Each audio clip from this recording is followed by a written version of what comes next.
Is it the same height? The Orc Cavern's a bit bigger, like maybe 15 or 20 feet high. Okay. The skill says that it's me that flies. I can't put a spell on anyone else. Yeah. Okay, so I was just trying to read it.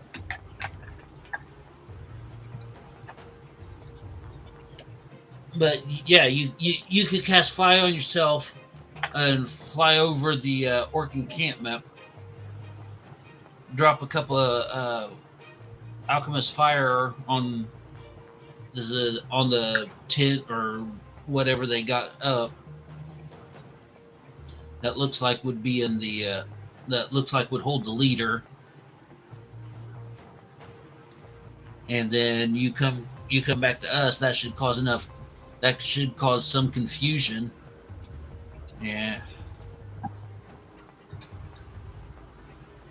Because they would have to deal with the fire and then all of a sudden have to deal with us.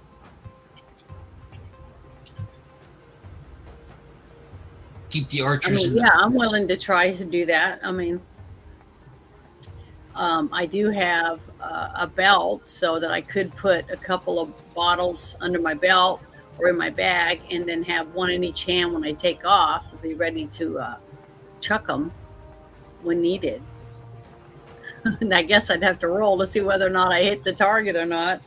And that's the only thing I'm afraid of, is because I don't really roll very well. But all I can do is just the best I can. Alchemist fire, luckily, is. Go ahead. Yeah. Even if you miss, it's still going to catch on fire, and they're still going to have to deal with it. Yeah, because even if you hit the target, there's no guarantee that the leader's going to be in there or not. Either way, it's still going to cause confusion, which is the primary objective. If you happen to hit the spot where the leader is and you take care of him, hey, awesome, great. But the primary objective would be to cause confusion. Well, I'm ready to try and see what happens. Okay. Yeah, Janet. The best way, for your rolling, the best way to explain alchemist fire, it's a mixture between a Molotov cocktail and Greek fire, which means it explodes like a Molotov cocktail, goes everywhere, but unlike Greek fire, it doesn't burn forever, but it still burns longer than a Molotov cocktail and hotter. Unless, of course, unless my understanding is. My understanding is the only thing that alcohol that burns hot as alchemist fire is dwarven ale, but that might be a house rule.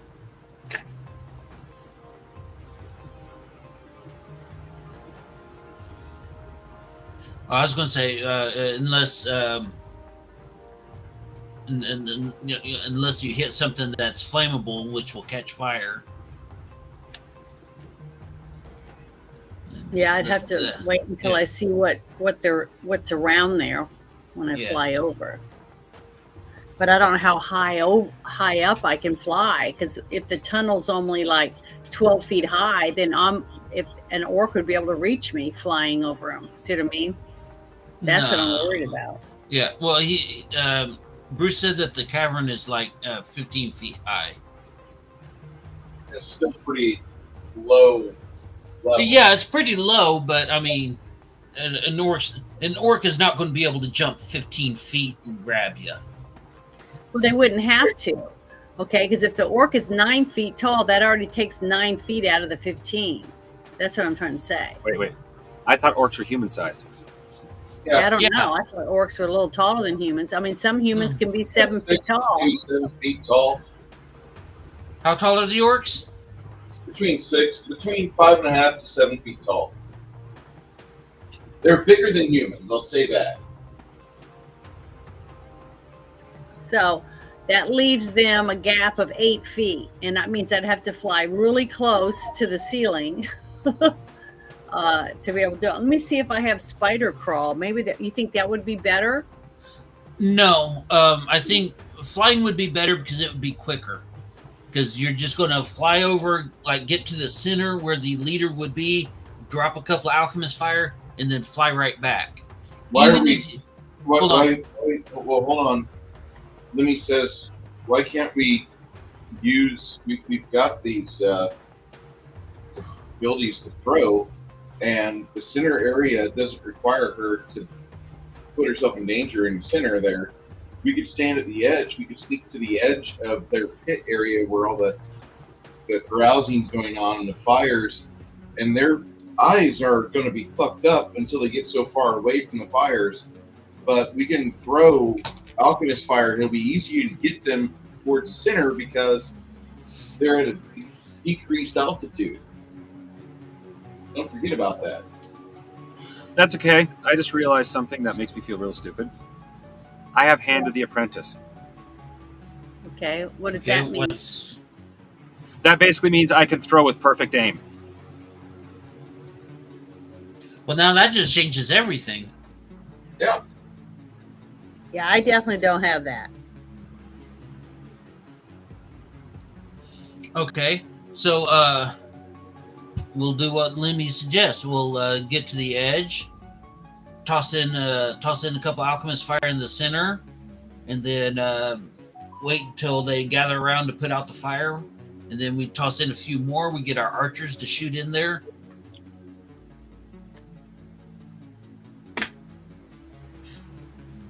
But as soon as we do this, if there's 100 of them in there, they're going to know that we're down here.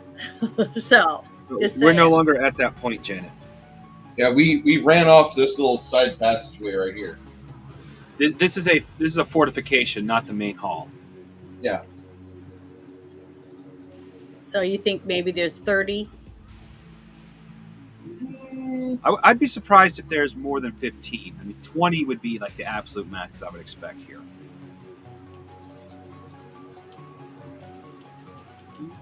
All right, Good enough to guard you from a small group, but not splitting too much of your forces away from the main group either.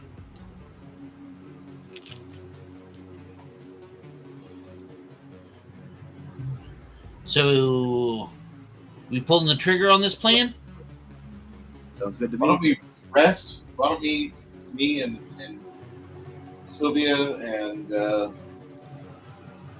John will or William, excuse me, we will first set up a perimeter of watches, and you guys get like some sleep so you can get your spellcasting ability back to its peak. Why don't we do that? Okay. Because if not, we're gonna be in a bad situation. Trying to face off against any number of them could be catastrophic. All right. Yeah, I haven't hit half yet, but given some of the spells I can and will have to cast, I will run out pretty quickly at the level I have left. Yeah, exactly.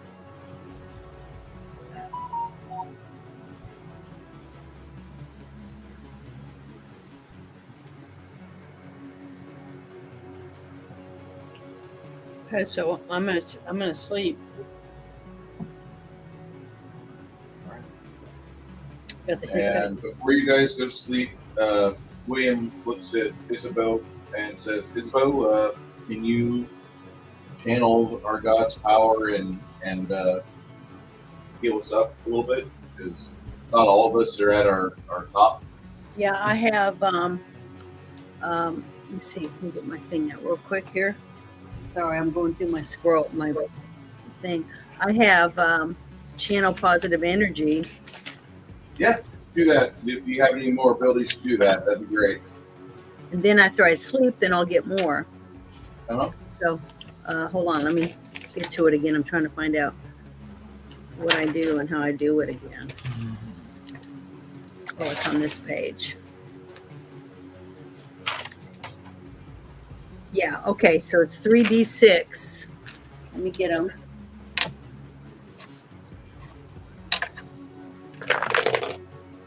Let's see, 6, 7, 8, 9, 10, 11, 12, 13. 13 healing points for everybody.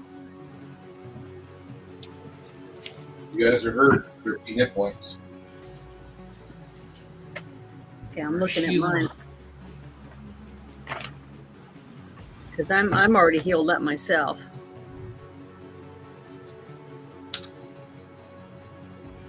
Well, I'm all healed up. That was a pretty good roll for me. I even got 1-6. It's good. You got a 6. Did you Yeah. roll your exploding die? No, I forget. Roll your exploding die, Janet. The same dice again? Yeah, but we're going to -1 for this result. I rolled a 3. So it's going to be 2. So you got 15 hit points. Okay, so 15, everybody. So who else needs me to do it again? Anybody else need a heal? I'm good. I managed to avoid any damage.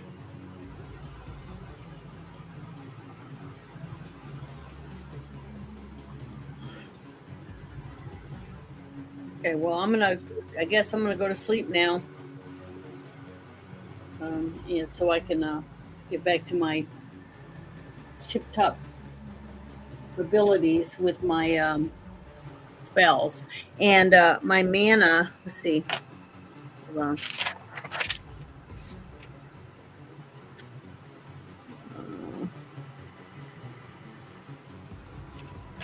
There's a name I haven't seen in a while. Hey, Baron, how you doing, sir? My mana is right now it's at 69. How much sleep do I have to get it back up to 90? Hey, Baron. About 8 hours. Sorry, About what? 8 hours, sir. 8 hours, Janet. 8 hours? Are we going to be able to sleep that long? You're going to try. Okay. Hopefully we can, because we sure get our mana back if we need it. At least I will.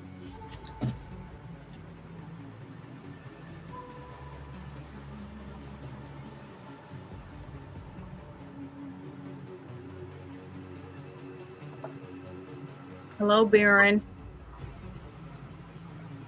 Hey, Baron. Thank you for stopping in, checking us out. Baron, if you want to play, let me know. Throw it in Yeah, the we need a field. player. At least today, if you want to step in.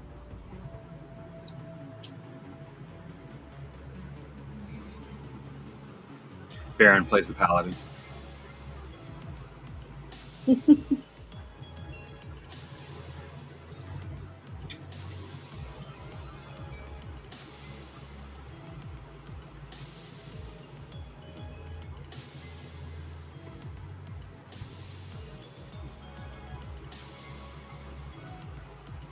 Boy, solely based. Jeremy's in here too. I didn't see him. Yeah. So what did you get? What did you buy at the gaming stores? Uh-oh, Janet's going to find out. Well, you know what I've been trying to find? I found some online, but I wanted to see if gaming stores sold them. What? Like elf and Vulcan ears and stuff. Do No. they sell stuff like that? No, you're Well, yeah. Well, I'd have to order them online then. yeah. Okay. Well, thanks for answering it for me. Appreciate it.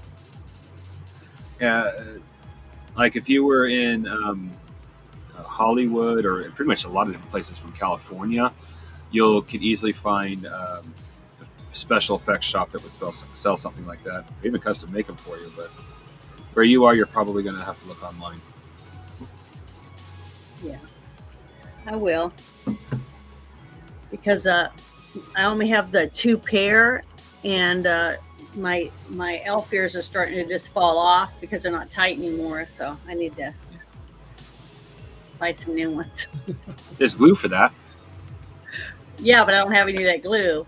So I need to order some of that glue and some ears. Yeah. Baron G-Rock. Yay! Thank you for joining us. What is evolving? Jesus. You act like I haven't been around in forever. What the hell? Don't forget, I got the merch. Check out the merch. Nice.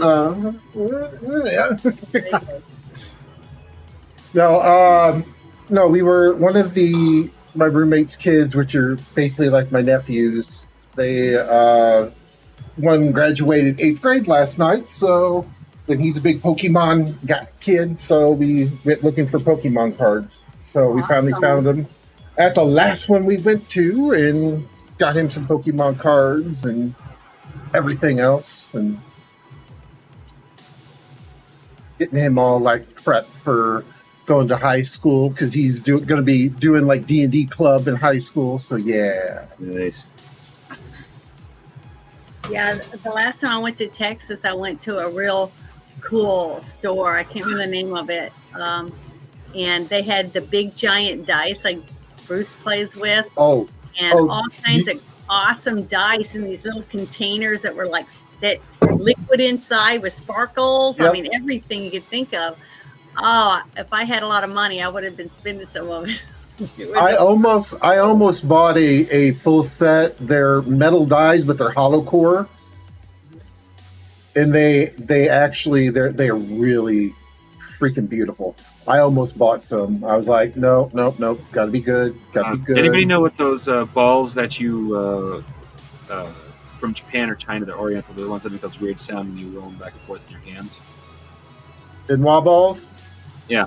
I couldn't afford them, but I seen a set online that were those of dice.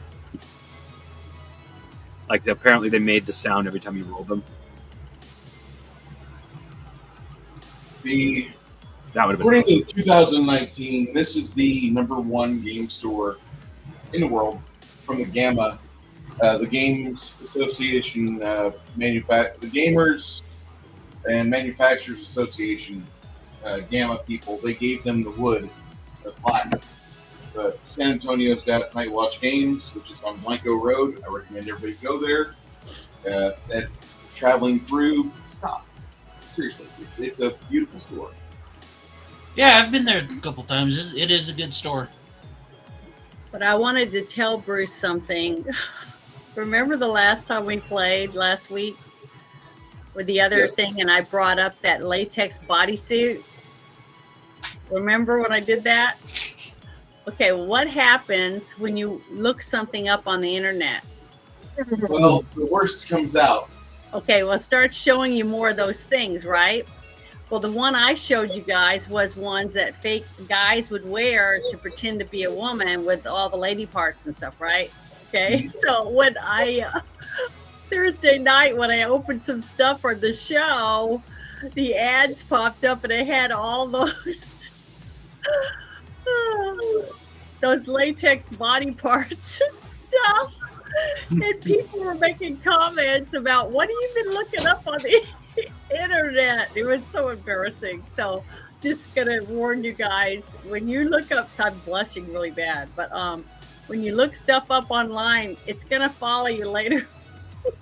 So make sure you don't you cleaned it up a little bit, because man, that was bad. I was so embarrassed. Janet, I was worried about my searches. Janet, I look at it and treat my entire internet setup as somebody who I don't want to see it is going to see it at some point. Yeah. So make sure you clean up your what you've researched. And I was only just doing it to show you guys that it was a real thing. That was it. I wasn't doing it to buy anything or nothing. And I got slapped upside the head with it later. So just letting you know. Clean up your internet. Just a warning. Well, I was worried that I would be put on the list or something. Because a while back I tried running a Dead Rain game, which is a zombie apocalypse game. Uh-huh. And so I was using San Antonio as the base. Because here in San Antonio we have the missions, which were back in the day when it was owned by Spain. They put up a series of missions along the river, and most of them are like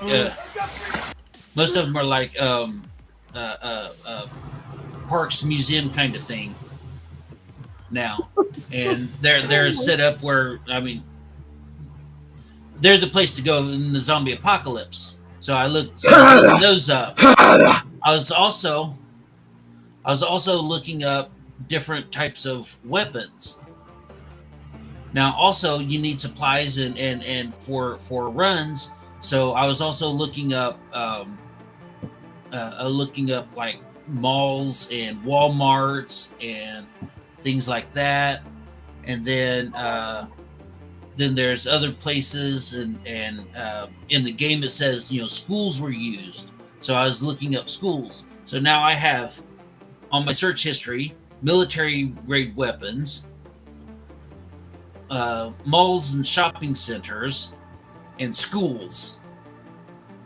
And then it dawned on me, maybe I shouldn't be doing this. Because I'm sure that triggered something, that had to have triggered something somewhere. But he broke his neck. That's awful.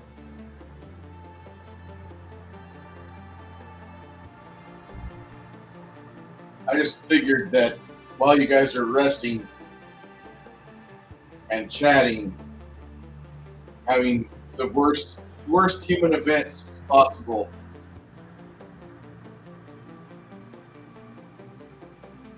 Oh my gosh. I would die. I can get bit by 2 bees and I'd be dead if I didn't have my EpiPen. I think those are bees. Yeah. Oh Yeah. my Lord, that is scary. One time, just one time, I had a bee trapped in my vehicle with me. And I was driving down the interstate when it flew in front of me, and I was like, holy shit ball. So I just put the windows down and waited, and finally it flew out. But man, I not to panic. That's what you gotta do. That is dude, it is nigh impossible to open up a crocodile's mouth. Kiss that hand goodbye. Oh my God, I've seen this one before.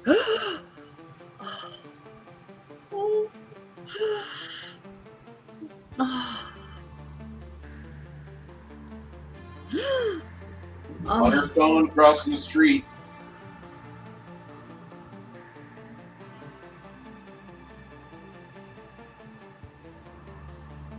And like most victims, she screams accountability is not her choice.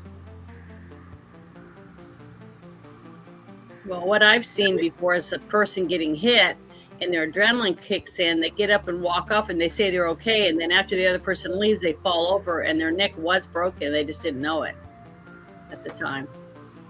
People are so stupid. This is the Darwinism Awards right here. I love this show. What was that? Taser. Oh, there's a taser. She tasered herself. Okay, that one actually feels sorry for the kid. That was not the kid's fault. No.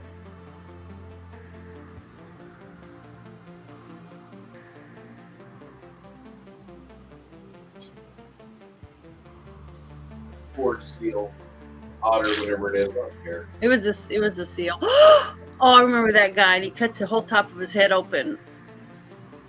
Oh, see? Yep, he just scalped himself. Disgusting. Oh, I don't want to see this one either. I can't look. He almost got caught by the basket.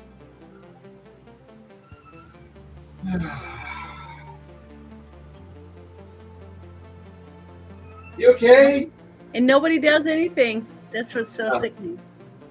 This one here is idiot alert. And this poor guy in the toilet.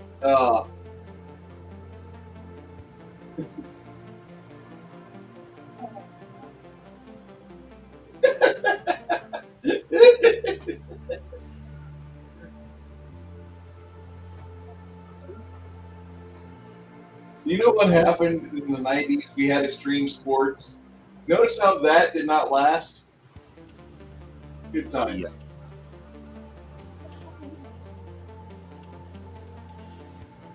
Yeah, F around and find out. That's the end of FAFO TV as of 2020. Just climb on. Oh, what street? Oh, that was horrible. I can't watch stuff like that. It's just too horrible. That's the reason I stopped watching AFE, because that's what it started becoming, was that shit Where right did there. Baron go? Oh, okay, there he is. What? I was looking at another screen, and it was before you joined, so I only saw the 4 of our windows. And I'm like, where's Baron? Did I drop Baron? Although it was funny because last night at the graduation ceremony, I did not realize that Connell's daughter was in the same class as one of the boys. So he was there too. So I went over and hit him a couple times with the flyer that we got when we walked in. He goes, ah! So I figured I owed him that. Yeah. Perhaps indiscretions.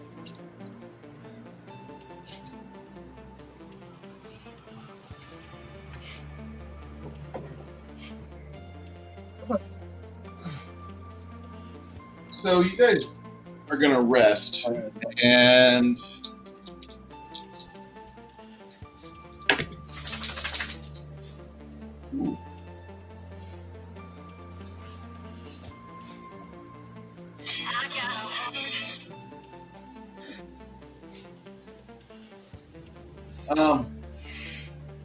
while you're sitting there in the darkness, not a whole lot really happens during the middle of the night. At most, you guys hear William, Isabu's little paladin friend. You hear him eat farts throughout the night as a small expulsion of air. That's about the majority that happens after about hour number 6. While you're there, up.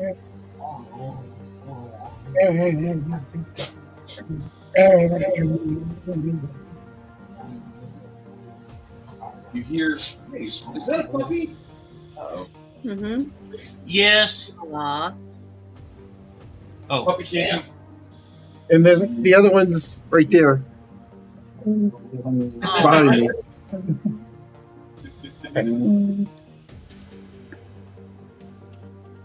The other one's face looks like a whippet.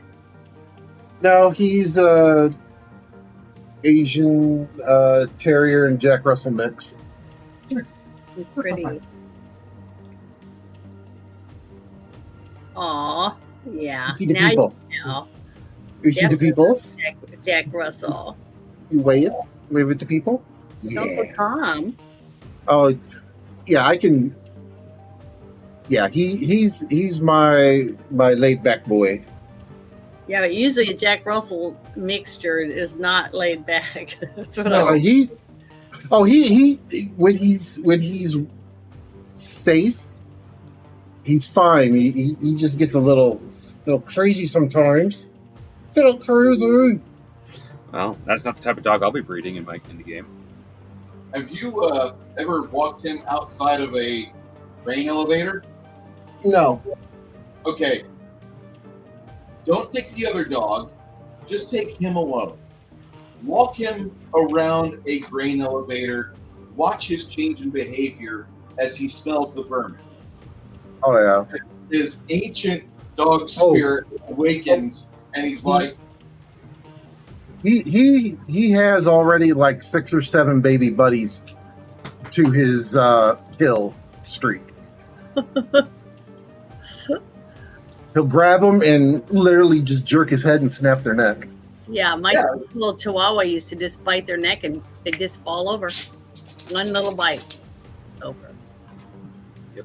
My schnauzers love breaking animals. Pigeon, snap. Groundhog, snap. Squirrel. He found a squirrel once. Harry fucking, like, for all the problems his teeth gave him, like, he would just grab a hold of the vermin in his teeth and just wrench him. And after, like, 2 or 3 whips, it was gone. That backbone was out. Yeah. We had a pure blood he was already old. He was already geriatric when we got him. He was like term shelter rescue. Mm-hmm. And more than once that dog came back in the house with blood on his face. We never heard anything from the neighbors. But that dog came back bloody more than once. Well, that doesn't mean he ate anything the neighbors owned. Well, that's what I'm saying. Could have been a rabbit or a wild animal that got too close to the house. Okay. So after about 8 hours, some of you start to wake up. You notice that Quinn and William are looking at looks like a small piece of like somebody's chiseled into the wall, and they have like a map or some sort. yeah.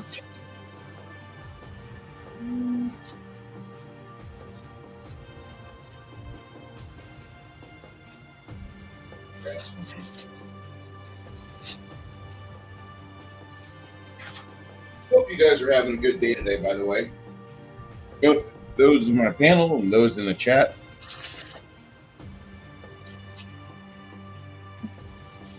Baron, I sent you the link for Roberto, the archer. I see him. Okay.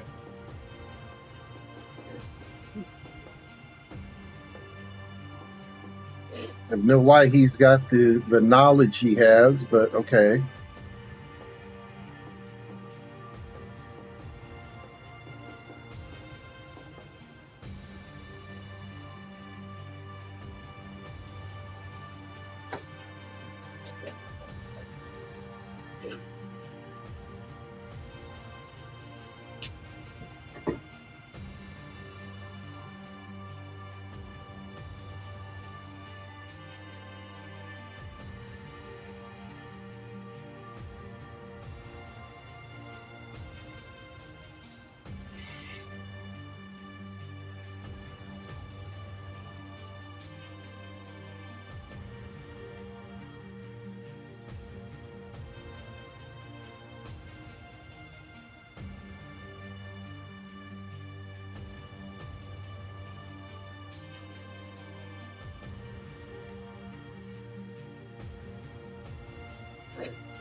So they have an inscription on the wall, which this is about as good as it gets. Let me change my camera angle to get a better view.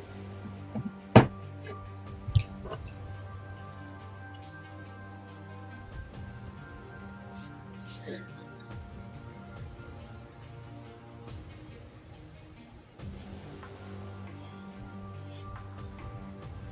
right. So that's what you see on the wall. After about 8 hours, you guys start to wake up. Janet, your mana's refreshed. Mongoose, your mana's refreshed. Cool. Great. And also for future consideration, Ogre, your ability to rage is refreshed as well. Can I ask a question? Who carved that in the wall? It's a carving. You have no idea the original. Oh, it was carving. already there? It's already there. Okay. Thanks.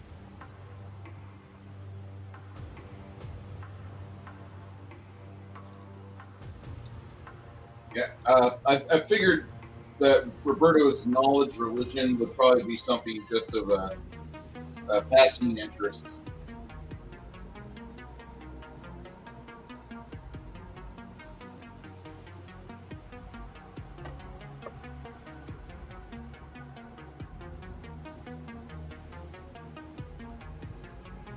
All right.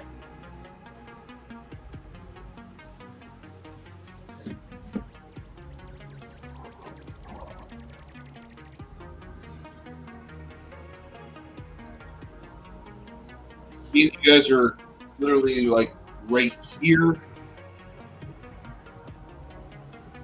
If you want to try to go back up here and try to siege the orcs again, which I recommend.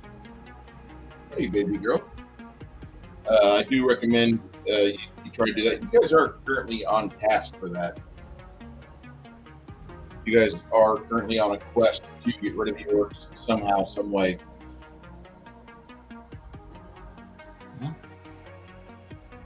that what you guys want to do? Yeah, I mean, if our job is to get rid of the orcs, then I'd say we kill the orcs. We still have the same thing we're gonna do, where I fly over and drop the fire bombs. You don't have to.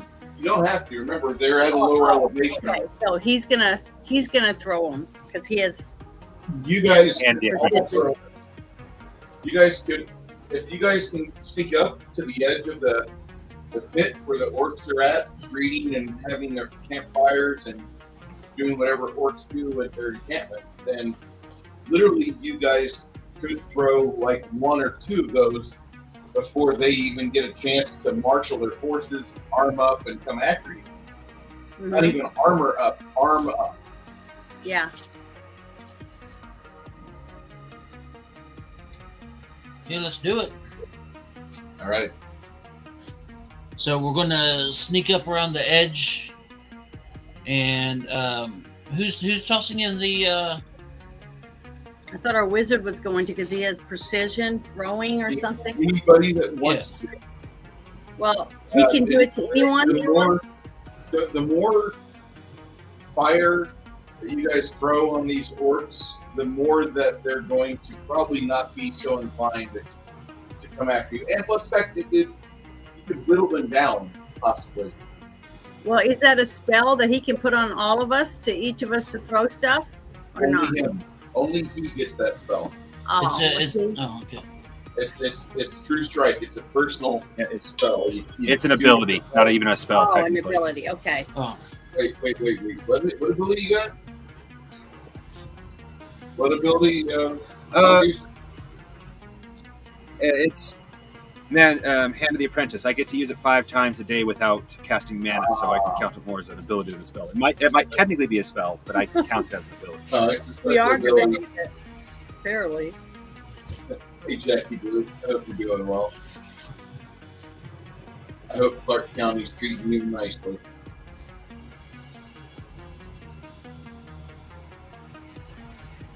So, all right, you guys start heading back. G-Rock, will you give me a percentile roll, please? 13. All right. You guys make it down to this Y section where the secondary chamber or secondary cavern meets the main cave, and don't really find any evidence that people are there. You don't see any tracks. You're staying aware of things. You're not moving fast, mind you. It took you 2 hours to hike there. Yeah. And so, as you're looking around, scouting about, you don't really notice much or a whole lot.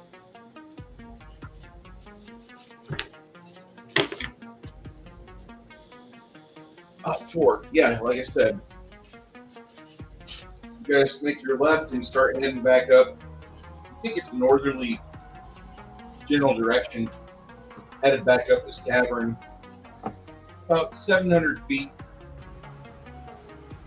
All of you can smell what smells to be like a wet dog scent. Uh-oh. Sounds like they got some giant puppy dogs or something. It's definitely wet mammal. Maybe not wet dog, but it's definitely a wet mammal. Wogs. I don't know what that is. We're in trouble. I Sounds think. like You ever fear and seen- desperation. You ever seen Lord of the Rings, Janet? You remember the big dogs that dig up big dog-like things that the Yeah. orcs rode? Uh-huh. That's a wog. Oh, well, they can eat Now, I'm us. not going to say for a fact that's what Bruce's games are, but that's the kind of creature you can expect. Yeah. Oh, okay. So do we need to roll for initiative or anything or what? After we throw the You fire? can roll a perception check.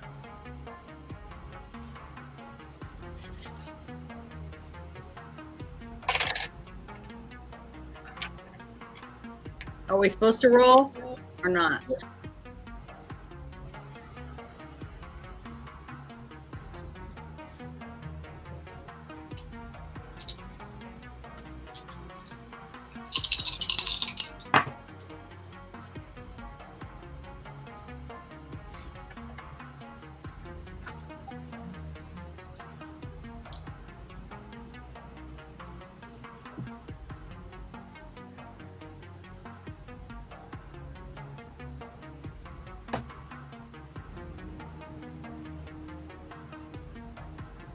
What was your perception?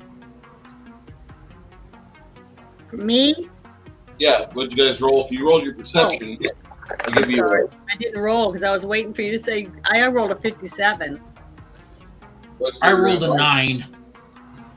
Oh, I rolled the percentile ones. Is that not what I'm supposed to roll? Yeah, you're supposed to roll percentile, Janet. Okay. You did well. What's your bonus? Uh, What do I add to that? Before- Hold on, I gotta look. Before real quick. bonuses, I rolled a 74.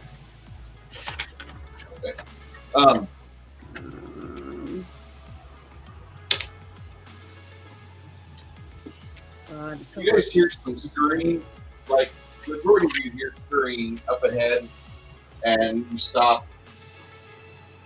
You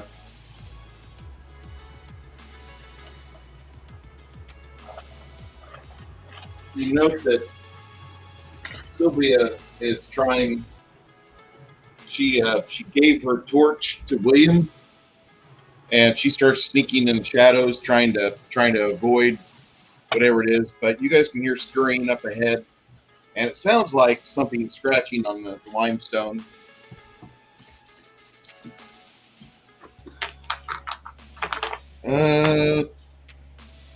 Ogre, roll me a stealth check for Mrs. Sylvia.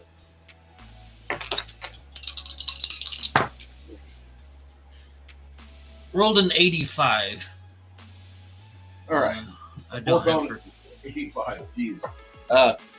She kind of disappears out of the light that you can see. You don't really see her shadow anymore.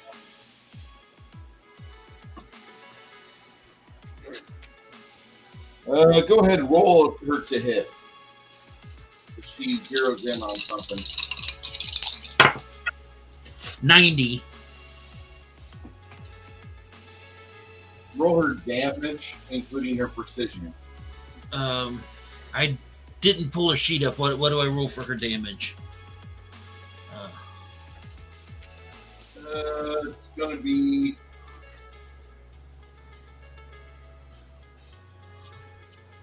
2 dice 6 plus 1 plus another 2 dice 8 for precision. He is a rogue.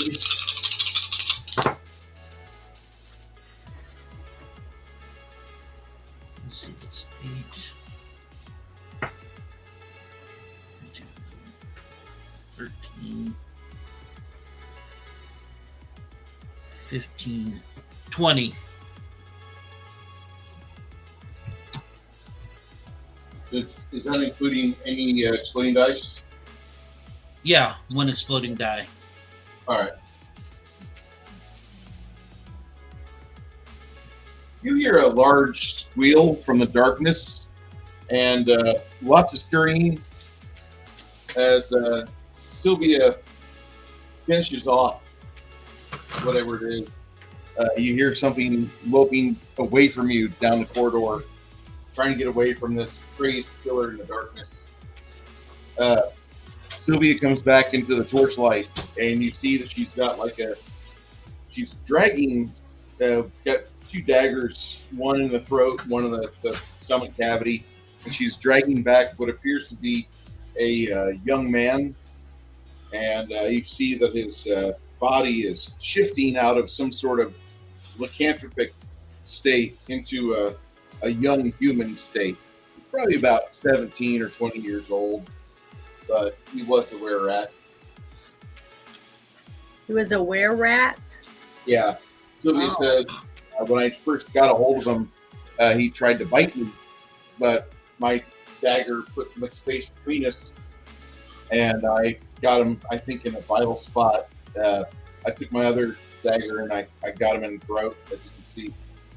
the other one that was with him got away. Great. Well, it's a good bet they know we're here now. Would Sylvia asks you, would the orcs and the were-rat be working together? Really? It's a possibility, but not likely. I don't see why not. Rat people. My understanding is, and it generally holds pretty true across most games. Any sort of rat person is very antisocial. Like they hate anything that's not them. So you think they'd probably not be allied with the orcs too, then, right? It would be a safe bet to say no, but we should just presume the orcs know we're coming. So, worst that happens, Yeah. they don't.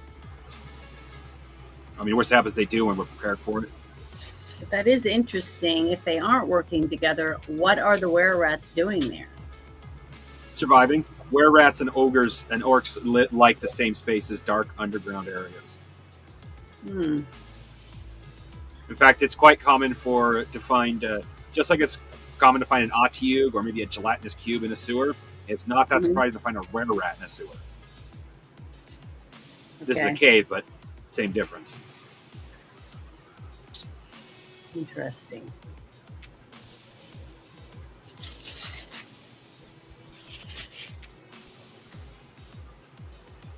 You make your way about another half hour picking through the darkness, and you hear, as you guys are trying to keep a very cautious profile, you're making your way through.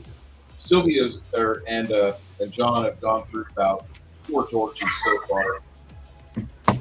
Uh-oh. Someone's barking. I'll be right back.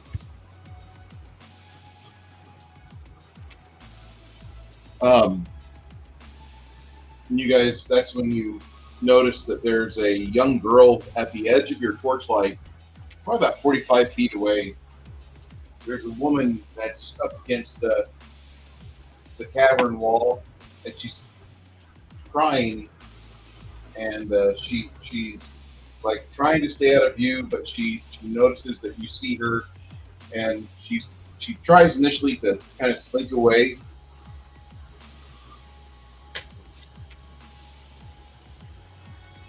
Yay, a female were-rat.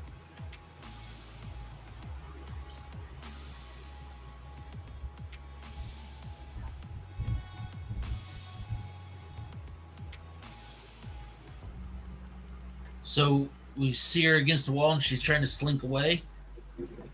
She is against the wall, yeah. She's wearing like basically a Frank Frazetta-esque like halter top, and has some like, she has basically got like the basic skirt wrapped around, and it goes down to almost her knees. But you see her up ahead, and your eyes are tear streaked, and she's looking at you guys really carefully. How far away is she? About 40 feet from you. All right, were-rat. Are you allied with the orcs? The woman says, I don't know what you're talking about. Right, I'm not that stupid. The only 2 things that would survive down here is the orcs and were-rats. You would be dead by either one's hand in no time flat. You can't fool me. I don't know what you're saying.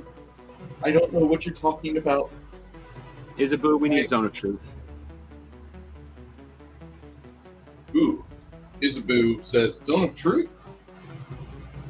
She casts her spell, and she puts it right on her. Isabu says, tell us the truth. I have no idea what you are talking about. I don't know what you're talking about. I know there's orcs down here. I just escaped from them. It was horrible.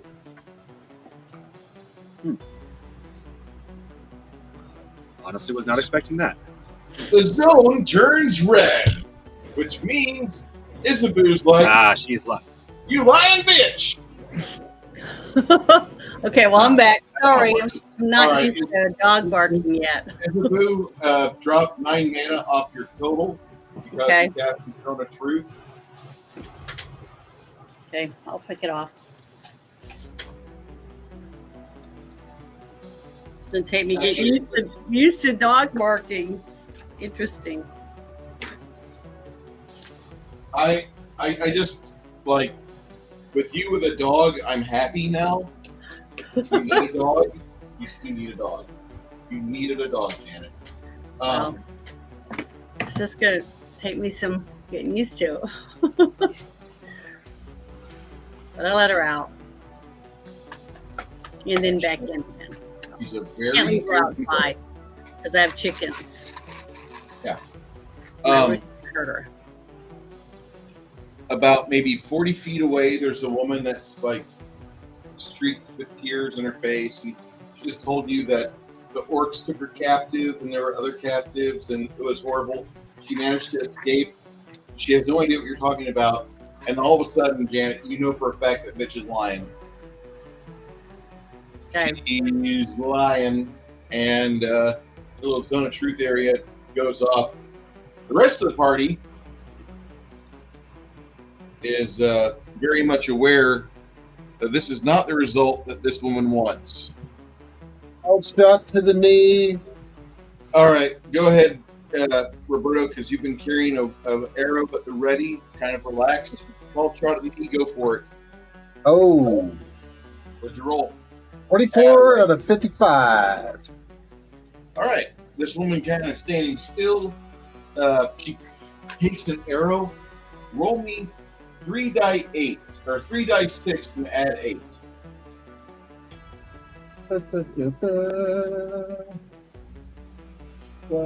20. Did you roll max on any of the d6s? 1. Add another d6 minus 1 on that die. This is a trauma die. 1. I rolled a 1 on it. It happens. Okay, 20 points of damage to her knee, and you see her just like between Sylvia and Lemmy, who immediately leap upon her. They gut this lady as she's been kind of hobbled by the arrow to the knee. And the whole time, like, you see Roberto just kind of slowly stringing up another arrow, like, I'm ready. You guys are really good at this. About 2 minutes later, you see that this young thing, she had a small sack with her, and she had stolen basically just some small knickknacks, but it looks like a bunch of ornamental jewelry that might fetch you about 30 silvers at a town. It weighs 5 pounds, though. It is kind of weighty. Like, there's a necklace, there's a gaudy bracelet with a turquoise stone in it. This lady here, like, she and her boyfriend that you just met up with, you're assuming her boyfriend, you guys are looking at this like, okay, there was 2 rats, we got them both in human form. They look like garbage, and they didn't have any actual treasure. Well, it doesn't really matter if they're allied with the orcs now. We got to her before she could tell them, so. Yeah. That's true. I mean, she looked like she was going to run. That's why I shot her in the knee. Yeah, and that she was. I was going to give you before you said it, I was going to give you a chance to shoot her in the knee anyway, because that's just kind of how Roberto works. Roberto typically has like the first shot. If he's ready to go, that's how he's generally prepped. Yeah, Jackie Blue. Orcs will work with people under generally 2 circumstances. 1, you offer them a hell of a lot of loot. 2, you have earned their respect. Mind you, earning their respect means you killed every single one of their leaders and proved that you could kill them all if you wanted to. In which case, it's half fear, half respect. I'd like to say hello to Mr. Doc Flamingo. Very beautiful man. It's a perfect bait.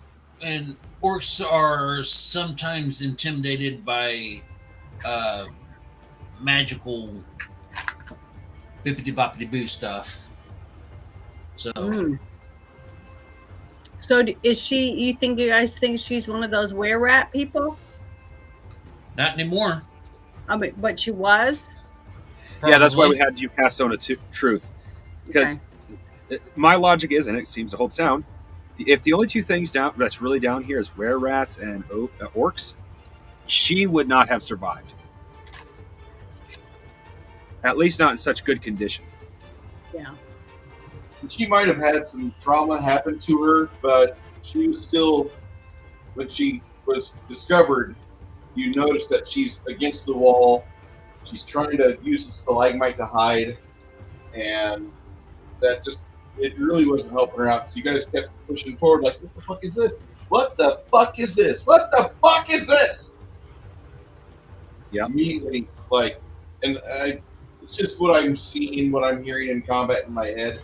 The conversations among the group, because I just see you guys kind of being like, basically like about as verbose as truckers. You know, you guys don't really mince a lot of words. You get the meat of it all, and if that means you got to swear a couple times, whatever. Yeah. I mean, you are gilded for the coasters and traders. That's who got you your nice requisite list of spells and skills initially. Yeah. By the way, once they get your report of what you're doing here in Quail Valley, they're going to be like, "Oh my God, you are awesome. We are underpaid." So you proceed up the corridor a little bit further, and at a certain point, you start seeing like the fissures and the various landmarks, the stalagmites that are right before, about 100 feet away from where the tunnel has those two wings, or those two little caverns that go out a little bit, and then you should be about 150 feet from the giant cavern where the orcs are taking residency in.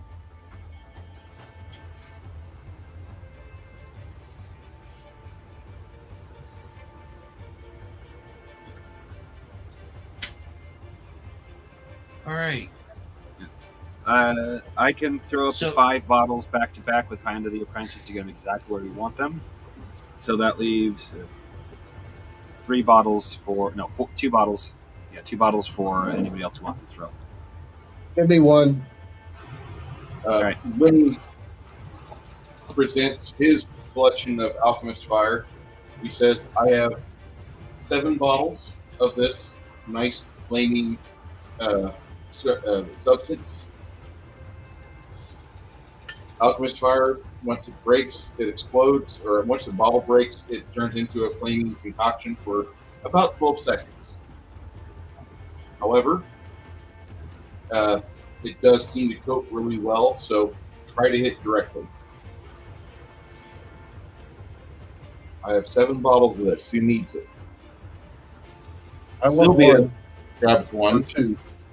1 or 2. Sylvia grabs 2. Quinn grabs 1. John grabs 1.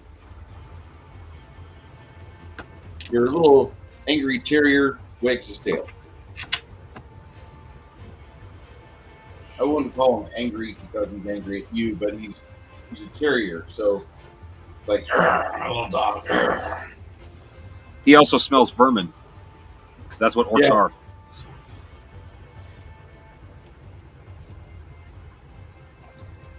Of course, the rat. Ooh.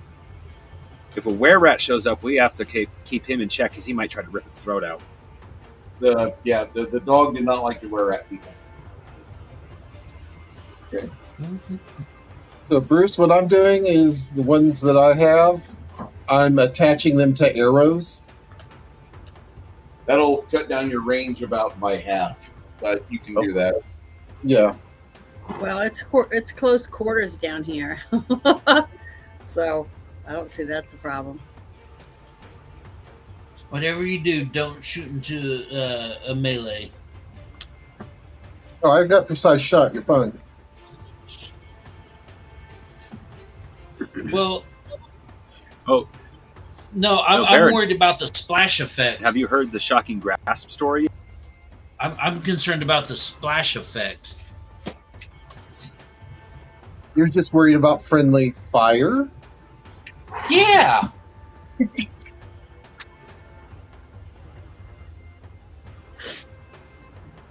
Don't worry, it'll be a hot time in the Orc town tonight. Yep. We're all going to be burning. Proud Mary keeps on turning.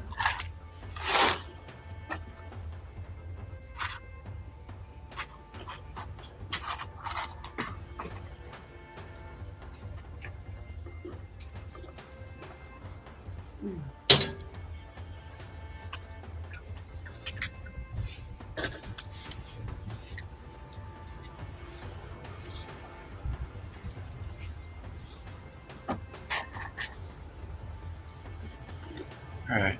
So you guys kind of fill the hallway, and you do some due diligence. Sylvia and Lemmy both tell you guys we're gonna sneak up, do our best to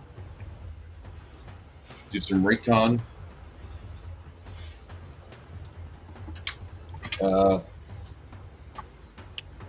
Did you receive Sylvia's character sheet there? Yes, I did.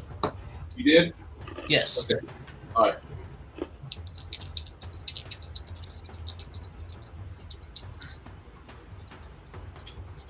These two will head up and do some recon. So go ahead and roll Sylvia's stealth score.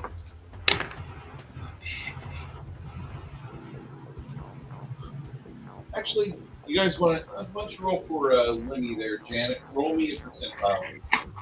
Okay.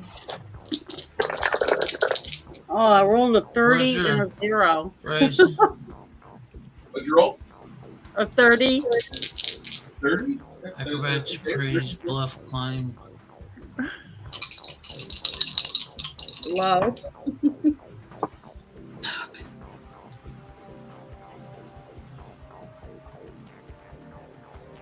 I rolled a 9.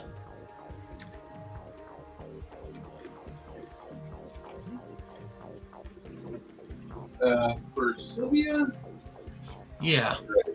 I mean, it could be worse. Her, are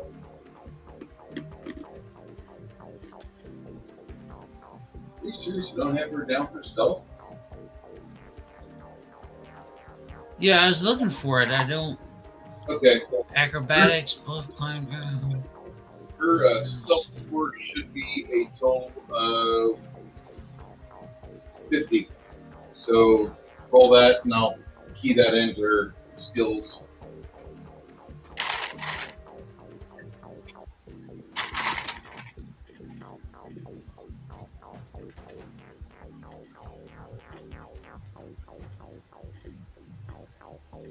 You want me to roll again for stealth?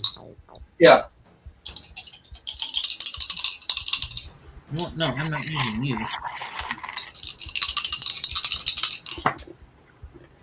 54.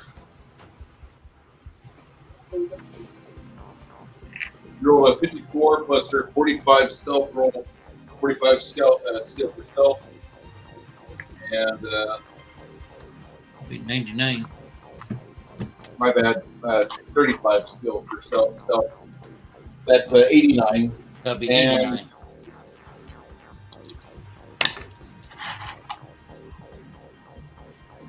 You guys go sneaking up there.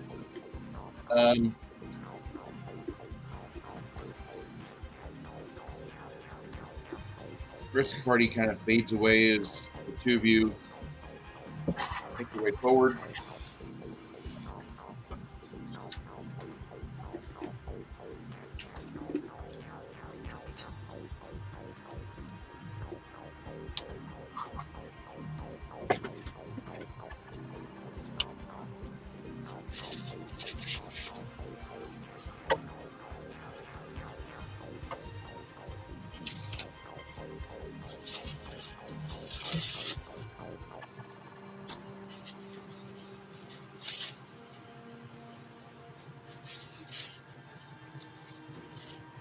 Okay.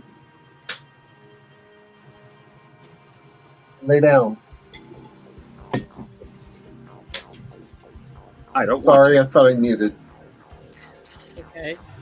Where does Is it- my mute button? Down on the bottom. Oh.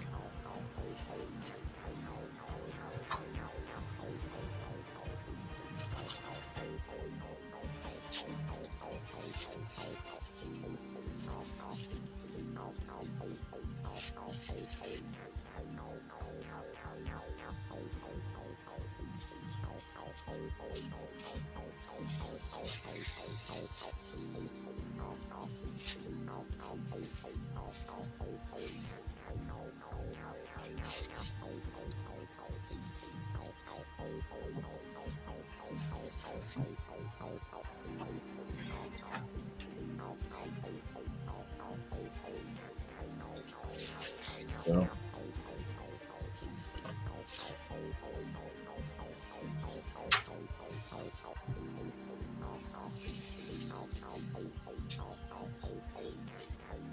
I've sworn they had a nice little intersection there and just kind of gridded out well. Yeah, Talking about the four-way cross. Yeah, you did one last week. I seen it when I double watched the last game.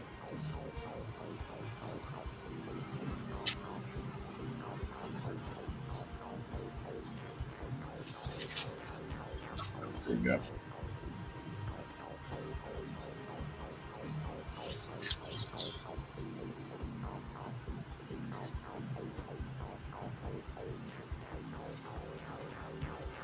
You guys are sneaking up.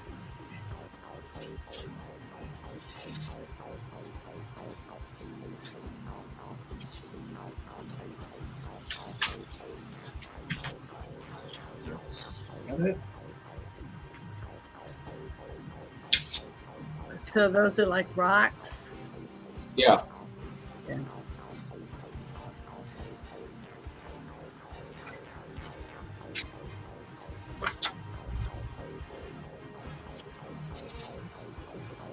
Got a really cool snail figurine from my latest grab from Reaper Miniatures. Oh, is that the one you showed off the Yeah. other day? I want one of those at some point. I really hope they I don't buy as much. they market it. I really do. I think a lot of people would want to have that in their collection because who doesn't love giant snail? I personally hate slugs and snails, but they make excellent things for against player characters because it's amazing if you shove something like that in front of someone, how much their visceral reaction will come to the Oh, yeah. surface. I like to eat them. Not slugs. Snails. Oh, Janet likes French food. Escargot is I really did good. not realize that. Puts it in an S car and then it goes. Mhm. It's good though, if it's cooked right.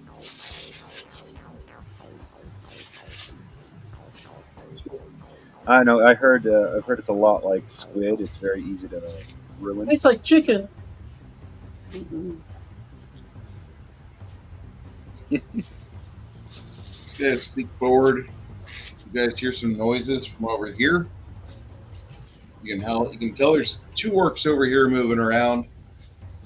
They piled up some rocks in the last like 8 or 10 hours and made it to where you guys are gonna have a hard time sneaking past the piles of rock. Go ahead and roll your stealth score. All of us. Nope, just Sylvia and Lemmy. Oh, wait, go ahead, Berenger. Roll me a percentile check. 29. Not bad. It's, Lemmy's more of 65. a stealthy guy than she is. What'd you roll for Sylvia there? A 100. I rolled a 65 plus the 35.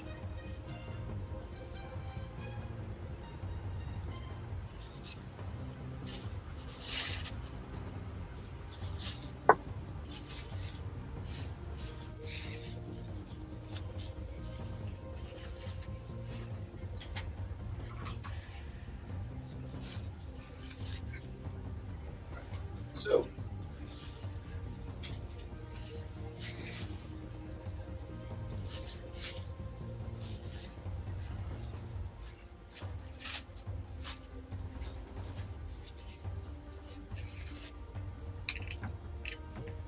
you guys are creeping around as best as you can. Because of the darkness, you can barely see anything, although you do notice that the orcs have got a little bit of like a bluish moss they've spread along the corridors here and there. It's not giving off like real light, but it lets you see when the orcs stand in front of them, and they provide like a silhouette. So you do have a good idea where they're at. This is considered dim light environment. You have 2 orcs to your left, 2 orcs to your right.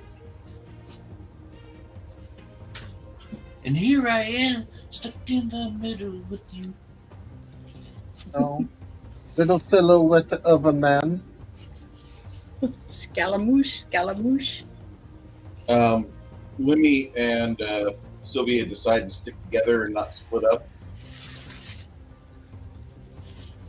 Go ahead and roll for them to sneak up on these 2 guys. Go ahead, Garrett and Ogre. Roll. 15. Roll a 15. Mm-hmm. I rolled a 97 plus the Okay. 35. He's quiet as shit. 120. Lemmy stubs his toe and says some like shit. The 2 orcs, you can tell they snap their heads his direction, and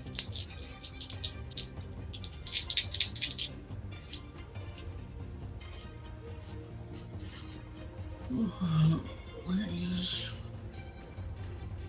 Sylvia, if you want to scream, alarm, you can, or if you want to stay quiet, you can. What are you doing, Sylvia? She will stay quiet. Okay. Wait to see how this is going to play out. This orc starts running past, and he goes for a charge against Lemmy. Is she within striking distance? Yeah, I'll even give you a plus 10% for flank. Okay.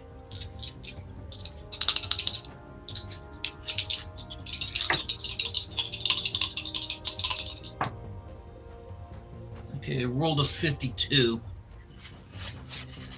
I don't know what a 75, that'd be a 77. Okay, a 77 on these guys.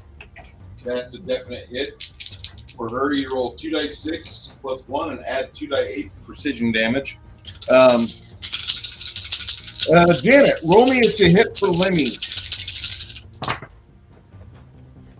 Oh, to see whether or not he hits or not. Yeah, he got hit by the orc, but I rolled a 56, so I don't know what you add to it. for Lemmy,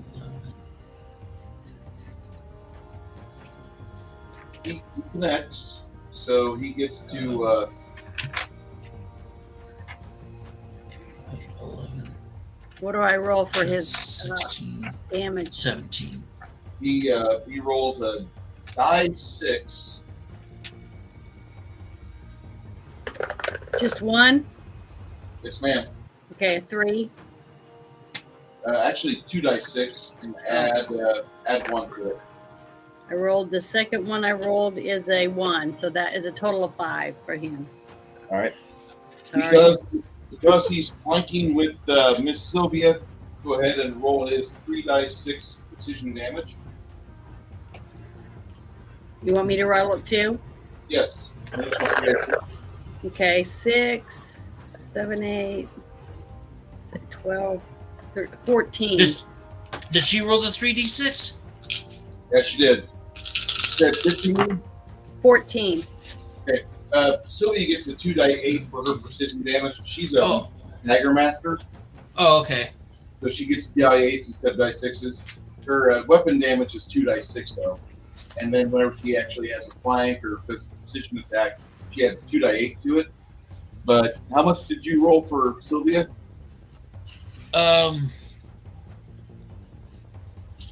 Seven. You got a 77. That's a hit. What was damage? No. Damage was 17. Okay. Between the two of you, you guys remove like 7 feet of intestine and a kidney, and the orc is now gasping for air. This one, he was coming after he grabbed a sword out of his hilt, out of his scabbard, and he's not trying to say alarm. He's trying to be quiet about this because the last thing he wants to do is make the others think he's weak. As he runs up and charges forward, the two of you. Good. Can Sylvia try and tumble behind the second orc? Yeah, she can. Say 31. What is Acrobatics should what's be your high. tumble? That'd be acrobatics. Yep. That'd be 81. All right, puts her directly behind him, and go ahead and make your attacks. Oh, not so good. 35. 42. She rolled a 42. Still pretty good.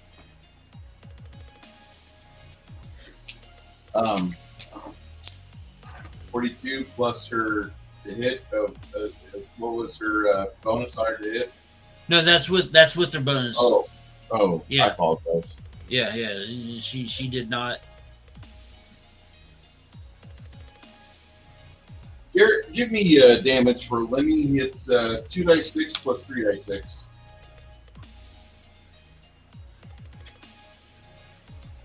Add 1.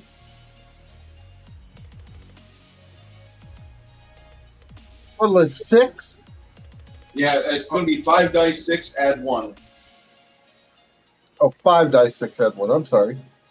2 more, so 6. 9, 10. I have not rolled that many ones in forever. You hear the orc whimper a little bit, and he tries to stab at Lemmy. He's kind of weak. Between the two of you, you guys finish him off with another series of attacks, and he goes down like a bloody sack of potatoes. As he starts going down, you see Lemmy and Sylvia both catch him and not let his pork plate make that much more noise. You hear from the other opposite corridor, though, that the other two orcs have heard something, and they're like, anybody here speak orc? For Jive? Oh, let me see. Sorry. Let me see. I don't even speak common. Westerling. That's Westerling. Common is Westerling. Well, I don't even speak that. Yeah, you do. I'm assuming because I don't have any languages written down that I don't speak anything except the common language. Yeah, that's Westerling. That's common tongue. You guys look like they're trying to investigate something. Hmm. You guys sneak ahead forward a little bit as you can hear some orcs talking, trying to get their comrades from across the corridor. I guess I don't speak anything either except for what we're supposed to Westerling, the Yeah. common tongue guys.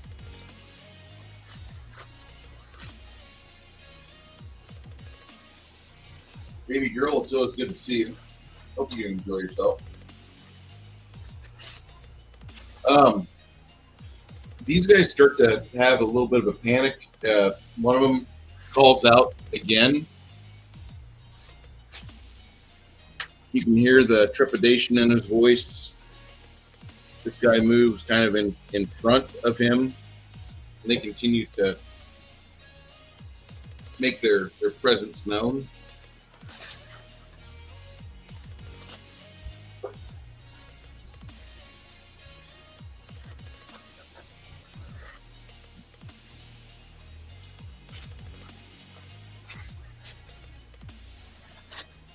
By the way, I have a regular arrow knocked at the present time. I would imagine you would. Okay.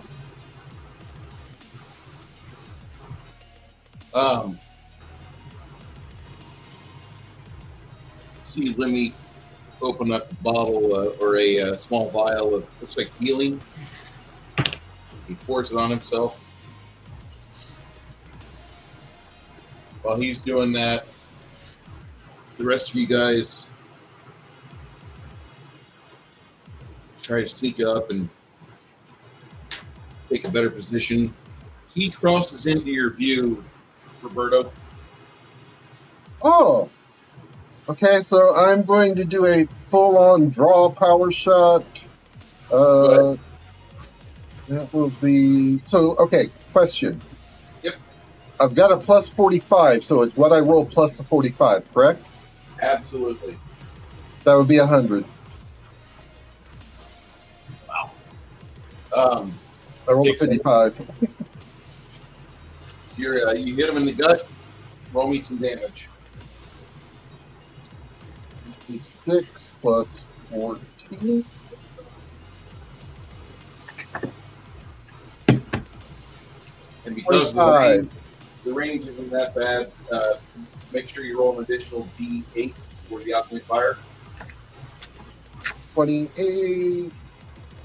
Or I'm sorry, 25 plus 6, 31. Okay.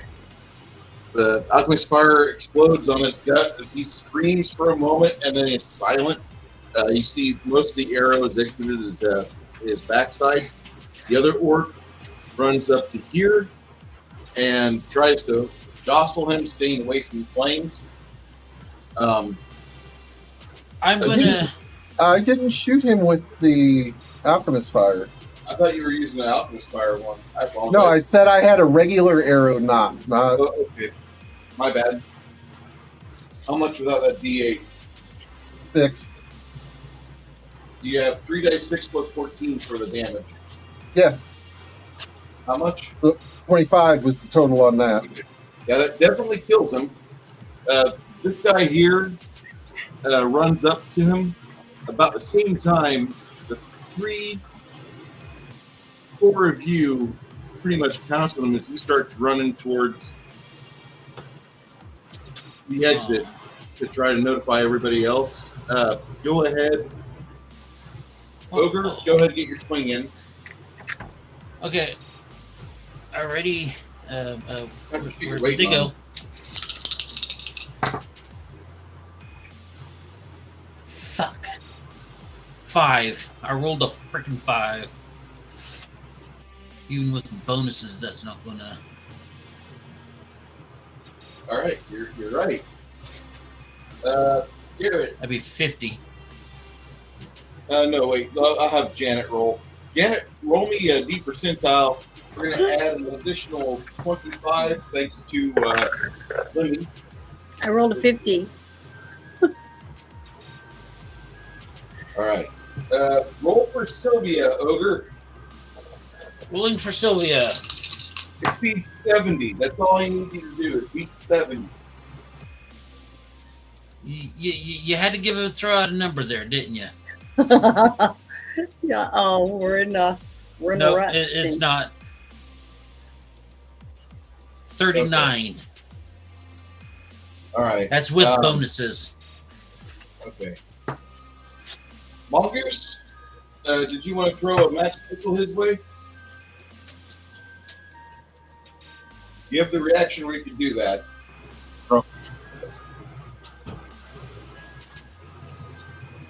Can you hear me? Yes. Yes. Yes. Okay, because I could barely hear you. My internet went robotic on me. Oh, we can hear you fine. Domo arigato, Mr. Roboto. So, I know there was 2, and one of them is now dead. And you want me to like cast magic missile? Is what I heard correct?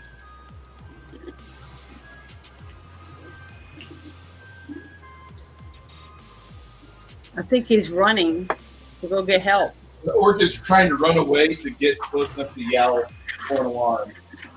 If you can hit him with a couple of magic missiles, that'd be great. And that's exactly what I'll do. Let's see here. What is? Oh yeah, that's, I remember what it is now.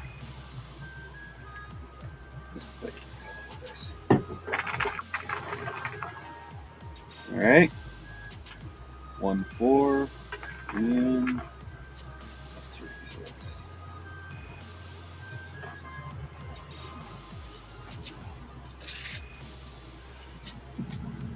14 points of damage for the first one.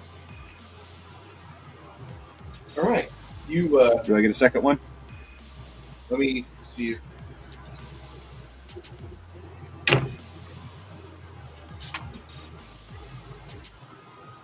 You hit him with a magic missile in the back, and he goes down. The 3 friends you've got there pounce on him, and with the additional plus 20 to attack, the 3 of them turn him into literally, it looks like somebody had a fork, and then they pureed most of his kidneys and liver.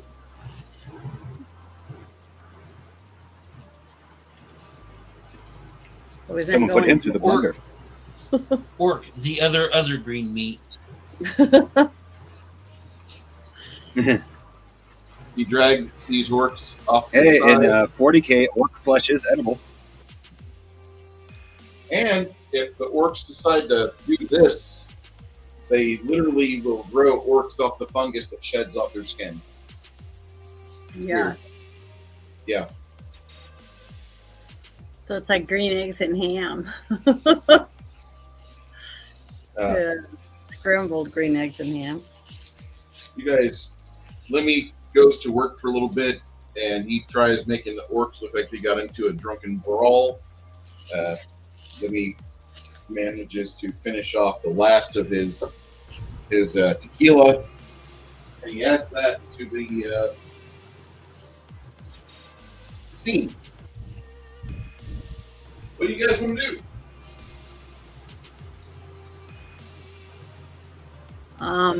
Are these dirt floors? Are they what, Janet? Is the ground made of dirt? The ground is limestone. Oh, okay. Well, we need to drag the bodies over and try to put them in one of those little caverns, in a nook or whatever, so that anyone coming along doesn't see them and tell other people they found a bunch of dead ones. You got 2 dead, 4 dead. Then what you can do is you can arrange them up like they had a drunken brawl, and I would recommend that. Oh yeah. Okay. Well, yeah, that might be a good That's idea. the idea that Lemmy has.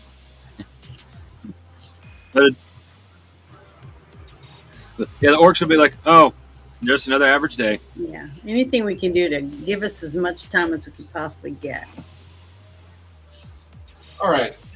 We reached a special time in our show today where we have to give a toast. And earlier, I believe Thursday, veteran actor, she is an actor, Loretta Swit, one of the greatest actresses on 60s, 70s, and 80s television. She made her transfer from this plane to the next. So I'd like everybody to pour out a little bit of their favorite, whatever it may be. System Audio, Mexico's #1 selling tequila, at least in America. $28 bottle. Like everybody to just moment of silence and wish her family the best for this time. The lady had died of natural causes, or what used to be called exhaustion. 87. 87 years old. So I watched MASH. Garrett, I know you fucking watched MASH all the time, didn't you? Of course. Hawkeye. He was amazing. Janet, how many episodes of MASH have you not seen? I think I've seen every one of them with my parents, reruns. Over and over again, multiple times. But I loved Radar. Radar was my boy. That was my guy. And the antics of Klinger were always fun to watch. But Hot Lips Houlihan will always be an icon, I think. One of the hottest army doctors. Well, if we do a MASH something, then I'll have to dress up like her for our show. You hear that, boys? That would be. You can always do the movie. Yeah, the movie. Let's do the MASH movie. That's a great movie too. My mom loved MASH. My mom actually loved it.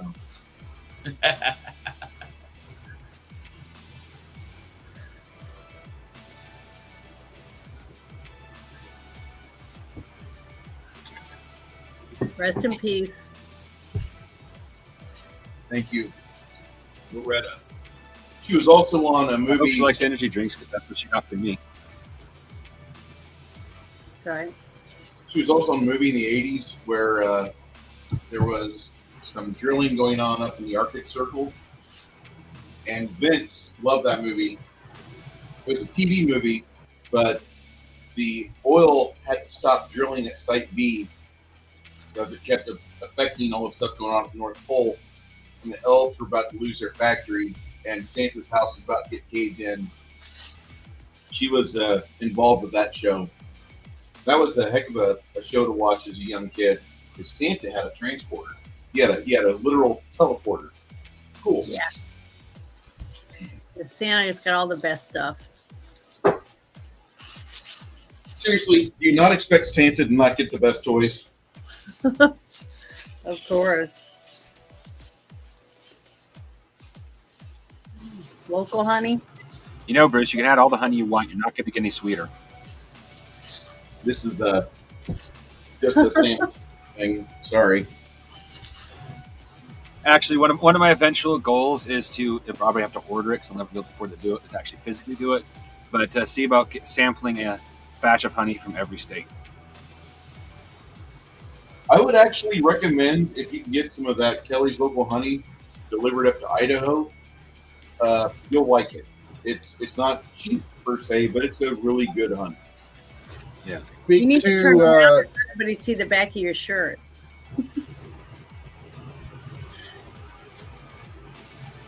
Okay. Good job.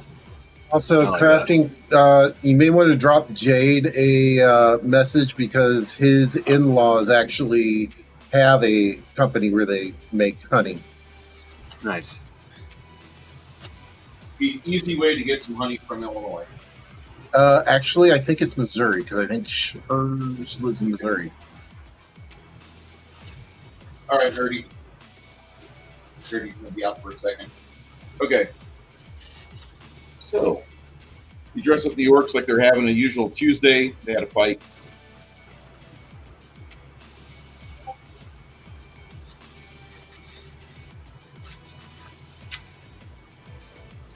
Thank you for endeavoring that toast with me to one of the greatest actresses of our time. Well, Really appreciate I'll admit that. I was never crushing on her, but even I, as a kid, understand MASH would have never been as good as it was without her. Yeah, she actually added quite a bit because the original didn't have Loretta Swit as the Hot Lips, if I remember right. No. Also, you got to remember there wasn't a lot of women that were involved in that war, so there were very few women actresses. Honestly, a few nurses, but for lead characters, there really wasn't. It was mostly men.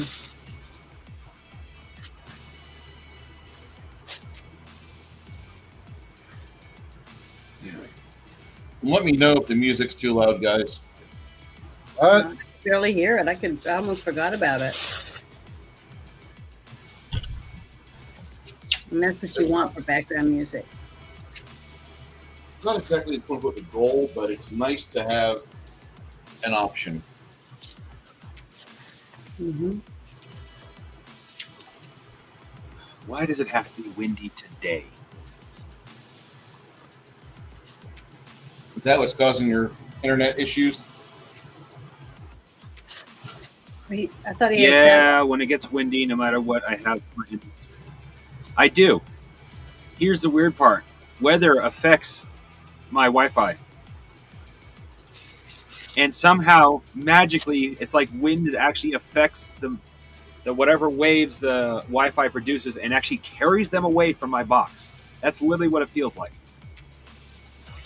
Interesting. Because the windier it gets, the worse my internet gets.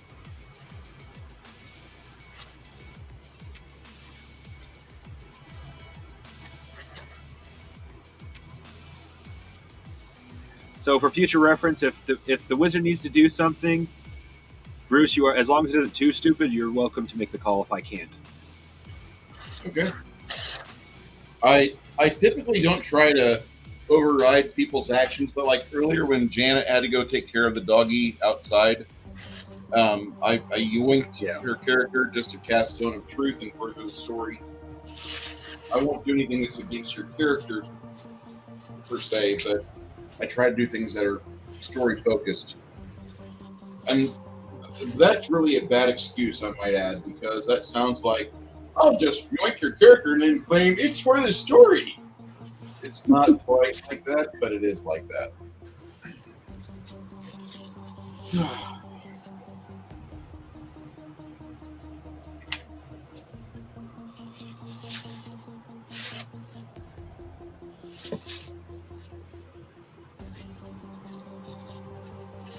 Gonna start seeking up a little bit further.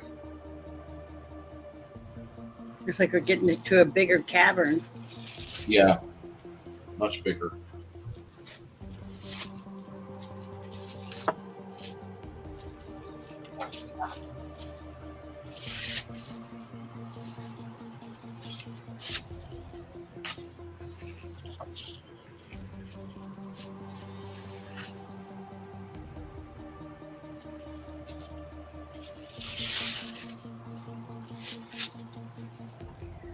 Do I have time to run in there and get me a cup of coffee? No! Yes, Janet, you do. Okay, thanks. I'll be right back. How dare she decide that she's going to go grab herself some liquid love? Wiggity.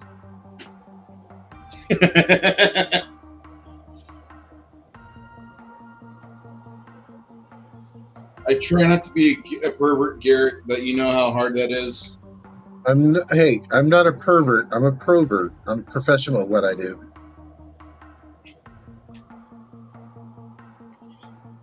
Agreed.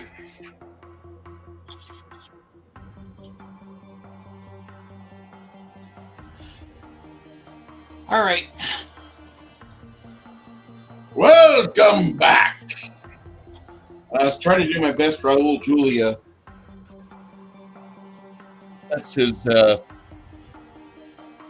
sound whenever he you get a replay on the Addams Family pinball machine. Ah.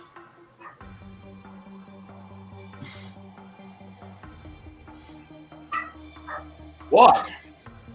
You know what that is there, Ogre, and I don't know if anybody else plays a lot of Warhammer. Garrett, I haven't played Warhammer in forever. Do you ever talk to John anymore or no? No. It's been a long time since. Like I said, I seen Connell last night, and then I seen Randy today. So. Randy. Who's Randy? Think about it. Oh, no. Randy? Mm-hmm. Yeah. He's doing all right, so.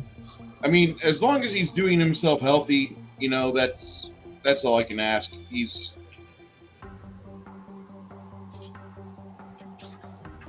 To protect our friends, we have to just say Randy's off the deep end.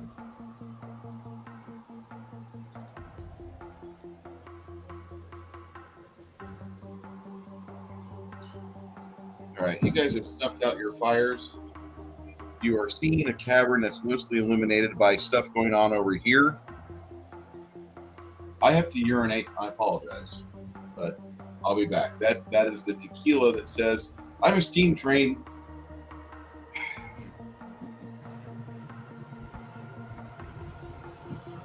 File break. Oh, he didn't even put on the horses.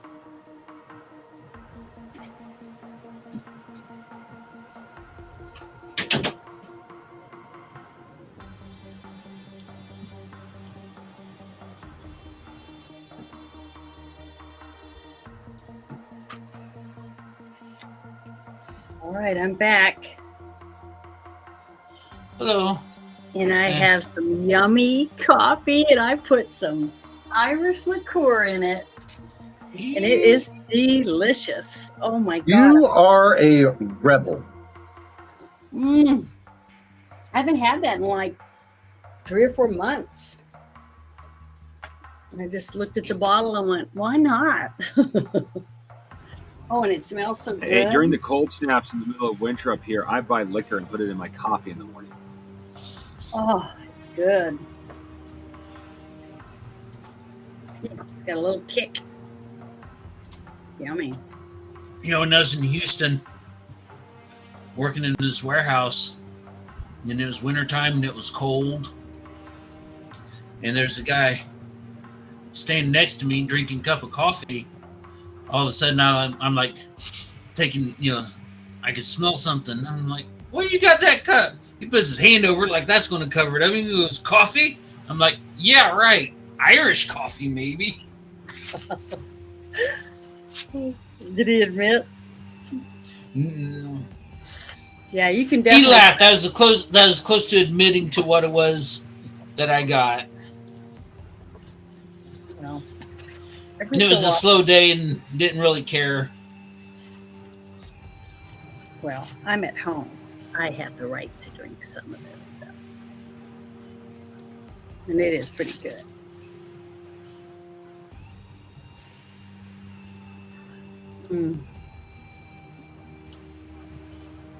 Is Bruce taking a bio break? He was. I grabbed some coffee, cream. Yeah, I got some good stuff in mine. It was worth it. Because I don't normally drink but half a cup a day. So the fact that I'm having a little more is just not what I normally do. Half a cup of coffee, half a cup of Irish cream. So I don't usually put creamer in my coffee, but this is a bourbon cream. Yeah, I bet it's good. And for those of you who want to know what I'm sampling in here, this is the Buffalo Trace. Buffalo Trace. I bet that is good. So you had the same thought process as I did when I saw the bottle sitting there. I did well, right? So it's pretty good. Mine's at St. Brennigan's or Brennigan's. Oh, St. Brennigan's? Amazing. Yeah, that's what I have in mine right now. It's pretty good. I got it as a gift for Christmas, so I had you drink half the bottle. I need to have a little more every couple of days, I guess. Hey.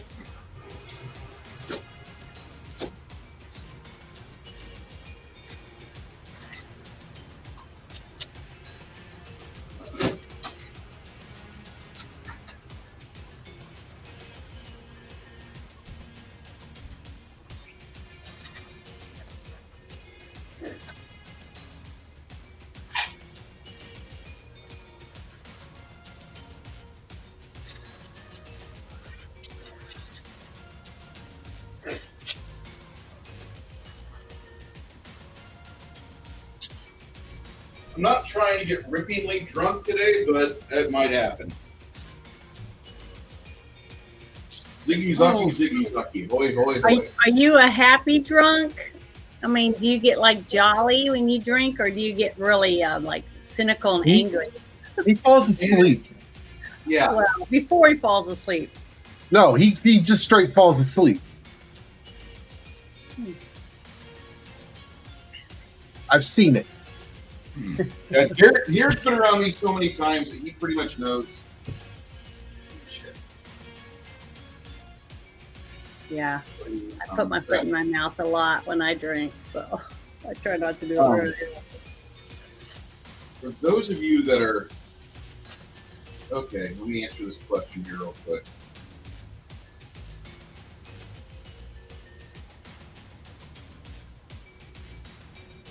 Today's coffee cup is brought to you by the Big Geek Emporium. May they rest in peace. They're still purveying the Horde Wars game, but I don't think they're doing much else. I'd love to see Randy and Joe come back. I miss those guys a lot. They were a Tuesday night show that managed to get about 700 people to subscribe. Mm-hmm. Welcome back. Okay. Yay. Oh, well, we're not ready to start yet. I wanted to ask Baron if he wants me to make his logo with rhinestones, like I've done for like Geeks and Gamers, Doomcock, Nerdrotic, Ryan Cannell's channel. I'm wanting to do one for Bruce whenever he finds out what his logo is going to be. But I'm working on Bruce's right now. Well, good. Well, send me yours. Email it to me at Friday Night Shit Show at Gmail chat, and I will make you a 12 by 12 logo. I can't show you the one I made for I just mailed the other day for Bear's channel because I don't have it. I already mailed it, but I'd be happy to make you one. We will work about it. Then you We just show it to people and say, Janet made this for me, and I'll be really appreciative. Same thing with you two guys. When you guys send me yours, just make sure it's what you want and it's a good picture. It's got to be good quality. And I get a discount if I can send 3 or more in at the same time on my beads and my supplies, canvases and stuff.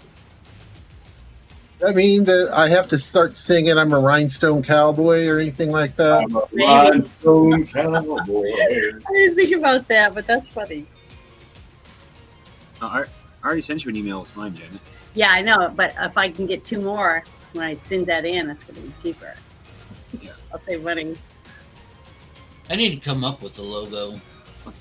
Yeah, I like mine, but I don't know if I want to make changes to it. But the thing is, the guy that made it for me is no longer live, and I just kind of, I think I want to keep it. That guy passed? Joe? Yeah. Yeah, he died. He's from Australia, but yeah, he passed away a couple months back. You know, Janet, you have had so many good people around you. Kind of get close and then do this kind of like it was their time and had ended. You've had like maybe 7 people not related to you in the last like 6 months. Yep, it's sad. This is for you and for all of the times where you've been like just kind of overwhelmed with shit.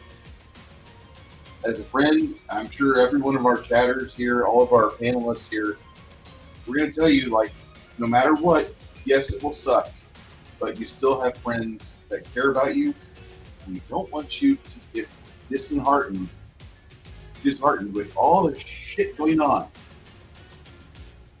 You're going to be fine. It's going to be okay. All right? We don't want you to become an anime. Yeah. Sorry. Just send you a text.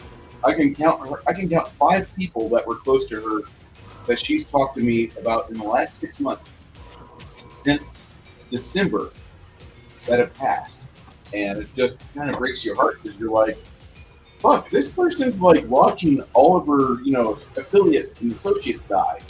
Like, It'll be okay. It sucks. Yeah, and it's either been my ex friends, my YouTube friends like Klobby and stuff, or family members, cousins, and aunts and uncles and things like that. And But I the worst part about just sent you a text, but don't say it out loud. okay, the worst part about Klobby was we were He going was to welcome to our show. invite him on our show, and I just didn't put the word out to him. But he had told us like 2 weeks before on Nick Weiser's channel that he didn't love the Flash Gordon movie as much as he loved the animated Flash Gordon movie, The Greatest Adventure Ever Told, which was aired in '84 on a Saturday night on NBC one fucking time. That movie stuck with me for years, and I finally get to watch it all the time. It's on YouTube. It's on a fucking YouTube for free. Is it in the best quality? No, not really. But it's still there, and I didn't enjoy it. Just like as if I was a fucking kid again. Which is all I ask for these wonderful pieces of media.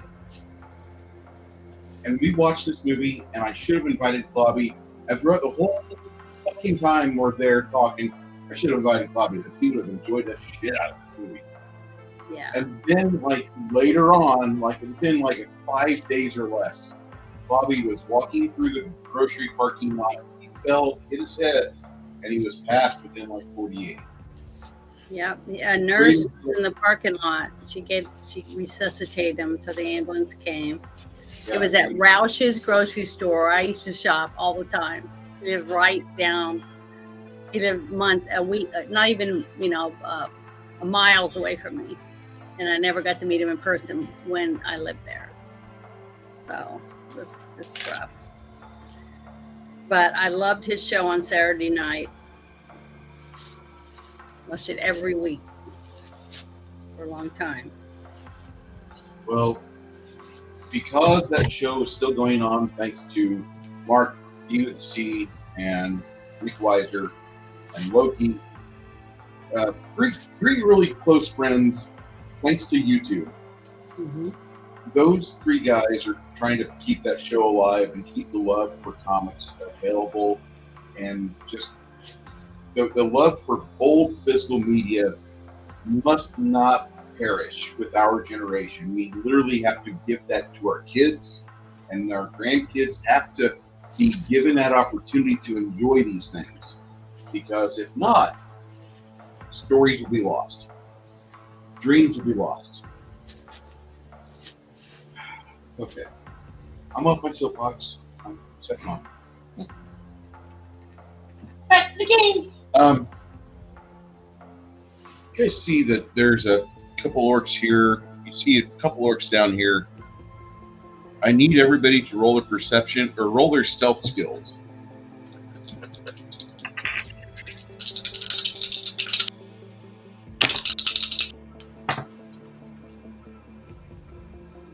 The higher the better.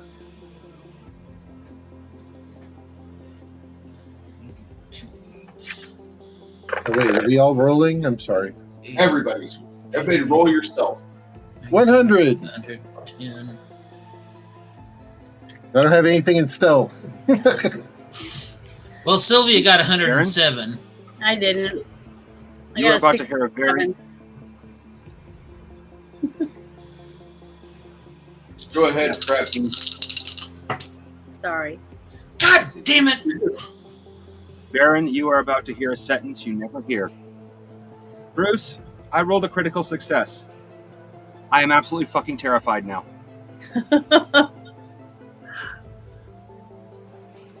Because Baron, here's how it goes.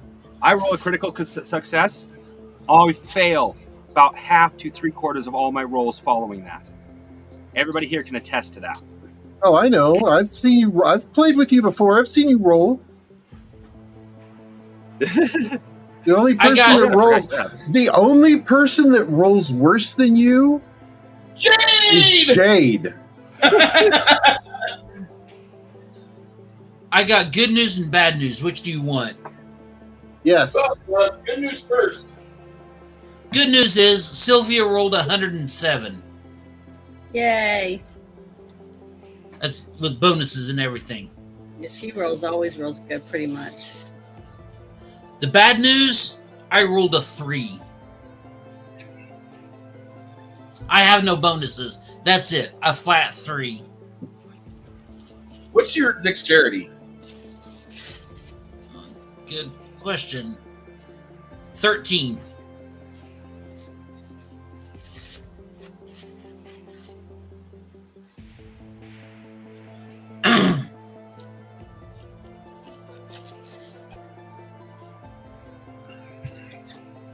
One of our longtime channel members and affiliates, Cotton Ministry, says, I don't know how excited my daughter will be to inherit all my compact discs, but I get what you're saying, Bruce. Yeah, the thing is, like, don't throw away your records. Don't sell your fucking tapes. Don't. Like, the tapes are probably going to be the ones most at risk through time and just deterioration, wear and tear. Records are number 2. CDs, DVDs going to last the longest. That's just what I'm seeing so far. But save your physical fucking media and share it with your kids and share it with those that you love. Because otherwise, all this shit, it gets replaced. It gets replaced by digital media, which at the whim of somebody else can decide to delete it from your access. And you don't want that.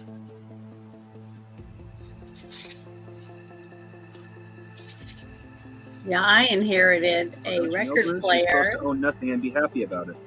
With an AM FM radio on it. It plays 75, 45s, and 33 records, and a whole buttload of albums, and 2 extra needles. So, and I've already had people trying to buy it from me, so I'm like, nope. So my kids can fight over it. How about no? How about My no? grandmother died. We ended up. Okay. So, as you're rushing forward, this, by the way, I'm giving Sylvia a professional thieves outfit. Garrett and others that are affiliated with Pathfinder or no Pathfinder, they will recognize this as the atypical Pathfinder rogue. Mm-hmm. She's wearing clothes. I like it. Shannon, what do you expect? I mean, she's got to be stealthy and sexy. Well, it's just funny how the guys are always clad and us women are just hardly wearing any clothes. This is Ogre. You see that 6-pack, Janet? You can wash your fucking clothing on that stomach of his if Sylvia doesn't remove your spleen. Yeah. She is territorial. That's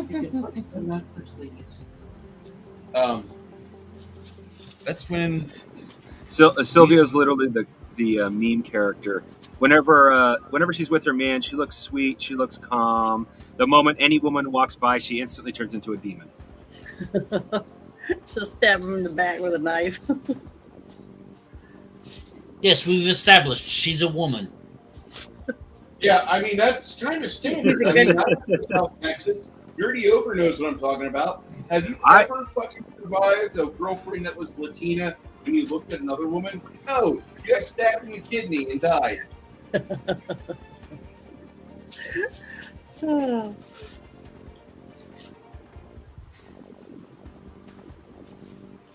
Don't forget, Bruce, you're also talking to a guy who's never had a girlfriend.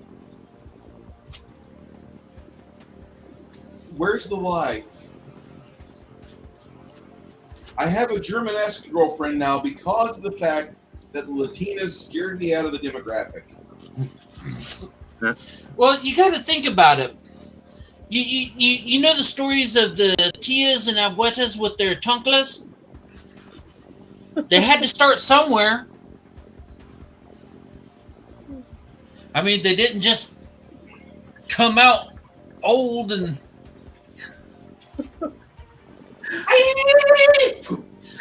Seriously, though. Seriously. There is a video I saw. There's a bunch of people that's on a jetty, and they're all looking at the water, and all of a sudden this crocodile starts coming towards them. Everybody runs except for this little old abuela. She stands there takes off her chancla and holds it up like she's about to hit that thing, and that crocodile turns around, just makes a U-turn and heads right back out. Even a freaking crocodile knows better than to mess with the abuela and the chancla.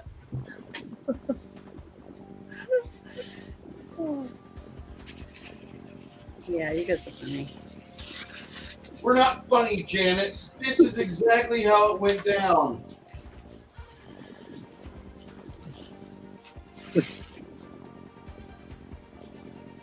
The crocodile's going towards the lady and the little dog.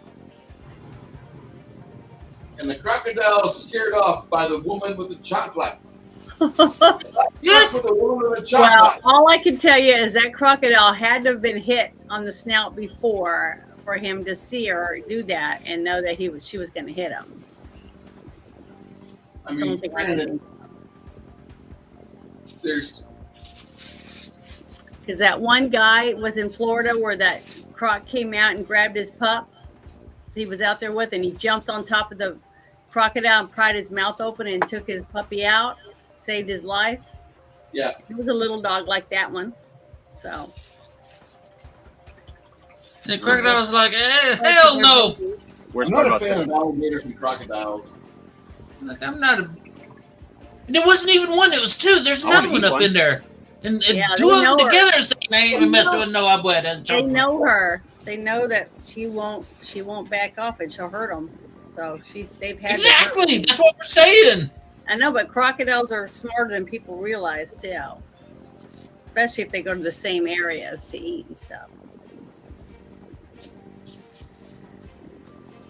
All right. So what happens now is you guys are coming forth.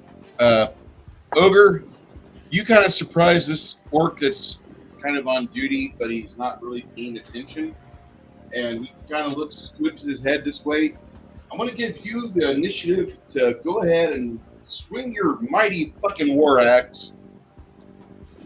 And that's where all this shit starts. Uh-oh.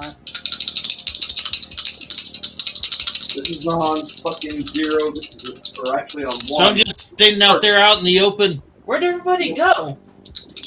Everybody's behind your ass. 45, 95, 102. 102 to hit. Roll me some damage. 6 plus 2, 8. Rolling damage. Huh. 10. 10. 10. 10. Are you serious? 10. Oh, 19. Okay, that's what I want to hear. Like, Well, on the spreadsheet here, I got 1d6 plus 2d8 plus. And I'm like, wait a minute. Oh, there's a plus there. I should probably see what the plus is. Oh, the plus 9. So 19. Awesome. all right. Okay. Is your axe on fire or is it not on fire? At this point, it would not be on fire. Okay. Thank you. I just need to hear what status it was. Yeah. A 19, and you cleave through the orc's chest, sending part of its chest like splaying forth and bathing you in this like hyper anime-esque gout of blood. This is quite exciting, and he goes away. He's Blood makes the grass grow. yeah. If only this was other than limestone. Anything other than limestone. On initiative 1, that happens. Nerdy Ogre, what are you doing next? Do I see any more orcs? Yeah. You got a couple. You got one over there at the very least. Further ahead, there's like this drop down, and there's an entire like familial pit of like orcs and orclings and orcettes. Also, looks like there might be something they're passing prisoners around for a little zug. Well, Baby orcs. I'll charge up to that one then. Okay. To You're the going to next charge one. that motherfucker right there. So that will it'll take you less time to charge him, to run up to him than it will for you to swing your sword, but it'll take you a total of 10 to get there. Just so you're cleared.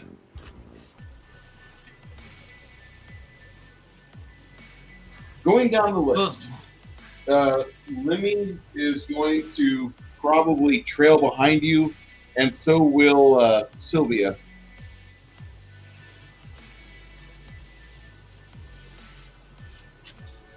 And they'll try to do their best to give you a flanking opportunity. More than likely. All right. Janet, what is Isabu doing?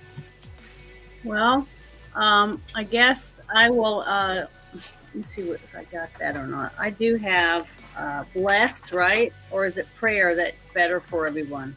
You could cast prayer, but that's 16 mana.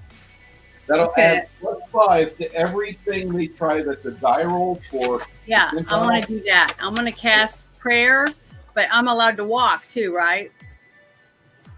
You are allowed to move 5 feet. Okay, Right I'm going to go right behind William as he goes forward up there with his sword. William is going to take up a position of guarding right here against you while you cast that, because there are orcs over there. All right. See those guys? That's a good thing right there. But yeah, I want to cast prayer for everyone, and it's 16 mana. That's what you said? Yes, ma'am. Okay. Putting it down right now. Everybody add that to your score. That'll actually happen on initiative 10. Well, when it comes around, after my next turn. All right. On initiative 7, Quinn will start to play. Although you guys really don't realize that until after 7 starts.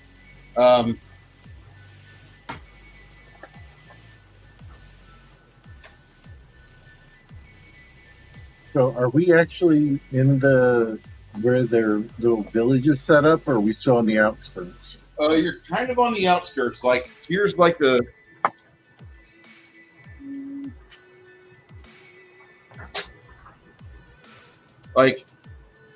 about another. I'll draw it out just so you can see it. But you can tell you guys are kind of on the outskirts of where the orcs are at. Are you hearing me properly, guys? Yes. Okay. What? I hear you. What? So far, so I good. love you. I just want you to know that for being here today. Thank you so much. What?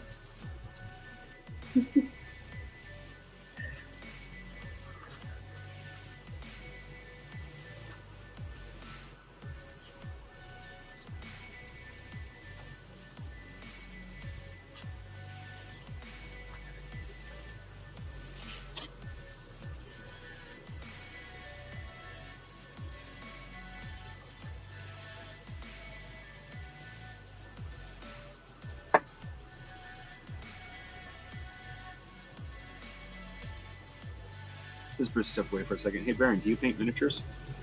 Not in a long time. Well, I part of another set when I got an airbrush came with actually a bunch of upholstery acrylics. They're very easy to destroy detail, but if you use them right, they can be freaking amazing. I'm actually using them to do some color shifts and metallics, and well, probably because of the same paint, but they blend into each other so beautifully. It's really nice, and they blend into regular acrylics pretty well too. So it was the first time I did that color shift with regular metallic acrylics.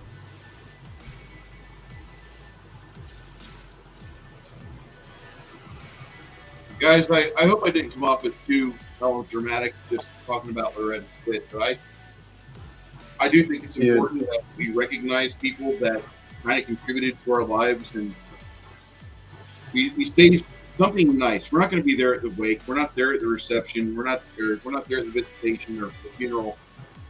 But we're just regular Joes that we were part of the fan base that she had. And I think that's something kind of significant, you know. There's going to be somebody someday, they're going to be watching a show and be like, that can't be Janet. And at the end of the show, they're like, holy fuck, that was Janet. And they're watching a movie or something, like they recognize her off whatever it may be. And they're like, holy shit. You know, for years I watched her on her channels and on her Twitter and on her blah, blah, blah, blah, blah, blah, blah. But there's going to be people that literally remember you from something that you did. And as much as you might not agree with it, literally, Ridley Scott got it right in fucking Gladiator.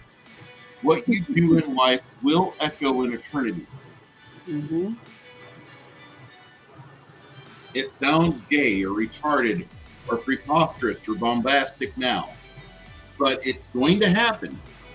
Something you do today, tomorrow, yesterday, something you do is affecting somebody, and at a future point in their life, their memories trigger, and they're like, holy shit, I remember when this happened, and this individual was around, and it benefited me now, decades later.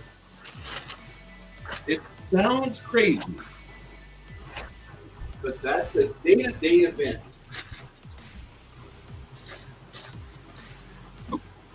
Bruce, Sir? did we ever get a chance to identify the 3 magic arrows? Not yet. Okay.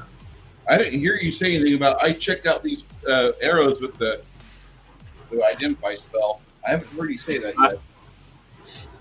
Well, I asked Janet to pray for it, but I don't know if she actually had a chance to do so. I see. No, but I am right now. We don't have time for that. Praying for your arrows to be successful on every single strike. Oh, in that instance, yes, you can pray for that. Pray for that a lot. I pray for accuracy. That's what the prayer spell's for. And Janet does prayer on 10. Baron, what are you going to do? I'm going on 13 for power shot. Who are you going to target? Tarjay. Blank. The flank. Over here? Yes. I can't right. tell which is You what. need to move So. that- you need to move that camera down just a little. Hang it down some, please. So we can see into the right, our right. Yeah, better. Thank you. Oh God! Look at all those monsters on the edge of the board. Yeah, ignore Oh them. no!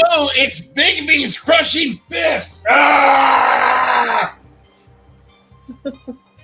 I love that. I love that fucking mini. I don't know where I got it from at Nightwatch Games. I don't know who makes it. If you sculpted that mini, you are a bad motherfucker. Thank you so much. Oh shit! The F-bomb dropped. Oh god! I'm not for kids. Okay. So Garrett is doing that on 13.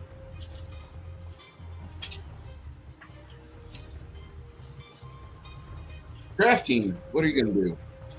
I think my internet's better now. Yeah, well, my internet's better for the moment. Can we get a repeat of what happened? Because I kind of missed. All right. Well, he made a noise and clobbered an orc.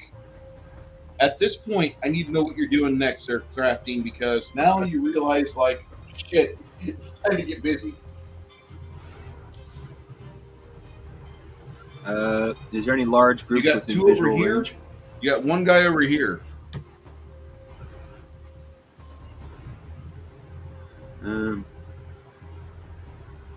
Should probably get him before he goes anywhere, because even if they know we're here, the sooner one of them shows up to warn them to. Or this 2. Yeah. Yeah, let's go for Okay. the lone guy real quick. I'm pretty sure the close two will be Beautiful. handled by our fighters. I will in the hopes that maybe we're still a little sneaky, I'll cast Magic Missile. All right, that goes off on 7, right? So that'll be 8. Yes. I'm going to double check. All right. Yeah. On 6, this lone MF over here starts shrieking at the highest vocal level he can muster.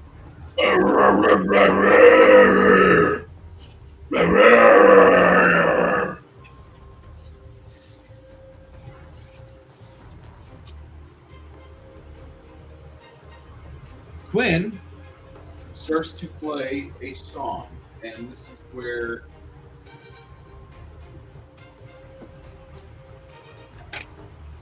I have to add something here. 5 plus 5 to hit, save.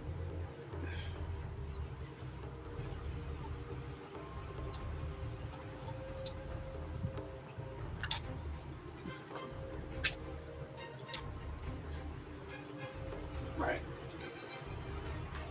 Okay, so we got a plus 10 from Quinn's Bardic Performance, a plus 5 with prayer for saves, skill checks, and you get a plus 1 to damage.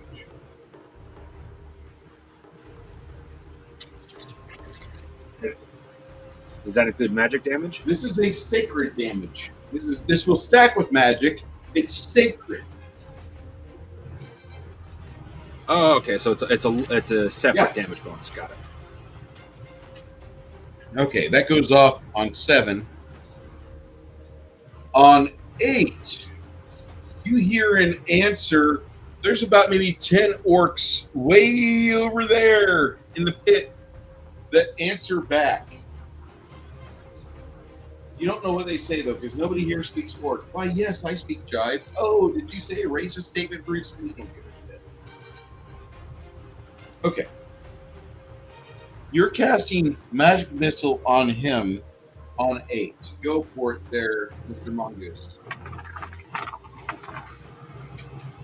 And I'd like to say to the chat, I really appreciate you guys being here today, and I appreciate you here being available every time I turn on the camera and I start the stream. My channel would be just me talking to myself.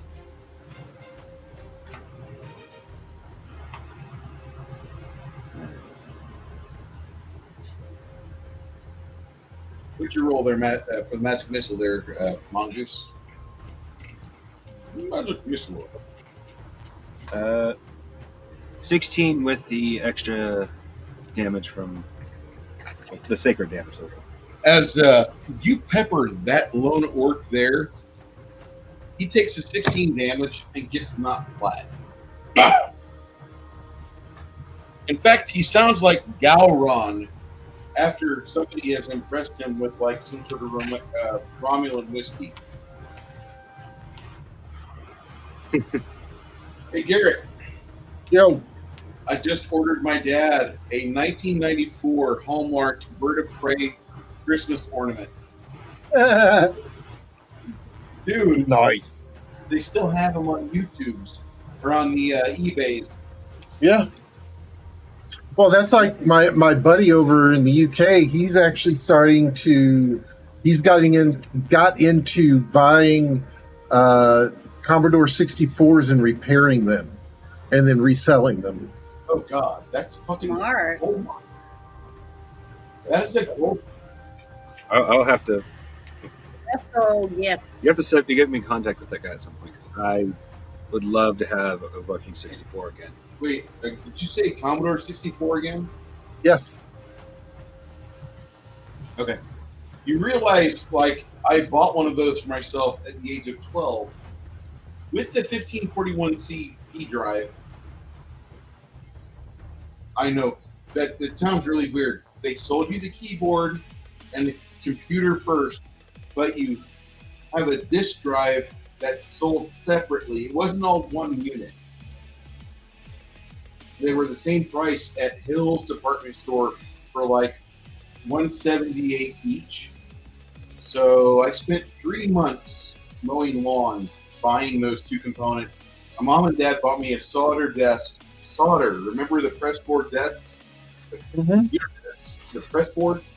And they bought me a 13-inch Magnavox TV, which was the most beautiful TV I've ever watched in my life.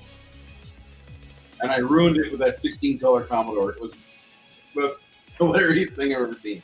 Anyway, I love the C64 because that was my computer. Okay.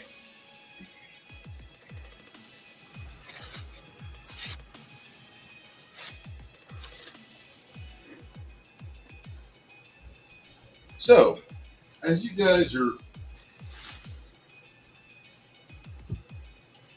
what are you doing next after Magic Missile, Mongers?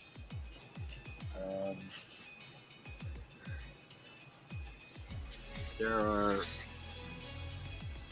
Can I estimate how long it would take for the 10 that he called to Can you get do here? what, sir? Say again. What I would like to do is have basically what I'd like to do is have sleep prepared for when those other ones get here, so I can hit as many Okay, as I can. so you're going to ready a spell.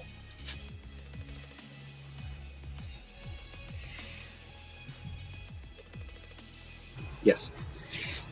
So after Initiative 14, you're going to have sleep available for casting. And because you're such a BMF, you can hold sleep on hold for about 80 seconds. Okay. Nice. Ogre, you started charging. This guy got knocked to his ass as he's getting up. Go ahead, Ogre. Whack him! Whack him, whack him, whack him!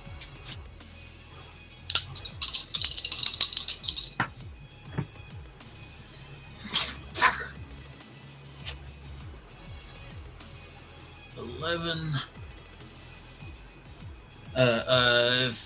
56. 56 total? 56 total. Okay. You swing wildly, thinking he would stand up. He actually manages to duck under your axe. He must have some sort of uncanny dodge or some other special ability. And, The lucky bastard feet. yeah. You going to try to hit him again? That'll happen on 20. Yeah, I'll try to hit him again.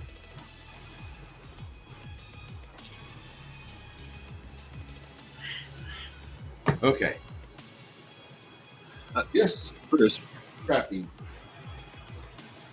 something because I will forget. Wait a I'd like to talk to you after this battle about an idea for maybe quick casting or instant casting. Okay. Hold on a second. What did I say? 59? You said 59, sir. 55. Not somewhere on there. Because I didn't add the plus 10 or the plus 10 or the plus 15.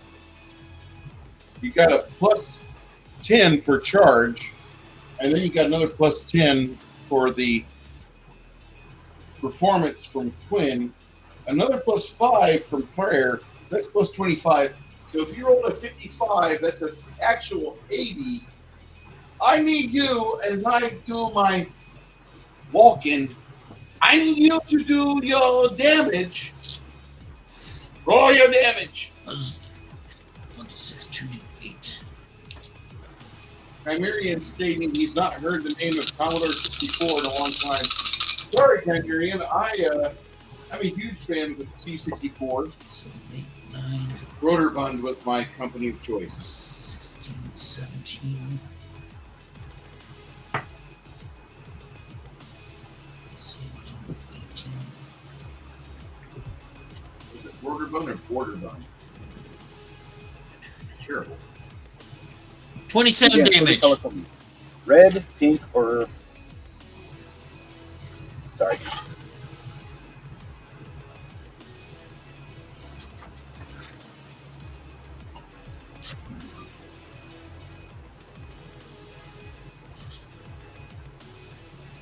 Go ahead, Nerdy. My things are All right. important. Rotterdam. I love this company. They made Veronica, Shoplifter, and Road Runner. Three fucking mainstays on my Commodore 4 days. Yeah. Okay. So you rolled a 80 and you rolled a 16 total damage? No, 27. Yay! Okay. So I just want to tell you about the story of the time you running up on an orc and you whack at him and it sank into his hips. You wrecked your axe through his thighs, his scrotus, and then to his other thigh. So I said thighs right there, plural. And then you wrenched your weapon free and watched him go back down after suffering a magic missile festival to the face and neck. That orc dies. There's no, like, he gasped for a few seconds or he clutches his stomach. No. You immediately kick it over and notice that his eyes have dilated. You wrench your axe free, and what do you want to do next?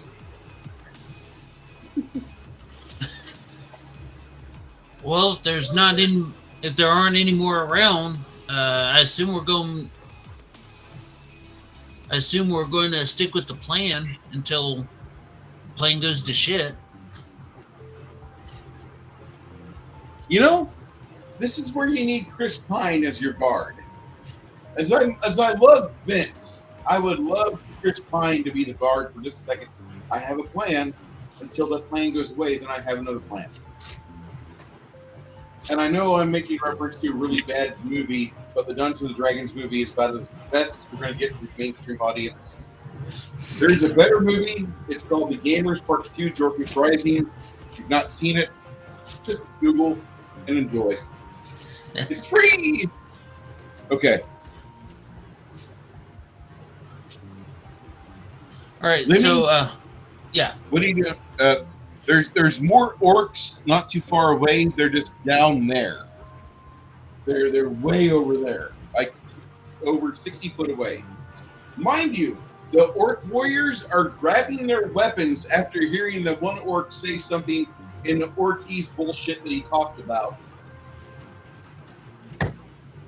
And I don't mean to be a racist against orcs, but I might tell you that the orc language sounds like a series of grunts and groans and various mouth noises that you would hear out of a continent we've given 11 Marshall Plans to over the course of time since the original Marshall Plan, and all we've received is hatred and racism from it ever since. In Western civilization. How much running does everybody... Sorry. Go ahead, Crafty. How much running does everybody want to do? Running? Because I'm reading the rate. How much running? Because I'm reading sleep at 100 feet and 60 feet away. Unless they close distance within 7 seconds, I might be able to cast it twice on them. But that means somebody needs to run to them because they're not asleep for very long. Well, if you wait till they get a little bit closer. Or I could wait till we get closer. Yeah. That's referring to. Or we could wait till we get closer. I'm only able to cast it once, but we don't have to run. We might be able to wait till after the battle.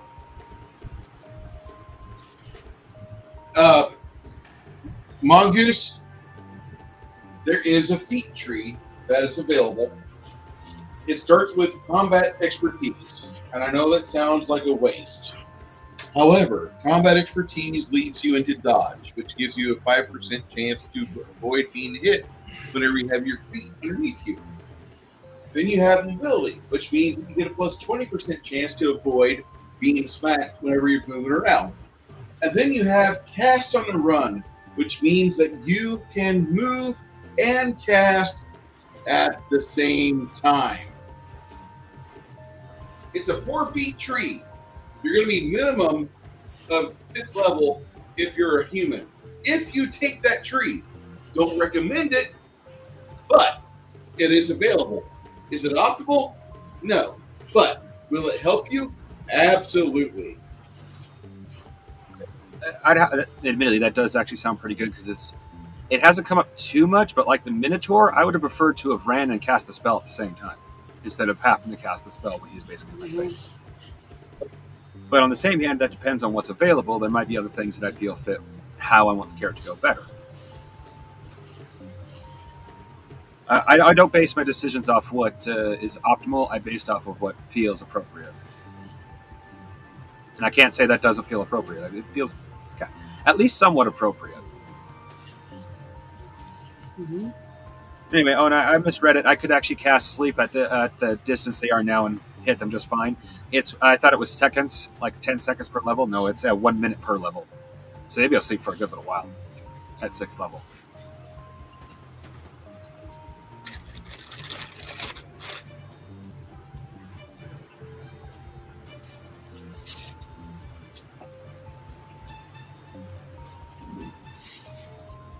I don't know where I got 10 seconds per level from.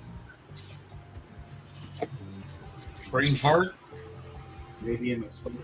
Probably. It happens. This is a system that has been unpublished and is still under beta. Or alpha. Yeah.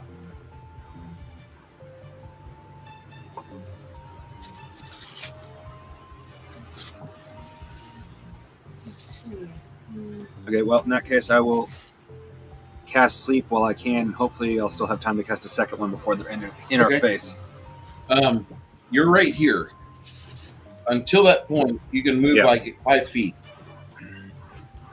Lemmy and Sylvia go off. Prayer goes off. These orcs start to make their way over here. And when I say start to make their way, they are initially charging. Oh shit. And they actually have distance to where they can do that against William.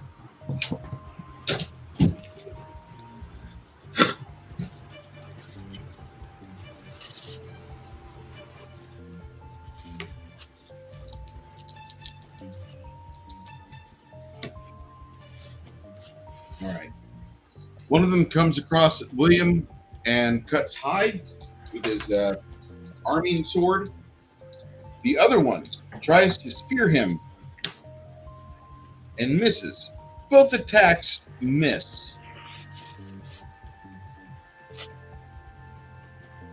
So does William get to attacks and say missed or not? Yeah, go ahead. He gets a plus 30 to whatever you roll. Okay. Okay, I got double 0 and 8. What does that mean? A 38 total. That's a miss. Flying against their armor, his weapon goes. So all right. Now it's my turn or not? Nope, not yet. Janet, you just casted prayer. Okay, What are you doing next? I'm going to fight those two guys that just tried to attack William. Okay. And then I guess William will try again. All right. What's your speed factor with your sword? For me? Yep. Hold on. 7? I think it's a, where is it? 7? Yeah. I don't mean to say numbers and have you repeat those verbatim. I might be wrong. I think it's a 7. It's on my paper. It says 7. It says 3d6 plus 7 damage. So that's a 7 then, right? Yep. Okay. I'd like to say thank you for all of the people watching on Janet's show right now. All possible 66 of you. Thank you for joining us today as we watch Isabeau defend her friends and her love from the Orcish menace. Mm-hmm. Trying to. All right. That happens on 10. On 13, go ahead, Mr. Roberto.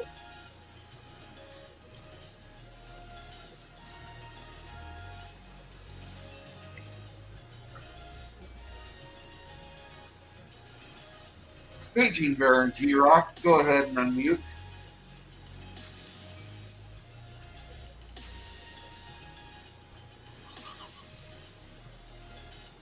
Baron G-Rock. You might have stepped away for a minute. I had to do that. Yeah.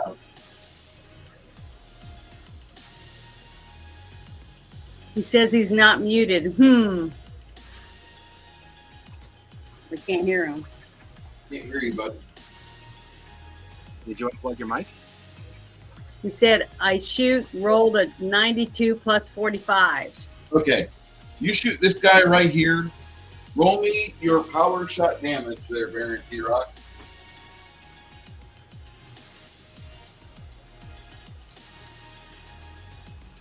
I've jammed his volume all the way up. Just wait for him to show up. And He might have to drop out and come back in after his turn. I think that might have to happen. Let us know your damage, then try to reset.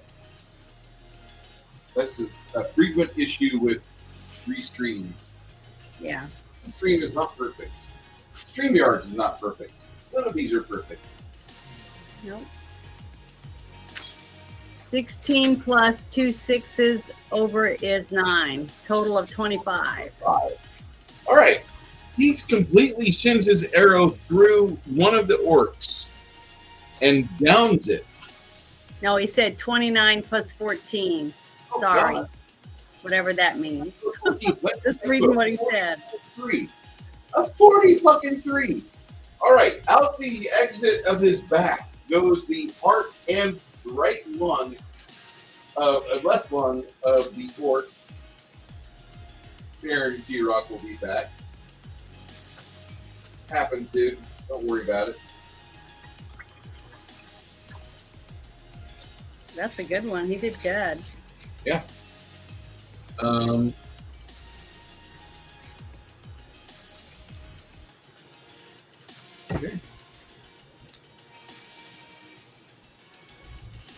And I always keep forgetting to add the 10% from Quinn. No,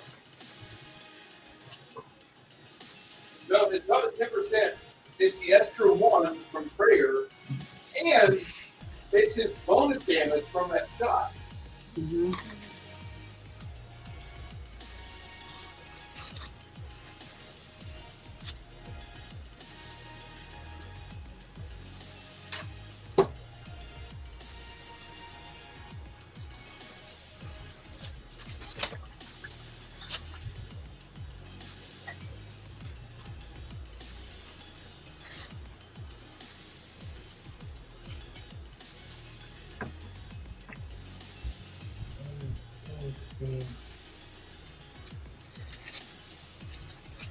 I guess we should walk around to the other side of the table. I hope all of you are enjoying yourself today. I am enjoying myself today. I am in the middle of probably tying on a drunk. Hey, Baron says, is beating on the wall. Let me in, let me in. Little pig, let me in. Let me out! Let me out! Let me in! Let me in! Clue! I haven't seen that in a long time. Oh, good God, that's a good movie. It was a good movie back in the 80s. So, I was amazed when I found out who actually voiced Scar. I did not know for the longest time.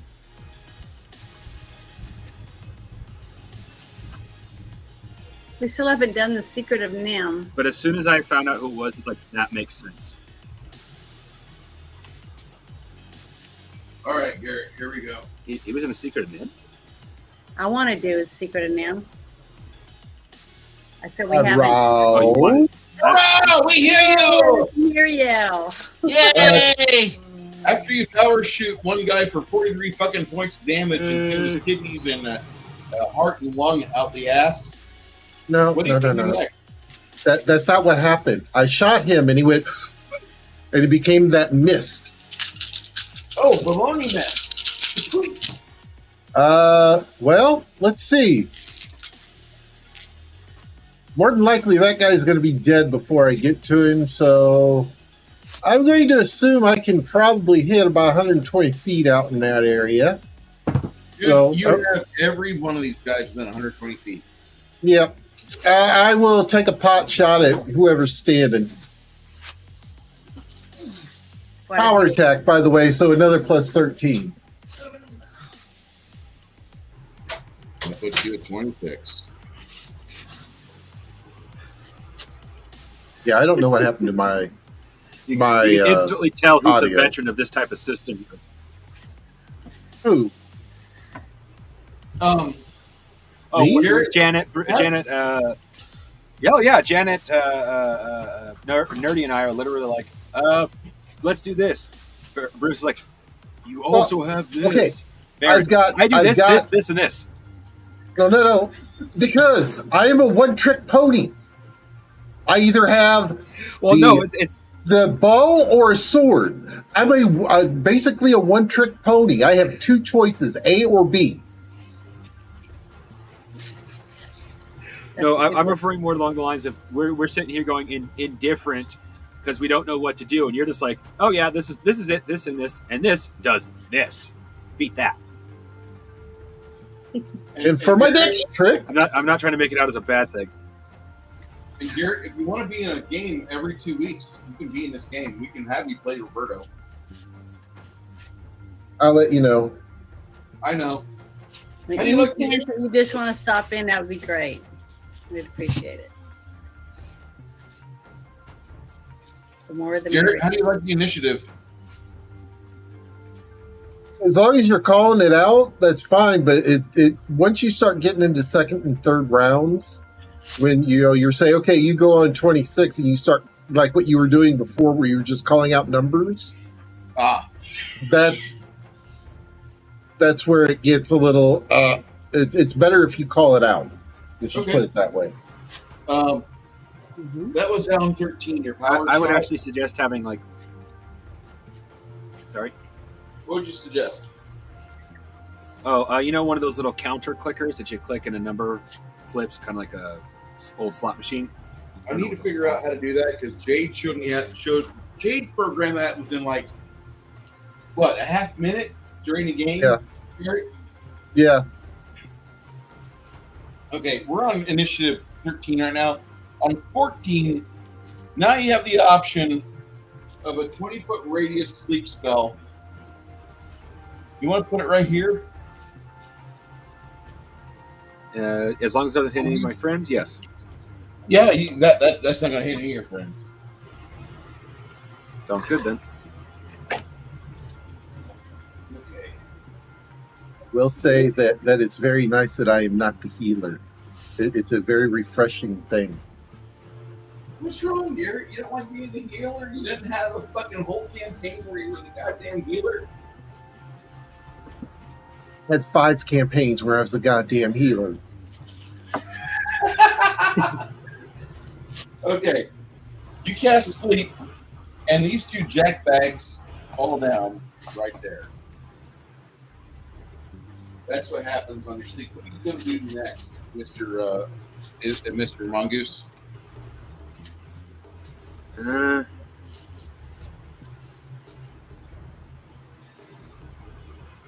By the time I get around to another area of effect spell, that has a high chance. If only I was high enough level to admit people. To do then what? I could cast Fireball without worry.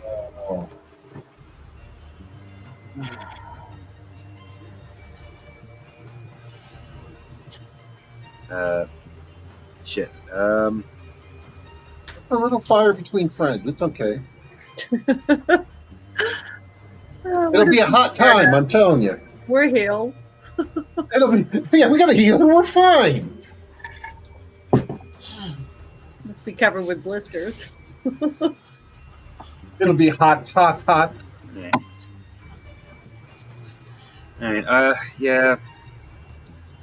I'll go ahead and try Fireball. I just hope I don't hit anybody. Fireball. You gonna try to hit these guys over here? Are you gonna try to hit these guys over here? Yeah. Okay, Fireball goes off on 24. It's currently 14. This jackass tries to hit your William once again.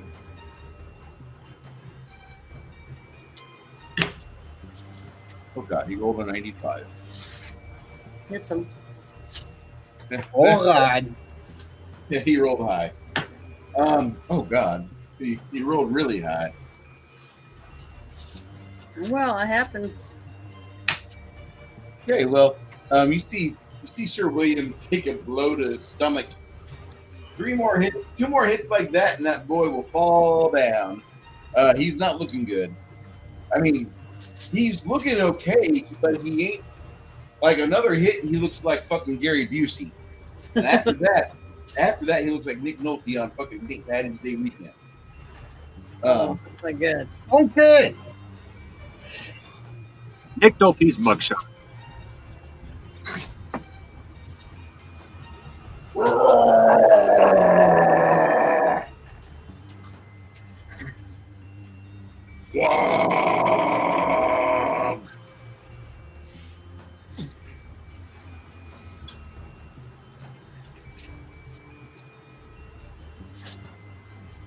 I thought those 2 guys were sleeping. These 2 guys Yeah. are. Yeah, they're asleep.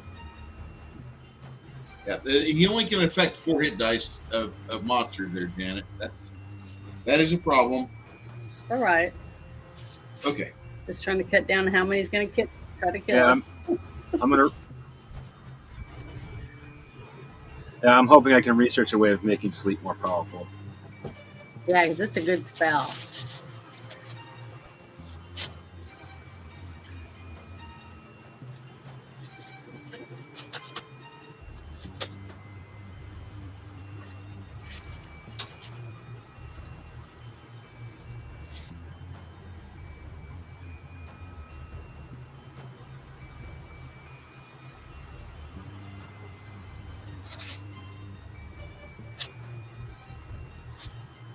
Anybody here ever see the movie called Ghosts of Mars? Nope. Nope. It is an ancient What's it about? movie Sounds kind of where where the ancient spirits of Mars arise as we are trying to figure out what the hell to do about this strange infestation of Martian spirits while we are trying to mine Mars for its mineral wealth. It is a John Carpenter film.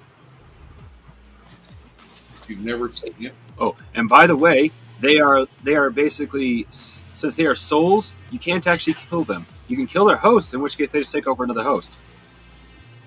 So you have to do an exorcism. I remember that movie.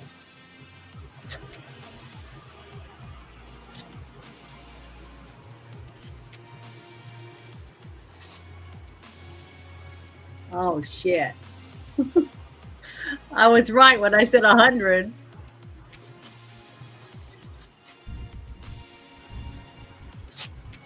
The good thing is, Janet, they don't have any fucking armor on that you can see. Some of them have like waist garments or like at best like. Yeah, but William's almost dead now, and if I use all my time to heal him, then I'm not attacking anybody. So I'm just saying, Janet. we are up for.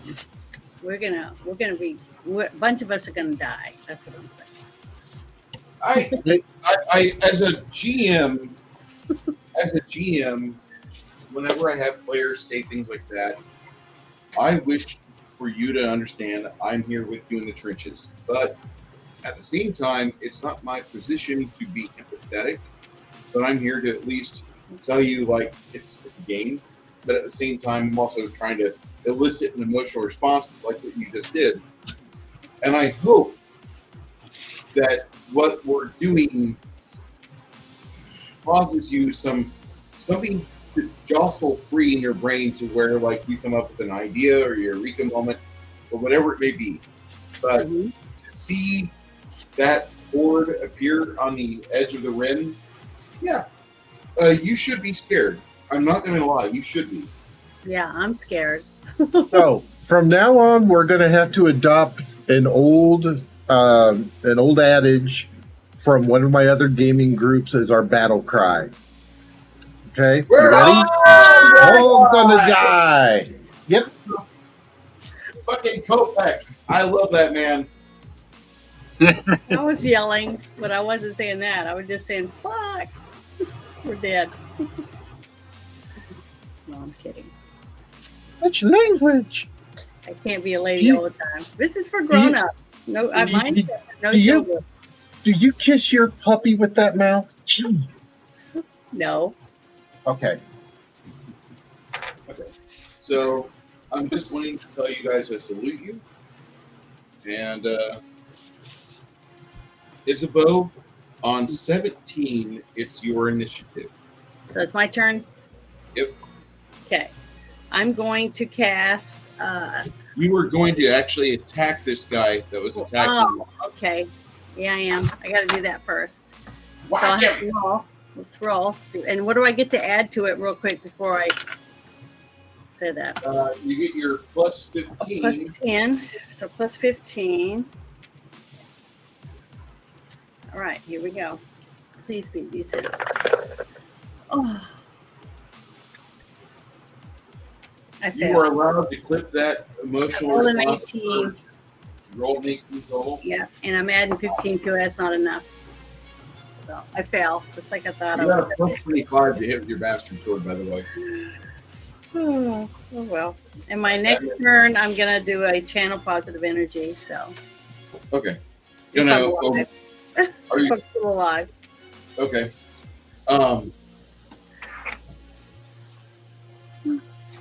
That will happen on 7.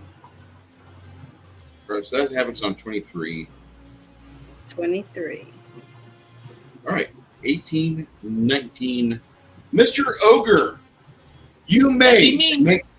You may, if it is you were going to attack one of these guys. You got charged by 4 of them. All right.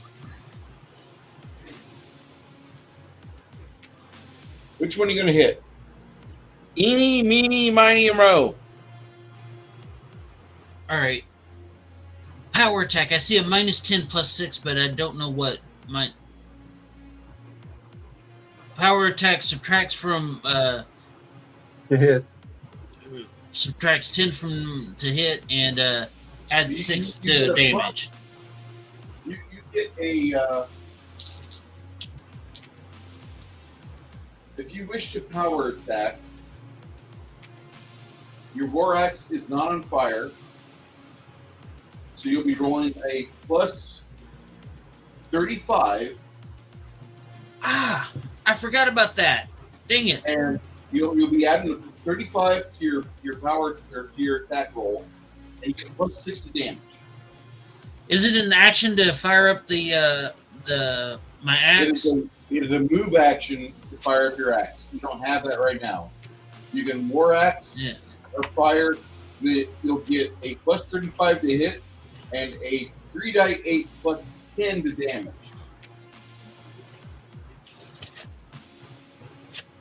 To power attack. Yep. All right. So plus 35 to hit. And that actually adds plus 2 to your speed factor, but that's only at 22. Nobody else goes before you. Go for it. Plus 35 to your die roll. Sugar. Rolling. I rolled a 98. Okay. So damage 2d. If you're power attacking, then you have the opportunity to hit 2 of these fuckers at once. Yes or no? Yes. All right, roll damage. 1d6, 2d8.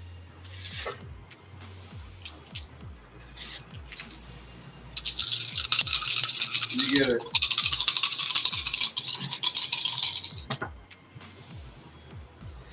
Okay.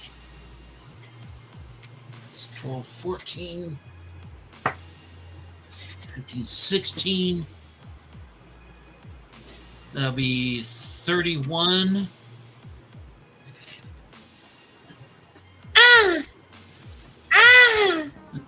31 damage. Okay. You take out 2 MFs all at once. Sweet. What are you doing next? Cleaving on another pair of these guys or no? Yes, definitely. I'm going to step in and hack down another.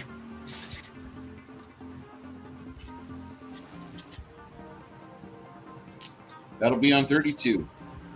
22. 32 on Overcleave. Okay. Janet, Yeah. I want you to roll to hit for Mr. William against the orc. And I get to add what, 15? 25. 25. Okay, hold on. He's power attacking, that's why. He rolled a 51. Plus 25 is a 76. So now you roll a die 10 and you add 9 to the result. Die 10. Get it. This is all bludgeoning damage to an orc.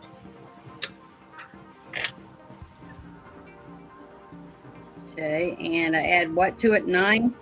9. Okay. The door's about to rock. 8. So 17.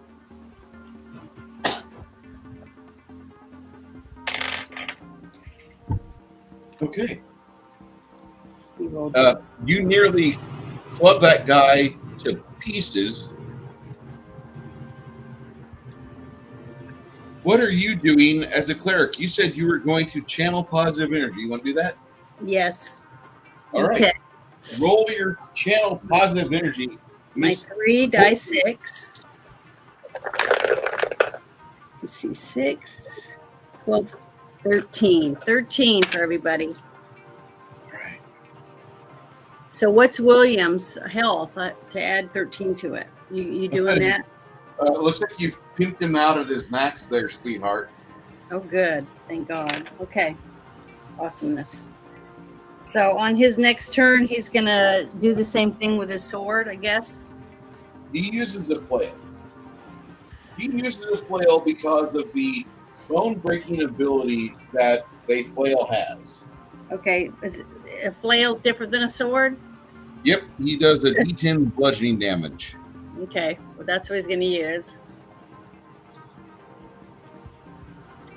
And I guess, is anybody else still really bad injured?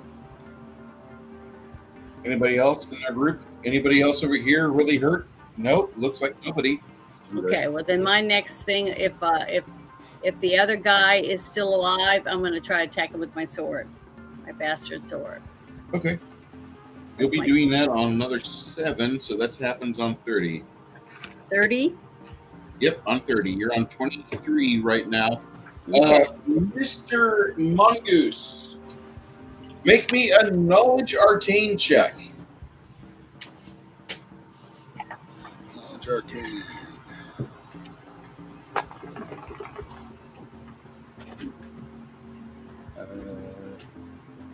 One second, that's my bonus.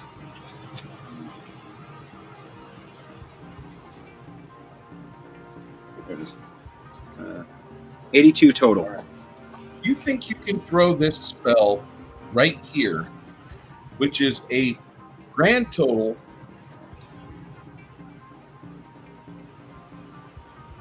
of about 73 foot away. You have intonated the casting requirements and say 73 feet. Roll me your D6s. This happens on 24. 24.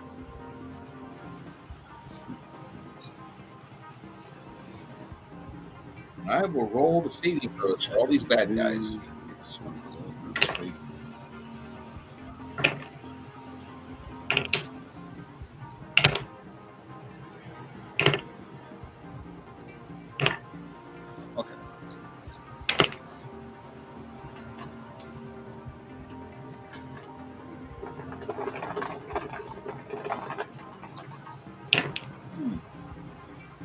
Hey, Chimerian, do you want to play one of the characters here?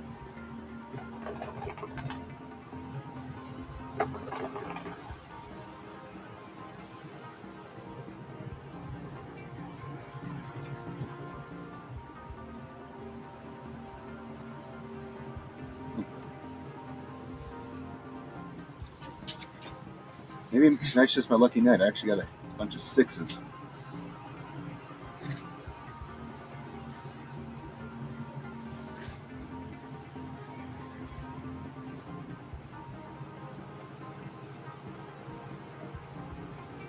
$32. Are you serious? 32. Okay, I'll be over there on that side of the table in just a second. I'm throwing a link over to Chimerian show you want to play. You'll be taking the role of Lemmy, our stalwart rogue friend.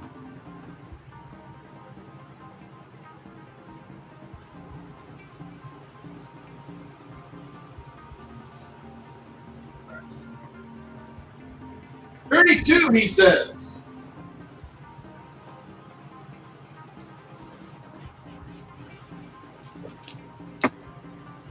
Those two go away. These two go away. That guy goes away. All right. Mongoose, roll me a D percentile. You're going to add a total of 40%, 45%. All right. 35? You're going to add a total of 45%. Oh, 45. Okay, just making sure. 97. Oh, man. Makes my back medication. My brain is so slow today.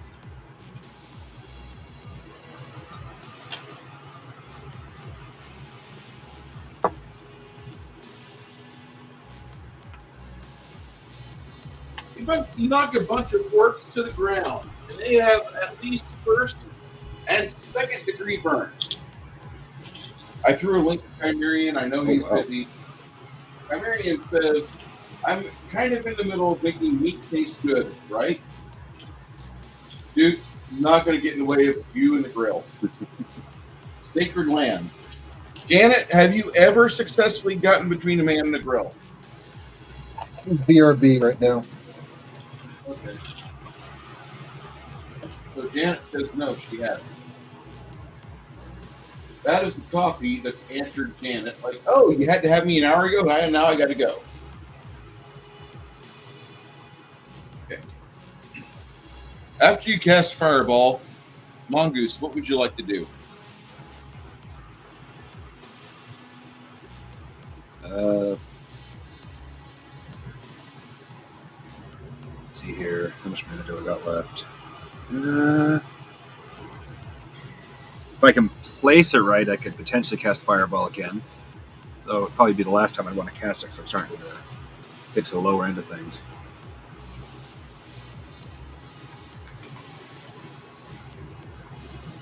Not out of mana, but I'm over halfway out. And while we're at it, that Fireball just did a catastrophic morale event. So we are rolling.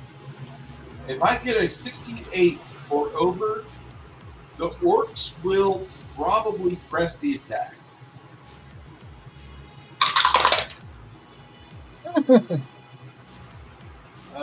That's a 92. The orcs they are complicit in pushing back on the heroes, and they want to make sure that you guys do not have a chance to rout them. Sorry, y'all. You're going for another Fireball. That's another 10, so that'll put you on 34, sir. It's 9, actually. I have the reduce. 9? 1 second. Put you on 33. Yes. Okay. On 25, on 26, Roberto, your power shot. You have orcs that are struggling to get up after that fireball. You want to hit that first guy? Was there one that ran down toward us? Yeah, this guy right here. Yeah, I don't like that idea. Get him. Let's see. 81 plus my 45. Yeah, I think that's going to hit. Roll damage. 3, 8. So 11 plus the 14 is 25. I had one that was a 6. 49 points of damage. It was like, ka-twing! Ugh. I had to throw him down to the mat 3 times for him to lay on his back. When the arrow exits his chest, it's carrying a lung and a kidney. Oh, does it hit anybody behind him?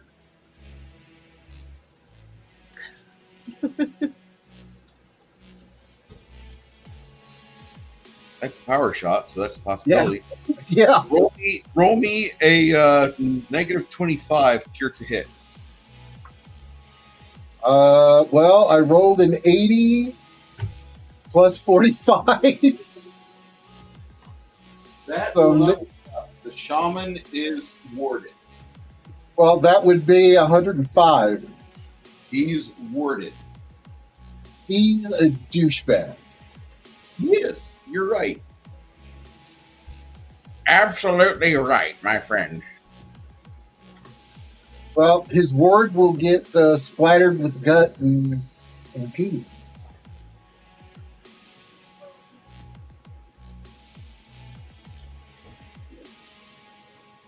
I will be right back. My bladder is doing what Janet just did.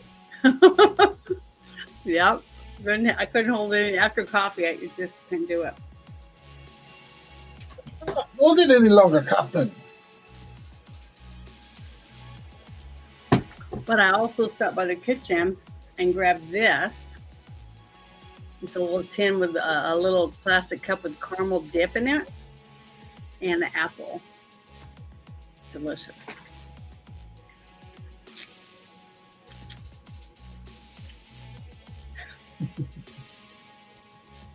Gotta eat.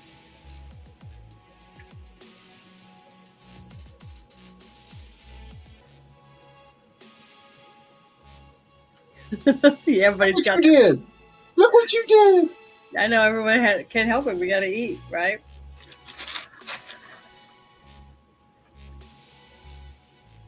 But oh well, I can help myself.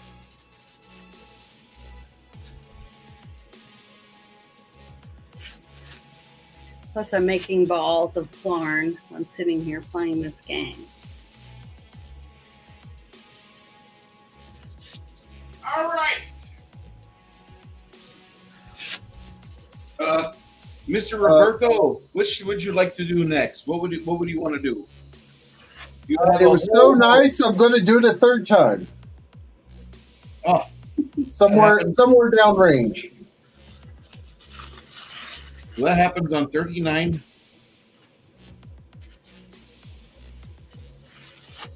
And Isabeau, Yes. this guy gets to his feet, and William gets an attack of opportunity. Go ahead, William. Roll that at a plus 30. Add a plus 30 to your die roll. Come on. Come on. And don't forget the bonuses that we have outlined. And that's what? That's 25. You run 25 plus bonus, right? You got a plus 25 plus, actually it's a plus 40 for all the magical bonuses and sacred bonuses you got going on right now. Plus 40 to what you rolled, Dan. Roll Right. about 70 total. Oh. Oh my God. I rolled an 86 with the bonuses. So I think that's enough for my hit, right? Give us a D10 plus 9 damage. Okay, so let me roll that. Hold on.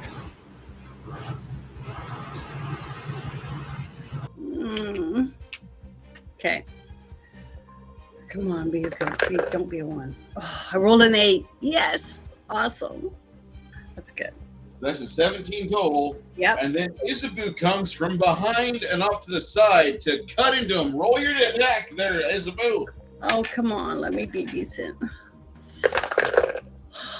She rolled a 45, and I get to add 15 to that. So is that high enough? No. However, he goes down. Normally at 45 plus your 15 would not be enough. But because he's prone and on the ground. You have sympathy for me. No, not the least bit. This is a plus 20. Oh, I'm kidding. So,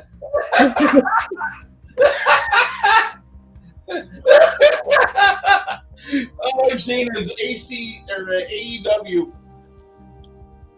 so do I get to roll damage? Is that what you're saying? Roll damage! Okay, I get to roll. Let's see. What do I roll? I got a 7. I get a 10. I rolled a 10 total. All right. You stab him in the head, and you see a fluid that you've not seen before. This is interesting. And then you wrench your sword trying to get it out of his skull, and he continues to twitch on the ground. He does. He has twitch-like thoughts. So if you've ever been on Twitch and people are acting emotionally, this is what you see. Oh, he's in a hot tub. Got it. I'm not sorry. I have no empathy for those that go to Twitch. I absolutely deride that network of social media. That's like the bottom tier. That's the emotional ghetto. Is it better than Reddit? Okay, they're on the same level. Okay, because I know someone in this game right now that goes to Reddit, so I'm just wondering. What are you talking about, Janet? I didn't tell you that. I'm just saying. Yeah, I don't it has- know either one of them. I'm just going to say that if you are ever lonely and you need Prawn is on Reddit. Mm-hmm. The volume of Prawn on Reddit is crazy. Yeah. Don't go there. You're right. Don't go there. It is because the moment you start reading the comments, you're like, oh my God, they're retarded. And in this house, we say gay and retarded.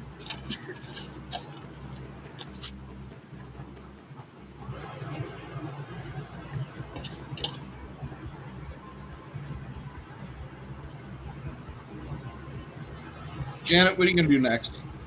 I am going to, since the 2 guys are dead, right? Oh, yeah. Oh, my They're- God, yes. William and I are going to go towards the rest of our group and try to help them fight. All right. For those of you GMs that are watching and you're kind of amazed at Janet, I'm going to just tell you to grab yourself a new game for your table. You've probably been together for years, right? But if you have a person like Janet at your table, she brings a sense of wonder and awe. And for your audience, she's literally the audience character at your table. Sometimes it's not a good thing. No, Janet, you've added so much to my games. As much as others did about the fact that you might not get something or you don't understand a ruling or a spell or what have you, the fact that you are such a neophyte to the game and every opportunity as a GM that I get to interpret game rules to a person for a game that's not published yet, you are the gold mine as a dungeon master that I've needed at my tables for years. Well, Others will disagree with me, but as a dungeon master, I have to tell you that because it will not only reinforce your mastery of the rules, it will also help the others at the table as they hear it time and time again. So it's okay to be new to gaming. It's okay to not know the volumes of rules within a 572-page book. You're good. Well, thanks. I appreciate it. And I don't mean to belittle you if that statement made you feel belittled, because that's not the intent. No, I know. The intent is always to empower you and to strengthen your mastery of what we're doing at this table. I appreciate it. You and both you and William have the same idea. It's time to go forth and put the struggle against these guys. Yes.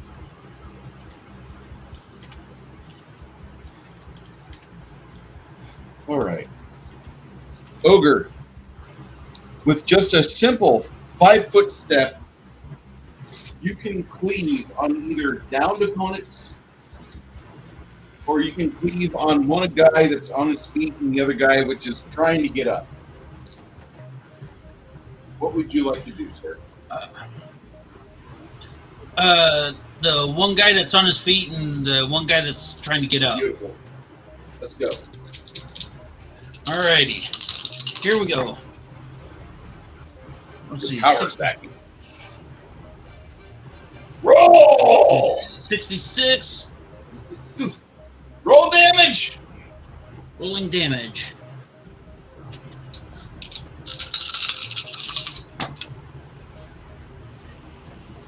Let's see, that's 9, 15,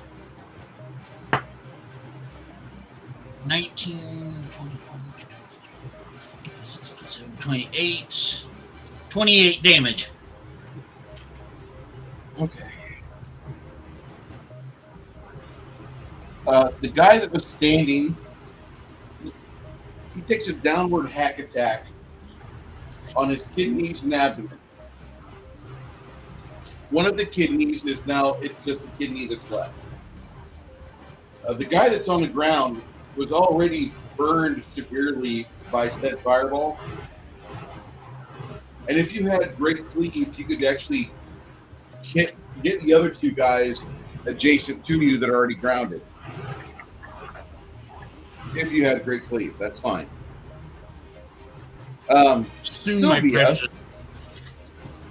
Sylvia, however, go ahead and roll for Sylvia's precision strike, because she has lined up a flanking attack with you. Rolling for Sylvia to attack. He rolled a 25. Where it is. And dagger. That's a 50.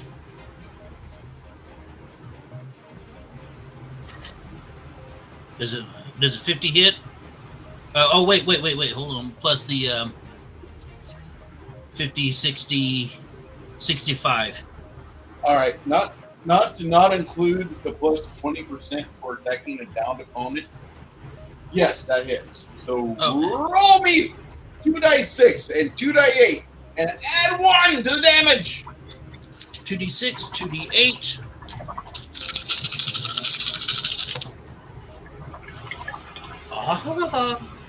Okay, so that's 8, 16, 17, 22. Hold on, not done yet.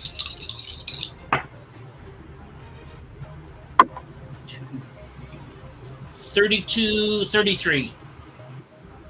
All right.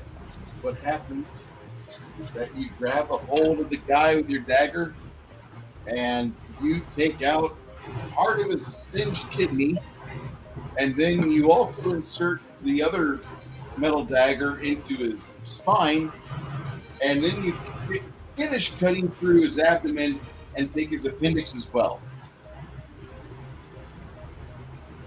He doesn't even live long enough to take his last gasp. He literally dies right there on the spot. You amateur surgeon here. Lemmy, make a tumble check for Lemmy, please. Roll me a D percentile, Ogre. B percentile ogre. 76. Okay. He kind of tumbles into position, not feeling great. Roll me it to hit.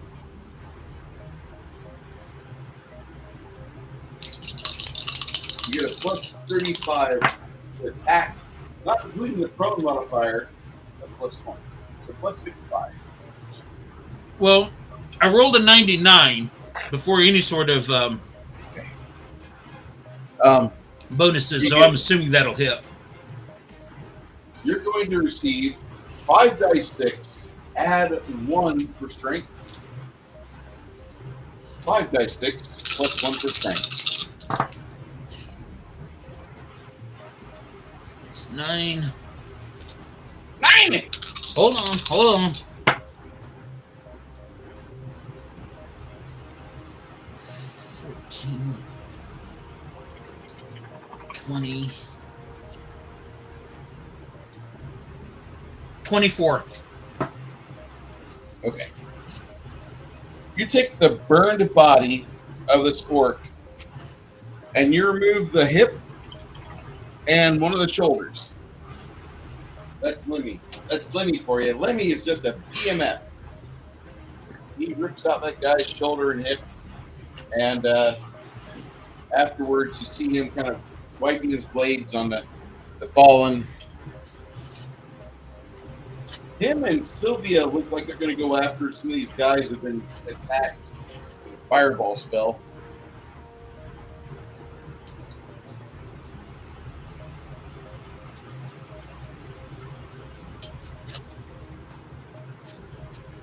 All right.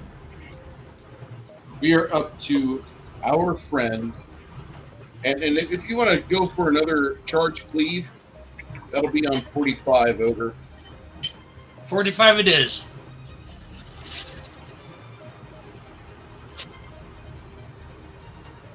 Okay.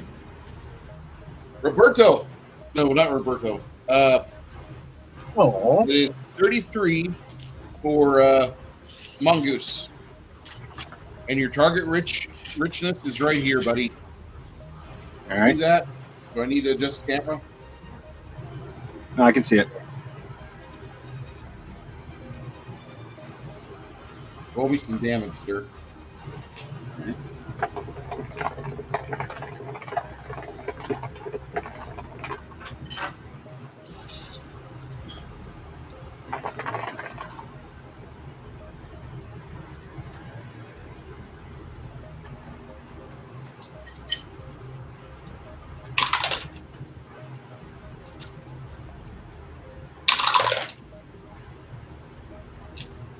$31.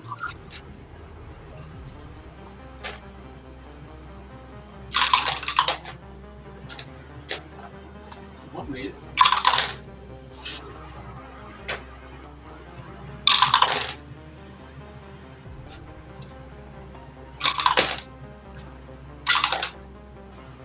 You made it.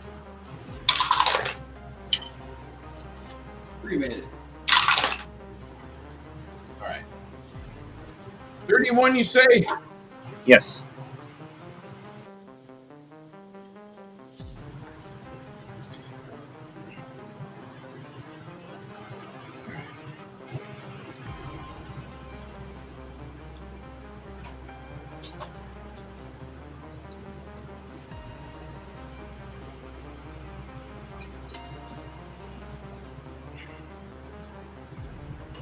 This shaman.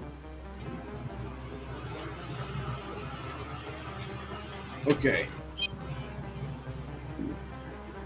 He casts a fireball, and it's going to hit all 5 of you, plus your dog. So, Isabu can roll for William as well. He gets a plus Bruce. 15. Yeah? Sorry to interrupt, but remember that I wanted to talk to you about instacasting? Well, one of the things I wanted to talk to you about is, could I cast, like, in this case, something to stop him at the cost of a few life points to instantly cast it? You had already cast fireball on. Oh, he had already cast. Okay, never mind then. Yeah, he was prepping to cast that. If I had known he was casting, getting ready to cast fireball, I would have hit him. You were casting fireball and was finished casting, and he was roll me a spellcraft check. All right. Nope. 12. Okay, I'm thinking about combining spellcraft and knowledge arcane together because, no, not really. Because spellcraft is more of a fucking like gut instinct. Knowledge arcane is more like a book knowledge shit. Okay, never mind. Yeah, you don't recognize the red sigils he's making. Yeah, and even with my bonuses, it'd be like 52. You need to roll for a total on his fireball casting a total of 65 together. Yeah. Oh wait, does my knowledge get affected by the bonuses on the screen? Yeah, plus 15%. That puts you above 65? That would put me at 67. Okay. You recognize he's casting fireball, and that'll put you and him on the same second of release. So I need you to roll me a d6. Roll me a d6. Roll higher than Bruce. I rolled a 5. All right. Your magic missile can go first. Roll me the damage. Missiles.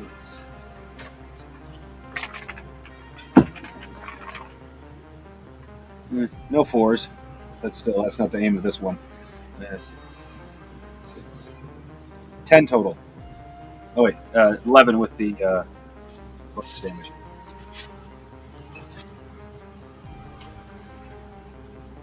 All right. Roll me an additional d4. All right. 2. What's that total? 13. That'd be 13. Okay. So he needs to make a 100 on a die check. If I can't roll a fucking 100, then he will lose that spell. He will not get that spell off. Otherwise, fireball goes off, and you guys might perish.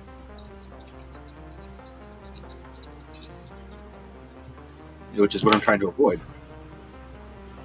I rolled an 87. He loses the spell fireball.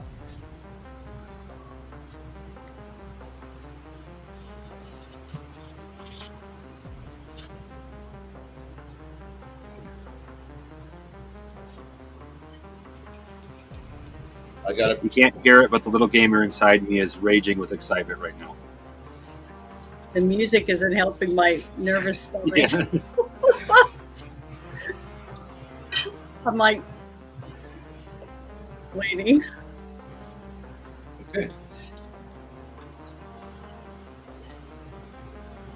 As you detonate that magic missile on his face, he manages to survive the magic missile. He's not happy. What are you going to do next? Is it safe to cast fireball from that direction? If you want to cast fireball on him, you can. Well, what I should say is there's a bunch of people in that area. A bunch of orcs. Yeah, there is. Okay. Then yeah, that'll be my last fireball too.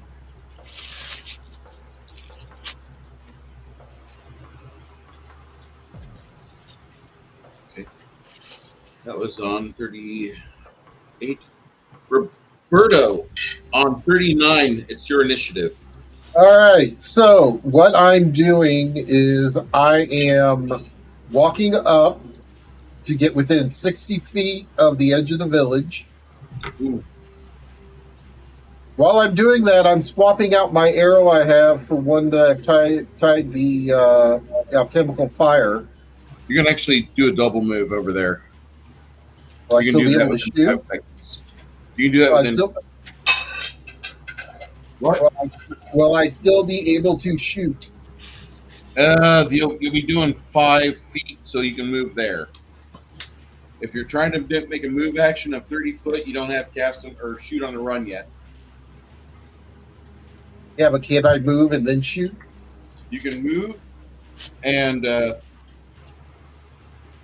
if you wish, you could go from here to here, and then in another 10 seconds, you'll shoot again.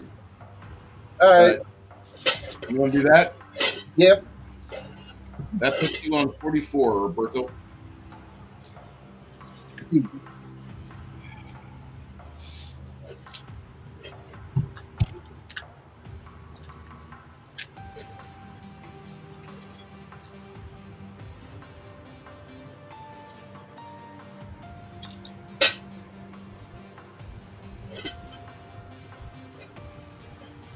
The same initiative.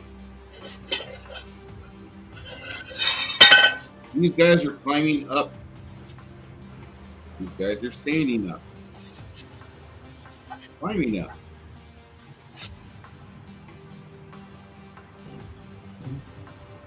What guys? Yeah, thank you. Guys. Hey, you guys!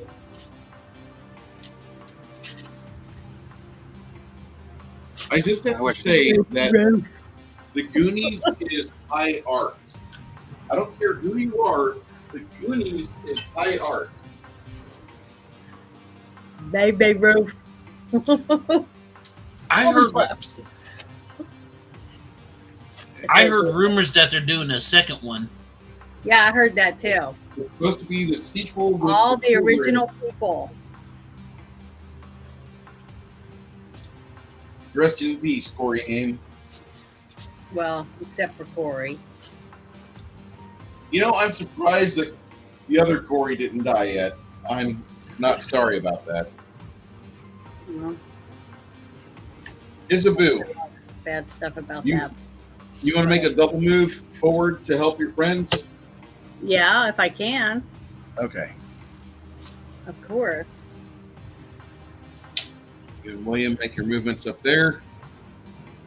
Can William too? Yeah, William gets there with you. I'm almost done with his character sheet.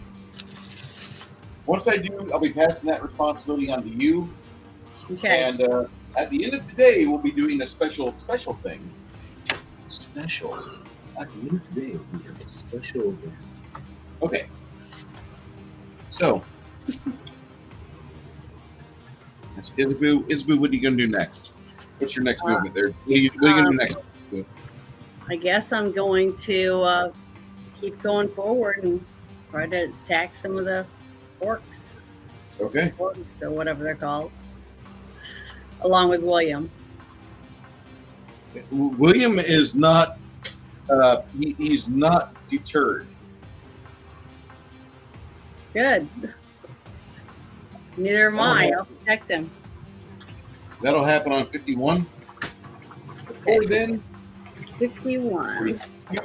42, 44, Roberto. Well, I'm going to move the next and. Roberto, Yeah. you've got guys that are within 60 feet of you. Well, am I within 60 feet of the village? No. Oh, well. All right. Can I get a closer look up on... Are there any that are still on the ground? Yeah, you're at a negative 20 to hit those with missile fire. You're better off to shoot these guys on their feet. Okay, I want to shoot a guy who's on his feet near a bunch of guys who are not. Yeah, this guy here's got burn damage from a fireball. It's really weird. Oh. Okay. So, let's see. 61 plus 45. I think that's going to probably hit him with a power shot.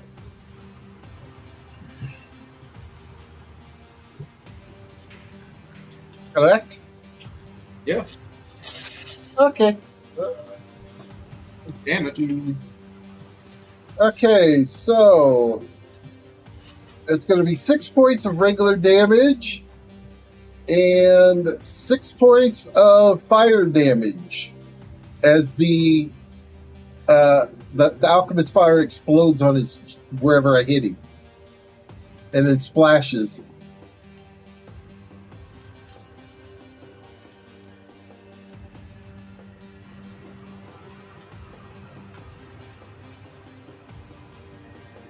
Oh wait, I'm sorry. Add 14 to that. I apologize. So it'd be 20, 26 total. You managed to Sorry. kill one of the orcs off. Does any of the others catch on fire?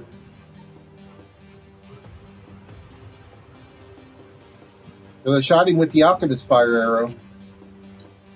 One of them does not catch fire. The one adjacent to him does catch fire. Roll me a d6. Okay, that was a 6. So 10.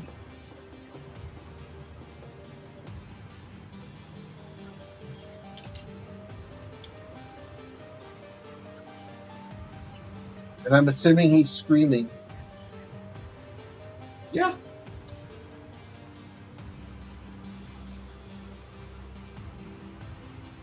Does the alchemist fire dice explode as well?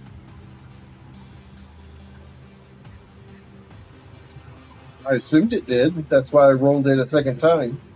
Oh. That's how I got 10. It was a Yeah, D6. for some reason I thought it had bonus damage. That guy's got burns on him. That dog notates who threw that. Who did that? Okay. Roberto, you want to go do another power shot, I assume? Yeah, but with a regular arrow this time around. Okay. Okay.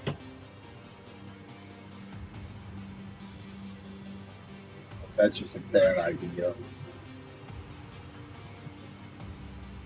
This orc with an arrow will try to pierce Isabu's stomach. Her toned stomach. That's only a 32. That does not hit. This guy starts to play music for the orcs. They get bonuses. This jackbag will do a charge effect. He goes after Sylvia. Well, looks like I just made a special friend. Yeah, he doesn't seem to do too well on that attack. This guy, he moves over to here to try to resuscitate his dead buddy. The shaman shovels ahead 5 feet. Before you can get your fireball off, wizard, roll me a will save, DC 75.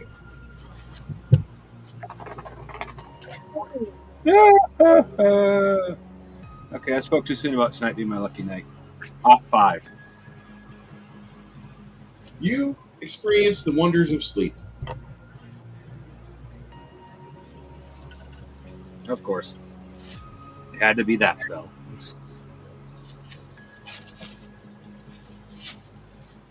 Wait, cancel that. You're over 4th level. Oh, yeah. I am!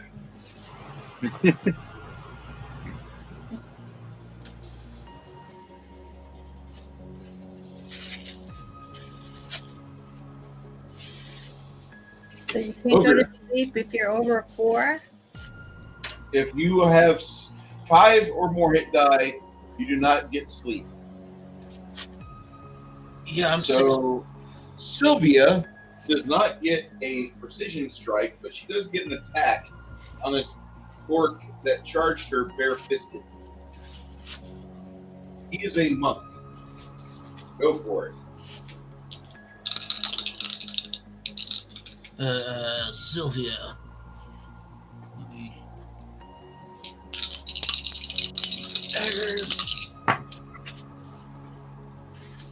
So you rolled a 32. That'll be 57 plus what bonuses here? Okay. 57, 67. Yeah, normally a charge drops your armor attack to your armor class, so I need you to roll damage for him. She What gets am 2 dice 6 to add 1. 2d6 add 1. 7. 8. He's not happy. Okay. Shit. Let me drop.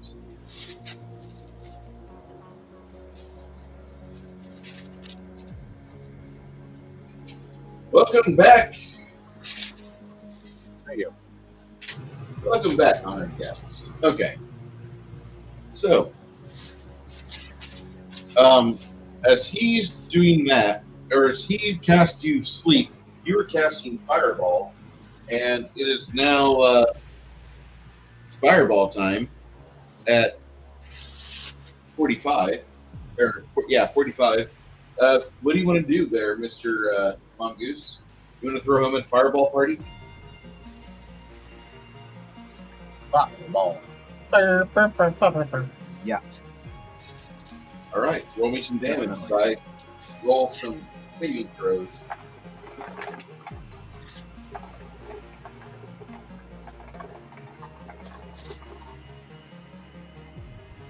Oh, I kind of lucked out that I got the really bad roll out of the way on one that didn't actually matter.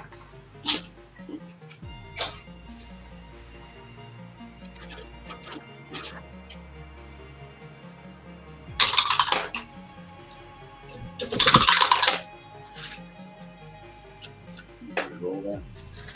25. 25. Yep.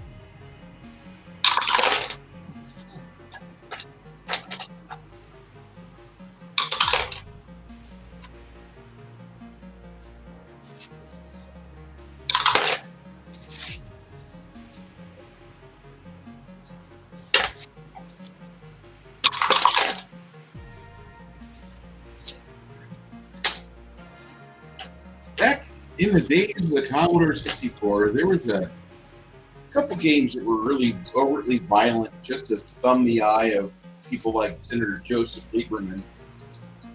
And they would line up these prisoners against the wall, and you were supposed to just take the cursor and hand the gun sight across the wall with the fire button fully depressed. And as you gun them down mercilessly, you get the information from the computer that those were Jerry's kids.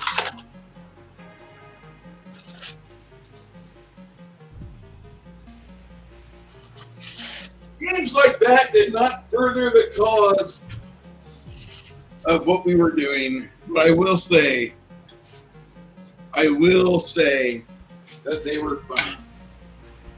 And sometimes you don't need something politically correct to make your mom happy. Sometimes you just need something to make you laugh after you get some murderously difficult algebra finished. He's mildly perturbed. Crafting, roll me a d6 as the alchemist fire on the stick explodes. 5. He's not happy at all.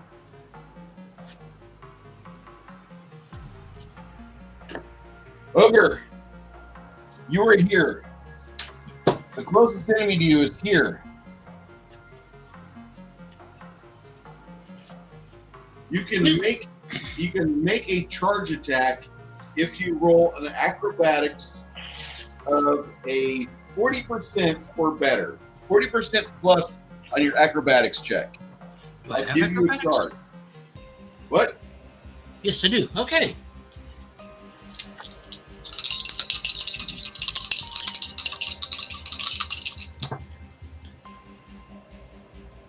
Okay.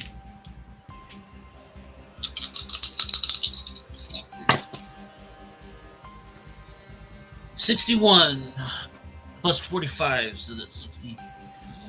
Yeah, that'll do it. All right. You managed to get in there and take a swing. You're coming low, coming up with the axe. Roll to hit. Rolling to hit. Rolling to hit.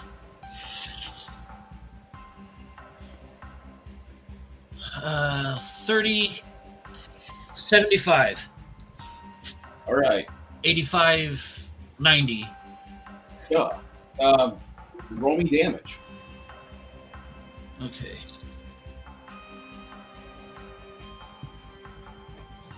Uh, 1d6, 2d8. Looking for my. Okay.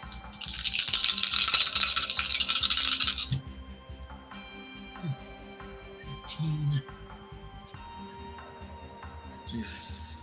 15, 24.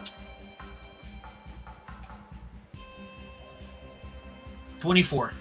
24, beautiful. Janet, roll me a D percentile. We're going to add 30. And this is Mr. Lemmy, your friend, the acrobatic rogue, not quite as acrobatic as Miss Sylvia. And what am I adding to it? 30! Oh my god! I rolled all zeros. All zeros? All right, Yes, Janet. all Roll me three a of them. hit for him. At Why? a plus What is 40. that again? Hold on, let me take a That is picture. a critical fucking success. It's You like, get you perfect can't get fucking worse than alignment. no, you can't get worse than this in Las Vegas. Hold on, Janet. If you just rolled all of this, and I'm gonna display this for you because I don't want you to. You see that? Zeros? You see that? Yeah, that's what I rolled. That's a critical success. Oh, That's not a failure. That's what you want to roll every fucking time. well, if it's good, then I'm not going to do it every time. But here, I'm sending you a photo. So there, I sent it to you on X. All right. You're going I'm to roll on it. another D percentile and add 50 to it. Okay, and another percentile and add 50 to it. Yep. Okay, hold on. Let me get this ready. I rolled an 89. All right. So that's 139. Okay. You need to roll 5 dice 6, add 1. 5 dice 6. I got 3, 4, one more. And add 6 to it. Yes, ma'am. 12. Add actually 1 to it. 5 dice 6, add 1. Oh, okay. Let's see. And if you roll any 6s, add another, because this is a damage die. All right, I rolled 22 total. Oh, I did right. I rolled 2 6s, so I got to roll them again. Yeah. What? You roll those Two- again. 2 nitrile 6s, and I rolled both.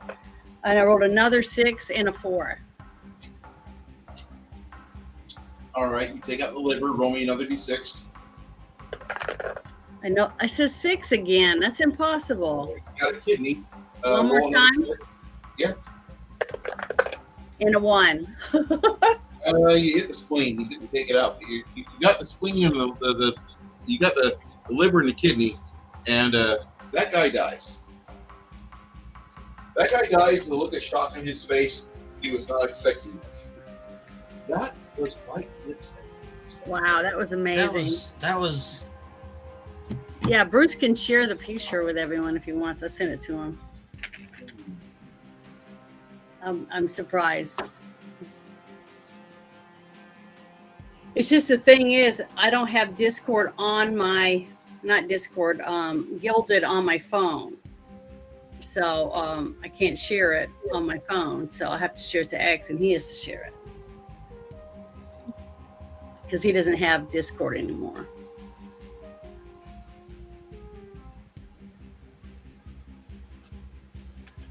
Oh my. Because I used my little clear dice this time.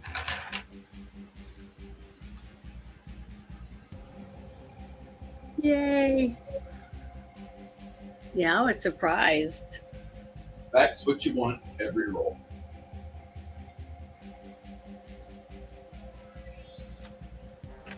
Well, I'm thankful I rolled something good for a change.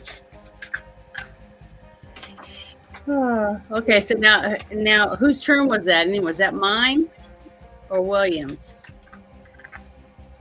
That was yours. Hey, Crafty. Crafty and okay. So actually Ogre. Ogre, what are you going to do next? Worry about the crafting gamer.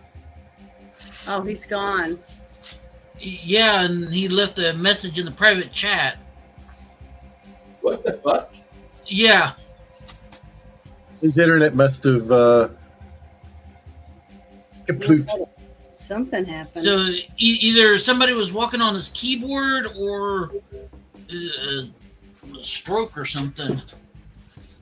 I don't want to think about him having a stroke. I don't want to think about that either. Yeah, that's bizarre, and I don't know what keyboard speak is, so. Okay, I am here. Do I have a target within? Oh, he's in the back room. Let him in. It's a joke. Let me in. Oh, it's a joke. Thank God. He had us worried. My chin. I didn't expect it to be that kind of reaction. I was Sorry. like, oh, Crafty's in the back room. Crafting's in the back room. He's being weird. That's the reaction I was expecting. Ah. Crafty. Well, all of a Oh sudden, God, he's having a stroke. What? well, you disappeared, and I see in the private chat that, and I'm like, either somebody walked on his keyboard or he's having a stroke. Well, I know he has a kitty sometimes, so that could have been possible. Stroke! Stop mocking me! Fucking Family Guy.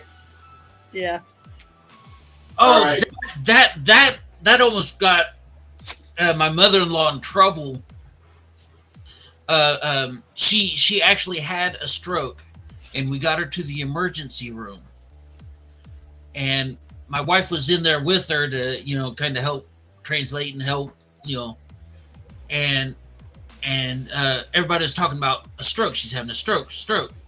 And my mother-in-law, she's in there while having a stroke. All these people rushing around. Stroke. And then, oh my God, she's repeating herself. My wife's sitting there like, oh my God, because she knew exactly what it was. It was a Family Guy. And that's why she said, stop mocking me. So. Damn it, that's wrong. Anyway, okay, here's what I'm doing. I am getting to my nearest target, and I'm going to utterly destroy them. Okay. Flatten them out. Please. Okay, what is this? Is this an enemy?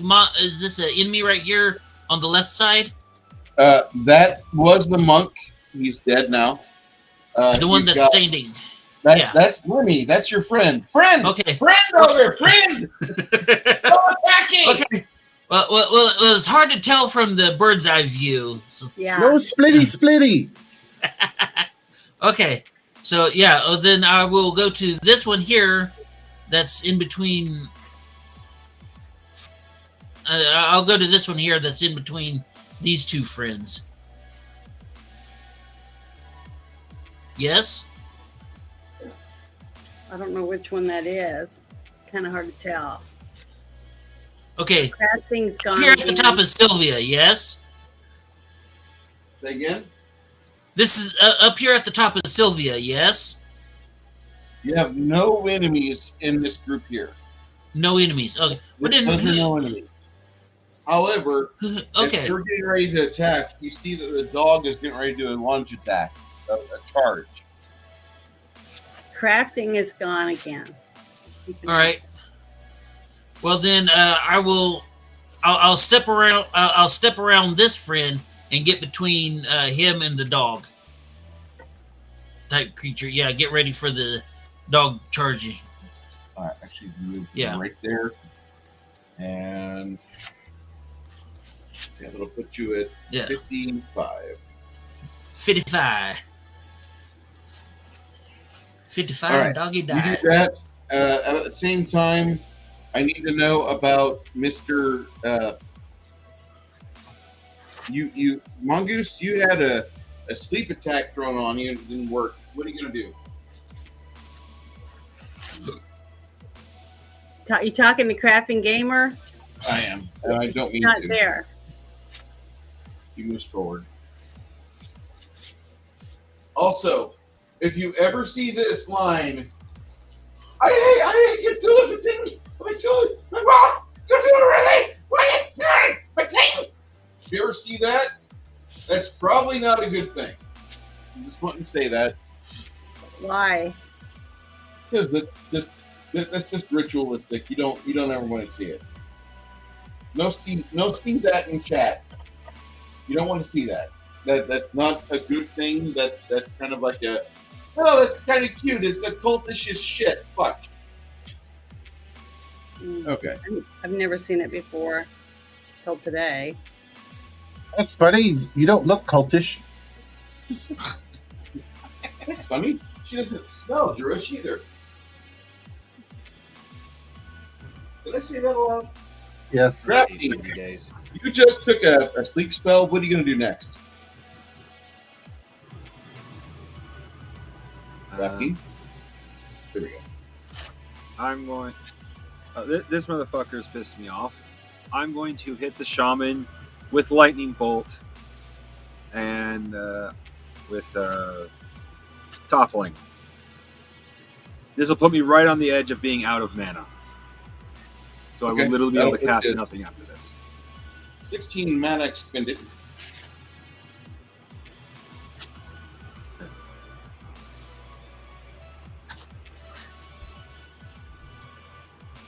Wasn't planning on casting this. I was planning on setting it for other spells, but he's officially pissed me off.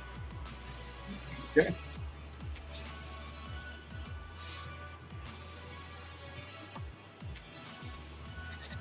All right. He's starting to cast an evocation spell. Roll me a spellcraft check. Go ahead. Spellcraft for you, Mr. Crafting Gamer. 81 before bonuses. He's crafting a magic missile spell before you can hit lightning bolt. He will go before That'll hit me you. before I can hit him. Yeah.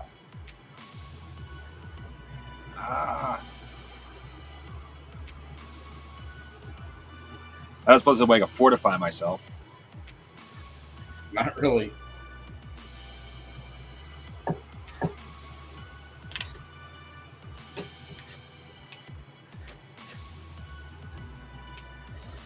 Might have to look into getting some sort of spell resistance. Okay. You have a brooch of shielding? Yeah. All right.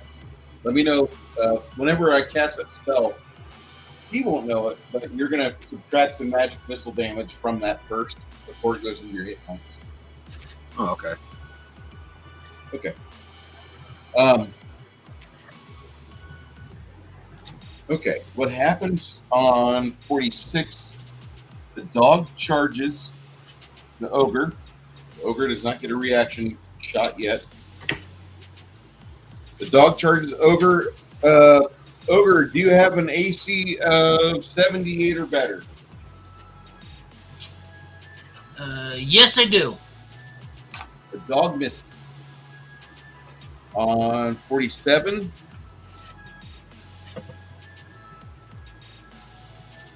he charges Isabu. Isabu, you have an armor class better than 68. Let me see. I think so, but let me make sure. It is, yes. It's 110. All right. The Orcish Samurai charges Isabu.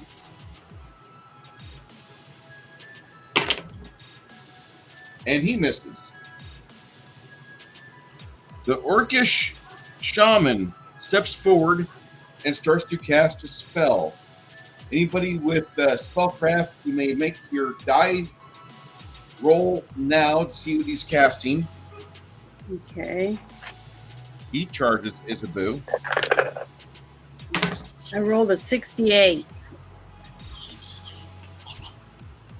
What's your spellcraft roll? No, I didn't add anything to it. I don't know which one is that. Spellcraft, man. You should have a pretty good bonus by now, Janet. Spellcraft says, oh, it's plus 35%. Okay. So that's, yeah, pretty good. He's casting some sort of dexterity boosting enchantment spell.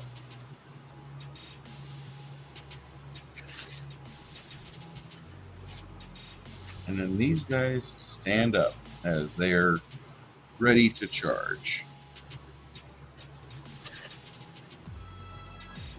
So he's waking up the guys that were sleeping? They weren't sleeping. They were climbing up the side of the cliff. Oh, okay. That's Okay. what that is back there. Okay, I was wondering. All right. 47, 48, 49. On 50, magic missile goes off from the shaman of the orcs.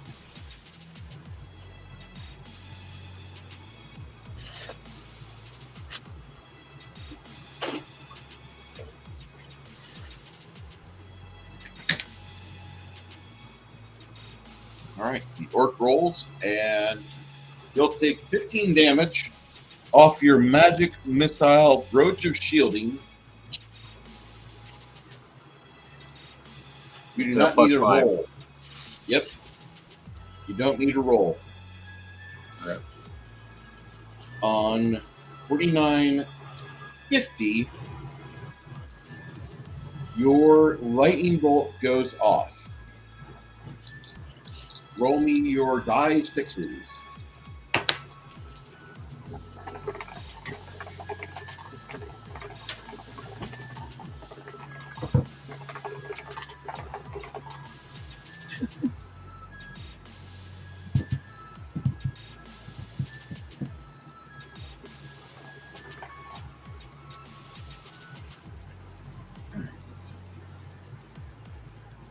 Thank everybody here today for being here, including my panel. Thank you so much.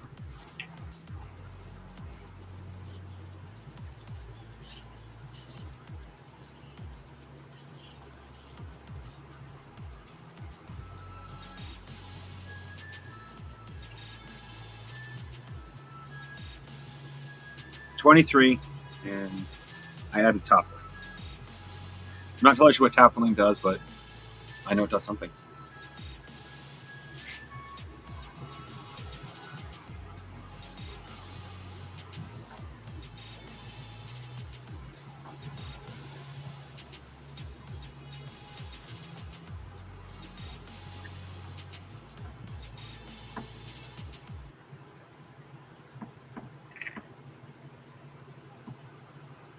Oh no. You did how many damage there? 33 or 53? No, 23. 23. Okay. Yeah. The shaman looks like he is electrified. He's not happy. What does toppling do? It adds another level of spell to that, so that would you need to be level 9 to cast this. No, level 7 to cast it. Okay.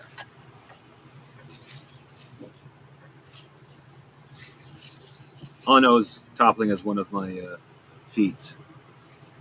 The 3 items that this orcish shaman had are incinerated by the lightning bolt.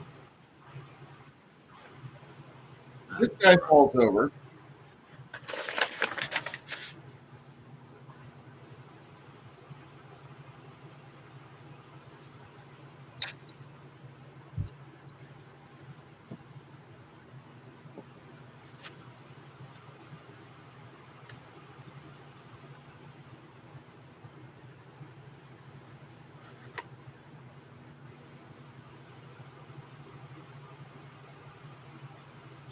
An orc tries to dodge it, manages to not catch all of it, and still dies.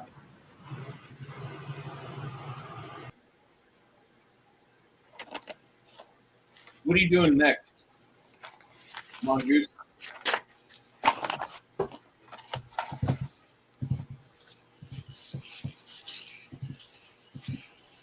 Mongoose, what are you doing next?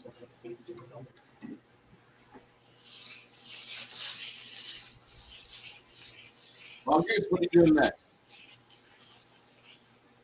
I don't think he can hear you. Mongoose, can you hear me?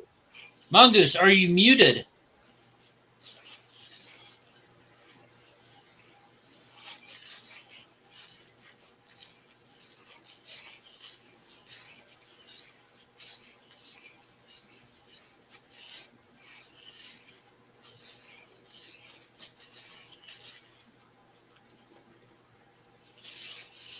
Mongoose, are you there? Okay, Mongoose is going to quaff a mana potion.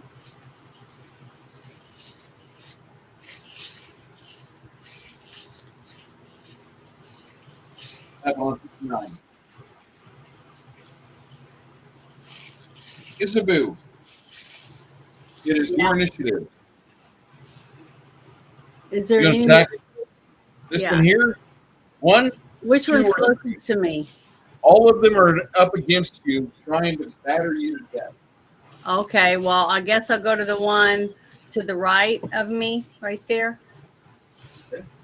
And I get to add, I'm trying to remember what my bonus is. 15. I think it's 15.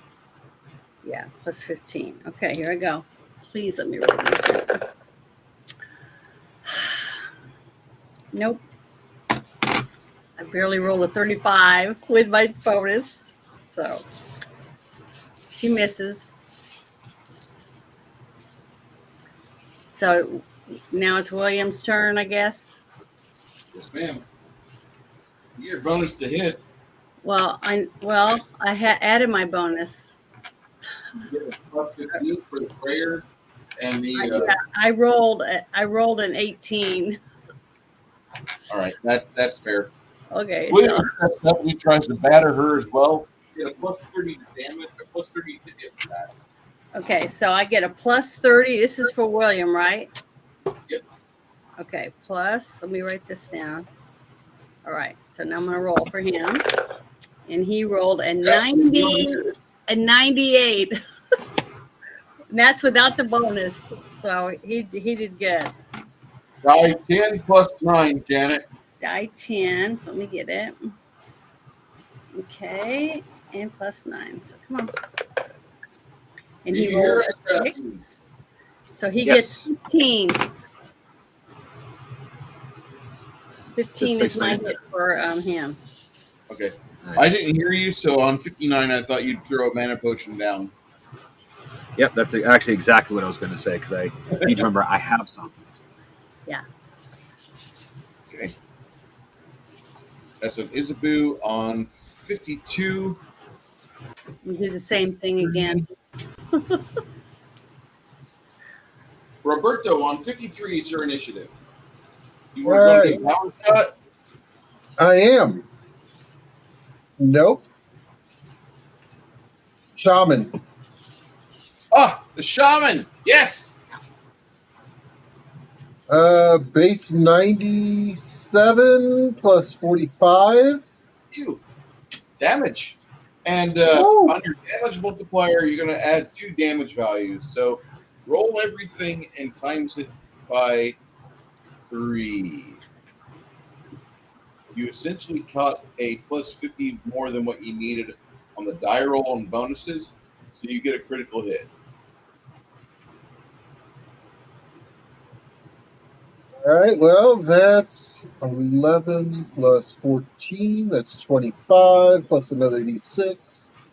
27. So 27 times 3. That is 101 damage. Damn. Shit. Bye. That's good. Talk about your pink mist. the stomach cavity disappears out the back end and leaves a hole where the 2 kidneys were at. Now, my question is, what's the reaction of the orcs, being that their shaman has been killed? In such a gruesome way. Yeah. Theatrical. As far as like the morale check is concerned, I rolled a 95. Oh my They're God. going to stand and fight. So This now is they're turning- even more determined. Yeah, this is Doom Dark Ages.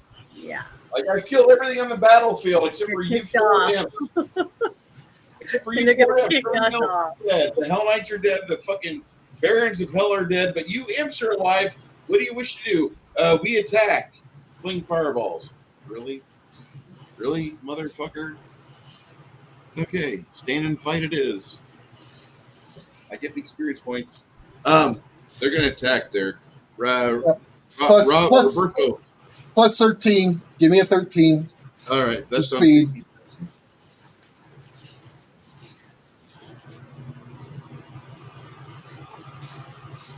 Power attacks are working really well. Power shots, I should say. What do you think of the combat system there, Garrett, as a veteran of tabletop games?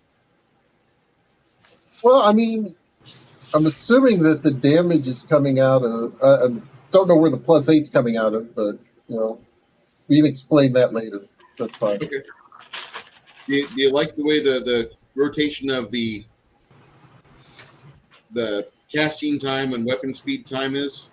Sometimes to me, I think a bow, even doing a power shot, should be a little faster than that because it doesn't take any time to pull, drag, and then loose.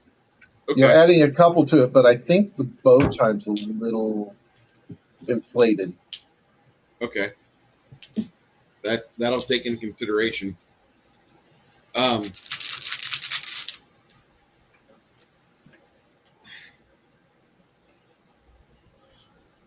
That happens on 67.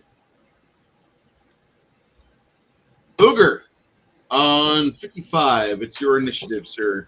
You can step forward and go for a cleave attack if you so choose against the marauder and the dog. Yep, that was the plan. All right. Okay. And Appreciate everybody being in chat today as well.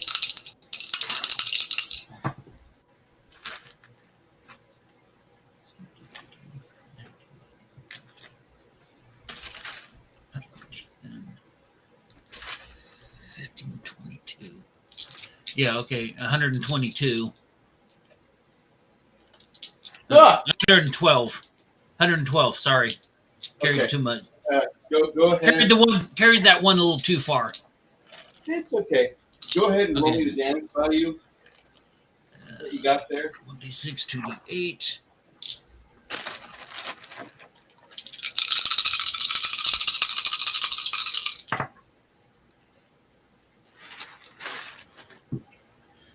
It's, 9, 10, 19.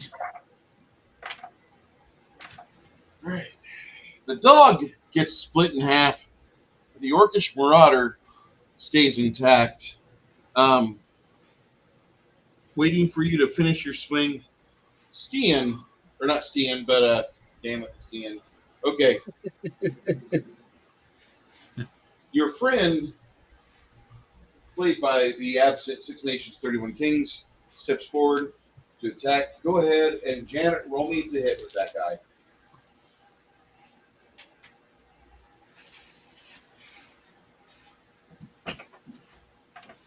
You talking to me? Yes, ma'am. Oh, I'm so sorry. I was in the closet. It's where I was. I had to put my balls away. I mean, Janet just came out of the closet. I mean, the balls that I've been making out of plastic. That's what I was talking about. So I'm sorry. What do you need me to do? Roll again? Roll percentile for Lemmy. Okay. I rolled a 86. All right, now you're going to roll a 5 dice 6 and add 1. 5 dice 6. 2, 3, 4, 5. Let's see. I got 1 natural 6. We're going to roll that again and add it to total. So I got 11 without that. 11. So roll me a d6 minus 1. And then I rolled a 4. Okay, 11 plus 3 is 14. Nice. So gets.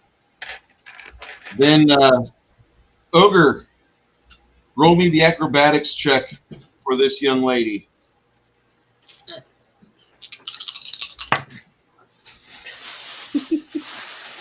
Let's see.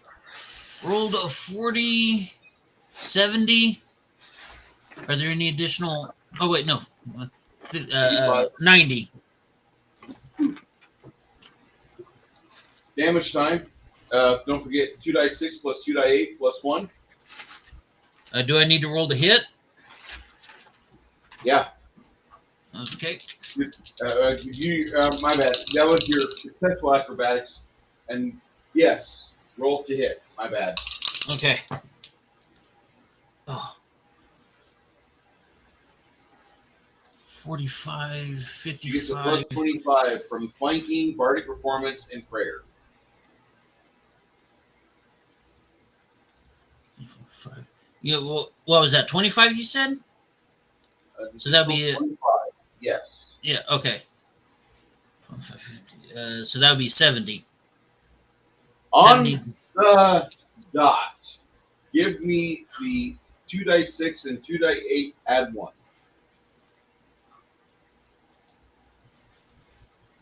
Let's see. 2d6, 2d8, adding 1.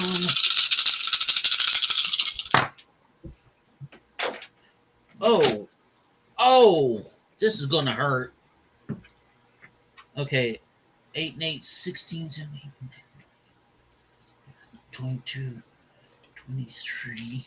We're up to 23.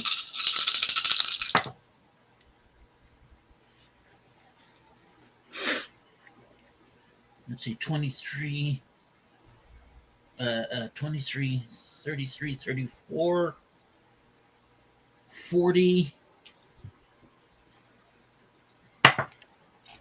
45 damage. Ooh. 46 damage. Forgot the plus 1. She wanted this fucker dead. All right. Yeah, So I rolled 2 natural 8s and a natural 6, and then whenever I rolled those again, I got another natural 6 on the D6. So yeah, she wanted this guy dead.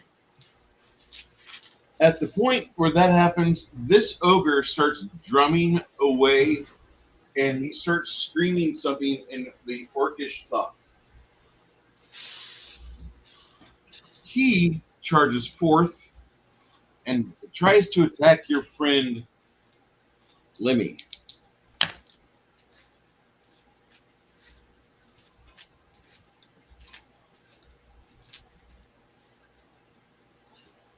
See a blood spurt come up from Lemmy. Lemmy's not happy.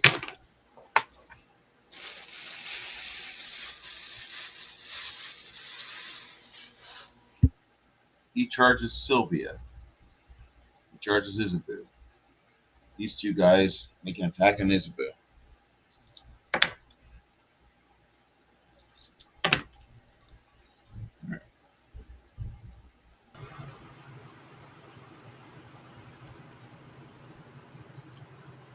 This orc unsheathes a very nasty-looking flamberge, and he flexes, screaming something in Yorkish tongue at all of you. Well, that can't be good. No.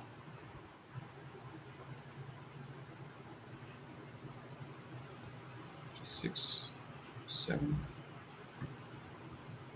8, 59. This is where the mana potion gets swallowed by the wizard. What are you going to do next there, Mongoose? Let me see how much mana I get first.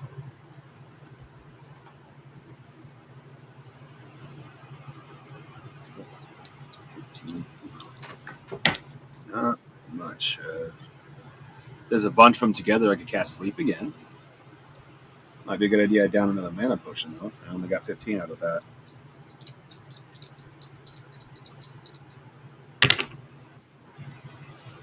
Okay. Where do you want to cast Sleep at?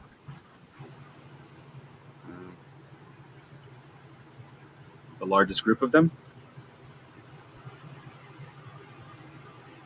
Yeah, you can hit it right here. And not affect your friends. Awesome. That'll happen on 7. So that's on 66. Okay. On 60, Janet, it is your initiative. Well, I'm going to roll for me to try to fight that one guy again that I missed last time. And I get plus. All right, he missed you too. That darn armor gets in the way. So let's hope it's not bad this time. Come on. I rolled a 58. So it ends up being, damn it, 73. Is that high enough? 73? Yes. Oh my God. It's the first time I've actually gotten to hit somebody since we came through the front door and I hit that one guy to the right. So I get to roll 3 D6s, right? For your character? Yeah. I think it's 3 D6s from what let me see my paper. It's a bow. It's 2 dice 6 plus 7. Oh, 2 dice 6. Okay. 2 dice 6. No. Oh, I rolled a natural 6 with a 3. So I'm going to roll the 6 again. Okay, it's a 5. So, okay, so we got 9 plus 4, and that's 8. 13 plus 7 is 20. 20. Yay. Finally, I get to hit somebody. William is here. So now it's William's turn. William's going to roll for a power attack cleave. Give him a plus 20 to your die roll. Plus 20. Come on, be good, be good. A 58. So it's a 78. Roll me 3. die 10. Die 10 plus die 9. 10 plus 9. Let me get that and get to add 9. Okay. 7. 16. All right. The guy that you attacked cannot withstand the flail against his skin, and he goes away. Roberto, you'll take 5 damage from the dog. I refuse. Your dog charges the dog, the gob dog, from the side. And give me a D6 plus 2 damage. 4. That's with a plus 2? Yeah. Oh, yes. Yes, it is. Okay. I rolled a 2.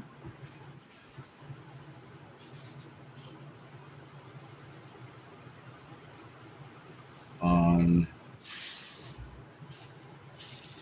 62, 63. That orc will target Ogre. He rolled an 82, which is within the legal limit. Uh-oh.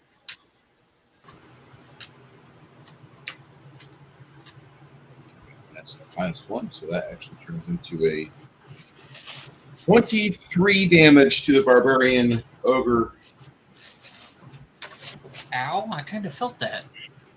Yeah.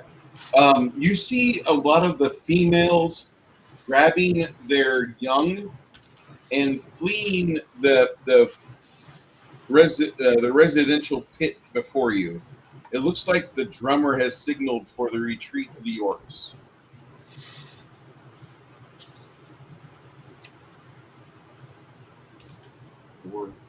All right. Ogre, I'm going to have you roll a acrobatics check for this thing.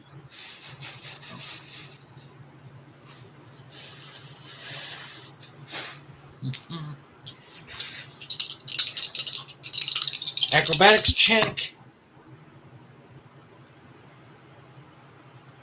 80s, 135. And then I assume we'll roll to hit.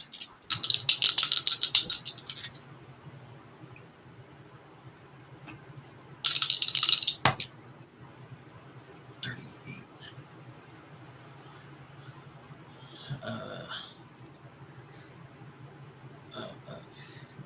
88.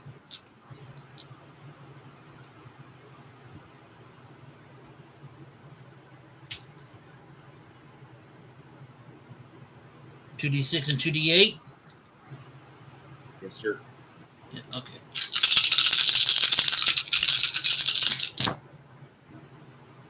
Sweet Mary Mother of Pearl.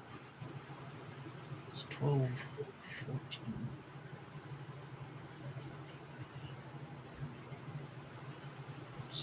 22.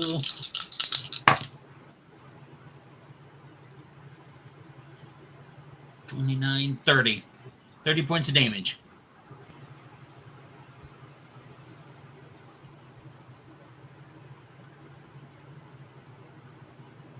All right.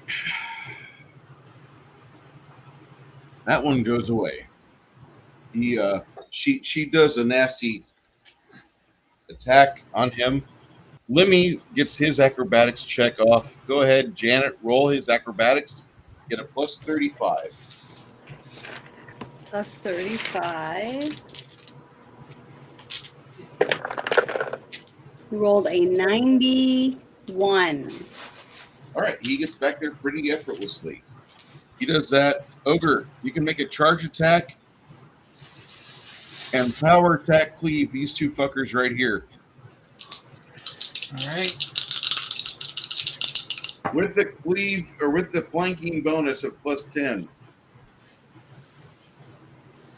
Jeez. 47, 80, 92. Yeah.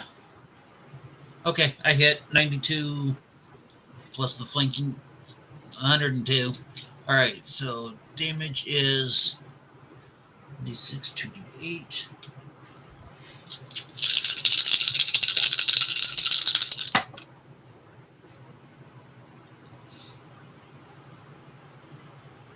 Four, 7,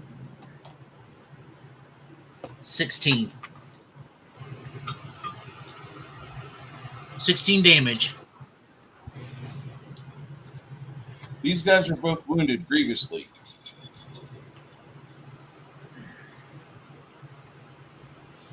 Oh, that's the best kind of wounded. What are you going to do next? Well, if they're still up, I'm going to attack them next. Okay.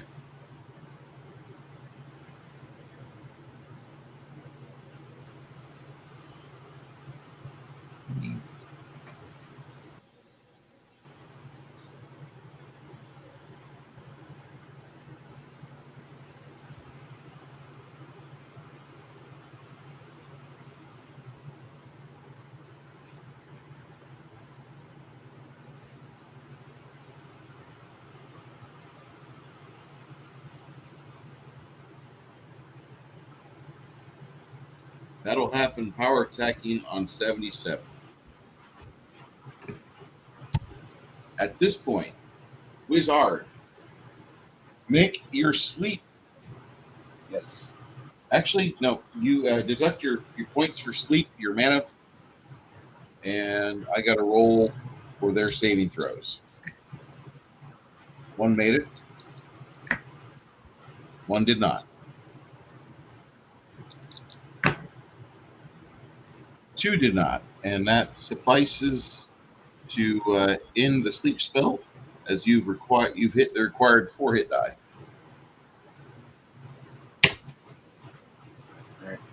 I will go ahead and chug another mana potion just in case more will show All up. right, that'll be on 71 then. All right. Janet, Yeah. who has a nemesis in front of her. She shares a flanking attack with the rogue. Mhm. Make your swing.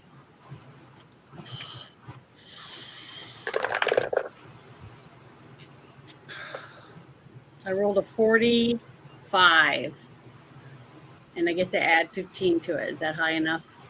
You get a 15, and then you also get the plus whatever your to hit bonus is as Isabel. Okay, so let's see. 45. So that's 65. Is that high enough? And you get another 10% for flank, so that qualifies you. Give me some damage. Okay, so I get to roll 2d6 plus 7. I think, if I did that right. Oh, I got a 6 and a 1, so I get to roll a 6 again. Rolled a 2. So that's 9 added to it.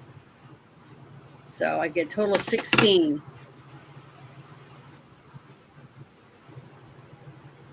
Did I do anything? 16 on this guy removes him from the plane of the living. Oh. Because as you jab him in the face with your sword, Limmy grabs him with one hand and stabs him in the lung with his knife, with his short sword. Good. Get rid of another one. William, facing off against this nasty orc right there, go for it. Okay. Orc, he gets a plus 30. Okay, plus 30. Come on. We rolled a 65, so I think he did it. Yeah, you did. It's at 95, and then he gets to roll a d10 plus, what's he add to the d10 again? Plus 9. Plus 9. 5,000. Oh, I rolled a 0, so he gets 9. Oh wow. Oh, 0's like Roll 0. Zero, Roll it zero. again. Yeah, it's a 0. it's a 10. It's Zero. a 10? Yes, 0 Okay, counts so I as get 10. 19. Do I get to keep the 19 and then add to it? Yes, it's exploding die. Okay. Oh my God. I can't believe I did that then. All right. Let me do that. Come on. 3. So 22 total. Get a 0. Okay. You rolled another 0? No. I said I got a 0 earlier. So my total is 22. I rolled a 3 on top of that. Okay. So that's a plus 2. Not quite healthy. As the orcs are piling out of their homes and around the campfires, you see one lady orc stand up, and she has like a child on each breast, sucking away. They must be only about 3 or 4 months old. You see them start hightailing it for the other side of the crater, and you guys hear William say, "We've got to kill them all. I can't let them foster and develop into functioning orc adults to where they can raid and mutilate and destroy everything that's around them that's not of their orcish kind. That's all they do." Gotta kill them all. Orc slaughter. Exactly. I do have to say I love it when Janet, because every time she's like, "Okay, I rolled this. Did I hit?" I get the thing from Labyrinth. I hit something. Yes, no. That every time. I don't know why, but I foresee that. I foresee that every time. I love it. I completely agree with you, Garrett. you understand why I say like Janet is the perfect audience character that's a member of the party? Yes. You Yeah. must find ways to help her gain more. Or gain more experience. Yes, yes.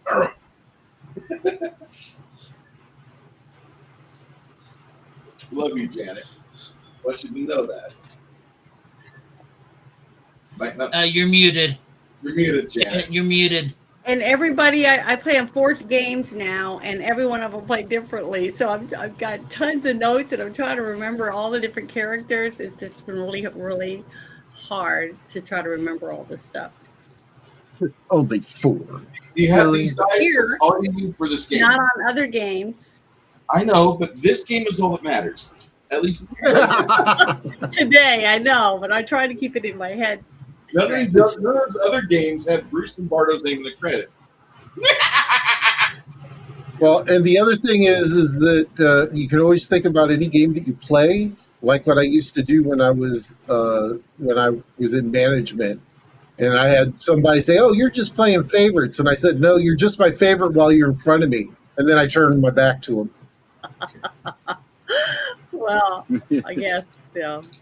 Same thing with Bruce. You just say, "You're my favorite, Bruce," while you're in front of me, and then you turn your back. Okay, who's my real favorite? No, I'm just gonna say that, like everybody who's ever played this game with me, from the table breakers to this group here, you all are getting a credit at the fucking start of the book as alpha testers.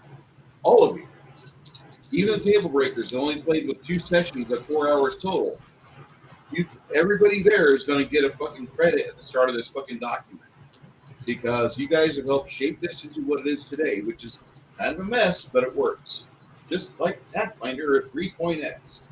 All right, before Roberto can get another shot off, that Gobdog tries to viciously attack him again. Do you have an AC of 77, Roberto? of how much? AC of 77. Oh yes. Oh, it does? I have an AC higher than that. Yes. Okay, never mind. It does not get a hold of you. Now, Roberto, go ahead and roll for the dog. Your dog. Give me a second. Pop that back up. He gets a plus 30, a plus 45 to hit. Okay. Well, and he rolled an 80. You! 6. What do I add to damage? Is it 1d6 or is it 2d6? I'm sorry. It's going to be a 2d6 plus 4, because 40 more, excuse me, 9 points. 50 more than what you needed. 9?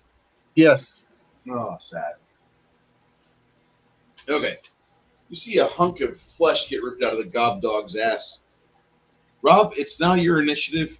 You step forward, or you step backward to yoink an arrow into his face or chest, and the Gobdog steps up.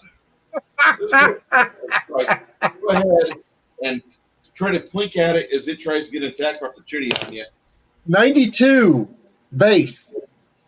All right. Both of you hit. It rolled an 82 plus its 20, 102. Go ahead, Garrett. What do you roll? It hits you with a 6 damage. Yeah. Yeah. I hit it with 26 damage. To the face! The Gobdog dies miserably, and your pet dog grabs a hold of its leg and rips it off, because most of it was already severed as is. Before the intestine and the stomach contents can contaminate the meat, your friend, little bandit, rips off the thigh and the leg bone of this Gobdog. That's not his name. What's his name? Ambrosius. I just had a fucking bilious response to that. Ambrosius! Ambrosius just ripped that fucking leg off the Gobdog. And he doesn't really want to chew on it. He just wants to fling the blood everywhere. and show how triumphant he is. Quinn. Okay, does anyone else besides Bruce know where that name came from? I do. Yes. Janet? It sounds familiar, but is it from a movie? It is. Is it from Edward Scissorhands? No, it's from Labyrinth. It was the name of the. It was the name of the writing dog. Okay, sorry. You have failed me. Remember that now. Sorry about Janet. Janet, you I have actually failed based this a, nerd. No. Yeah. The dog, the I actually- puppet. They had all the teeth, right? No, it was his writing dog. Yes, Oh. the dog he jumped up on, and then it hit all the rocks it farted. Huh? Ambrosius. Oh my God. I thought You'll the have to puppet watch Labyrinth again at some point. with the Janet. mouth with all the teeth and stuff. What was the name of that little I don't puppet? remember what his name was. Oh, Do you you're remember talking the- Dark Crystal. Oh, Yeah. okay. I got mixed up. I'm sorry. Okay. You're right. Yeah, she got her hints and furries messed up. It's okay. Did we watch the Dark Crystal yet? Yeah, We haven't done it yet. Okay.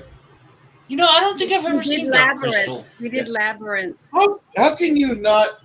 Wait, we did Labyrinth. Legend. I thought we did No, we Legend. did Legend. We didn't do did Labyrinth or Legend. the Dark Crystal. Yep. Okay. Well, I know what the first two movies of August are going to be. Good. I love them. Yeah. We did I the actually- Last Unicorn yeah, too. Go ahead. I definitely knew Baron's reference right off the bat because I actually based a paladin from Palladium off of Sir Didymus. Yes, that was the name of the writer, Sir Didymus. I was Sorry, I at that disappointed particular time I thought everybody. weed was magical, so I gave him so I called him Sir Didymus Gonjus III. Okay. On 70, the orc in front of Nerdy Ogre takes a swing. He misses terribly. This orc will charge Sean. He misses with the same exact die roll. Imagine that. Blood sprays from the goblin dog. Ambrosius is happy as he starts gnawing the meat off the gob bone. The gob dog bone. Okay. Don't eat that; it'll make you sick. Your dog does not recognize that. Roberto, are you going to go again with another power shot? You're going to go 2 less.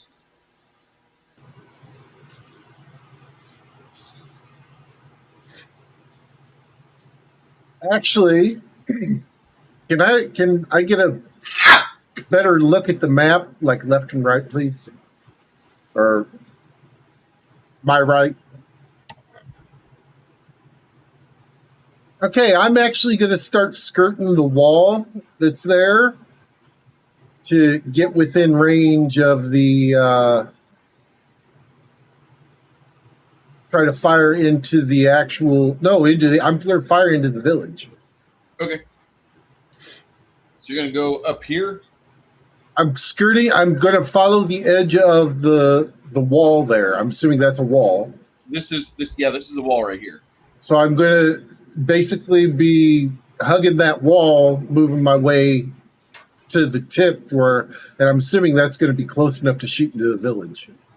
No. You can move over there on 72. You can move over there, then you'll be able to shoot on 82.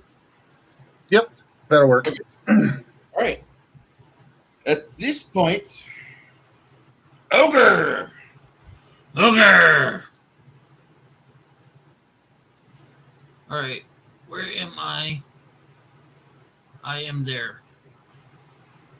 Do I have enemies in front of me right there? You have one right in front of you.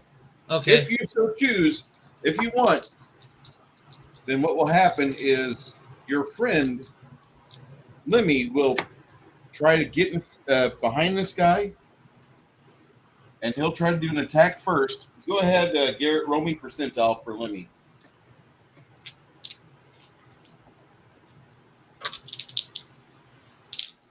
I rolled a 35.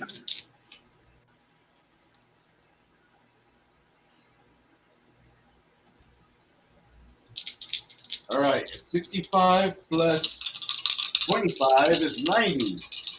I need you to roll me 5 dice 6 and add 1 there, Mr. Chief. 13 plus whatever you said the plus was. 5 dice 6 plus 1. Okay, so it'd be 14. 14. 14. No sixes on those? Nope. All right. They were all fives. Ogre. At this point, you see your friend. She jumps in and goes for a flanking attack. Make a plus 40 to attack for her.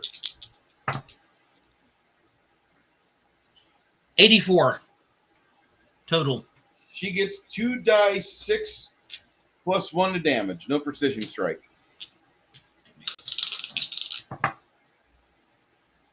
9.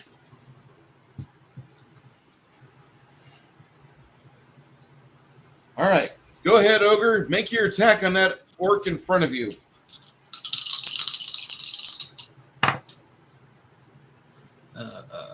Get my sheet back up. Let's see.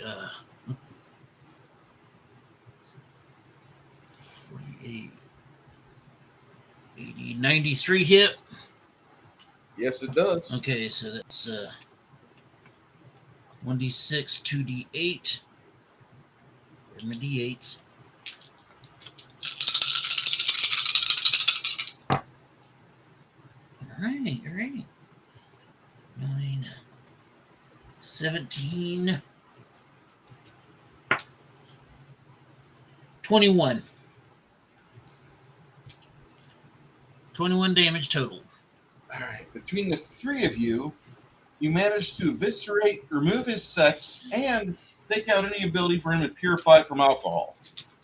The dwarves say it was the most vicious murder they've ever seen.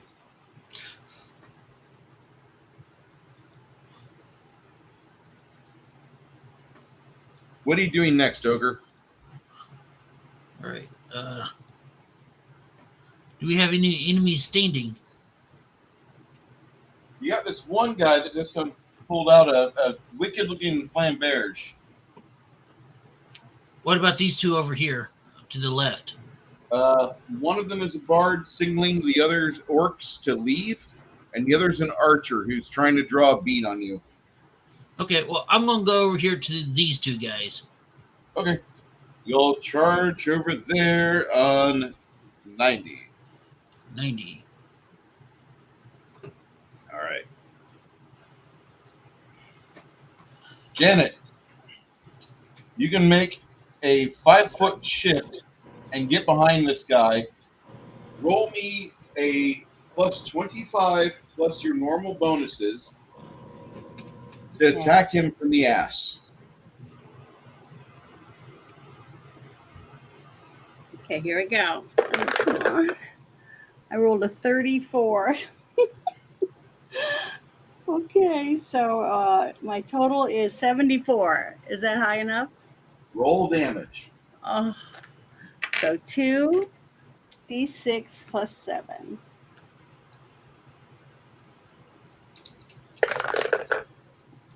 I rolled a 7, so it's 14. All right. Rob, you skirt over here. You said you wanted to get a better shot into the fucking pit. Roberto. Is Roberto here?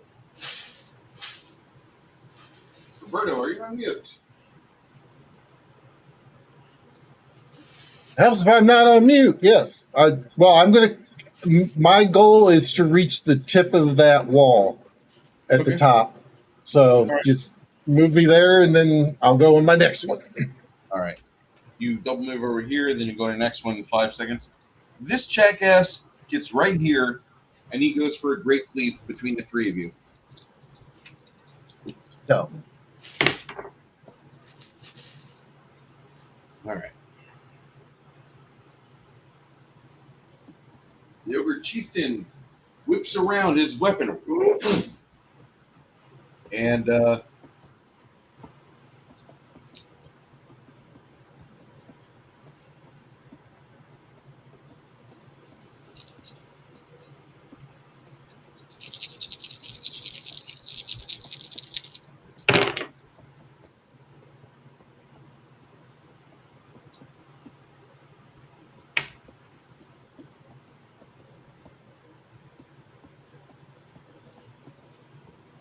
okay.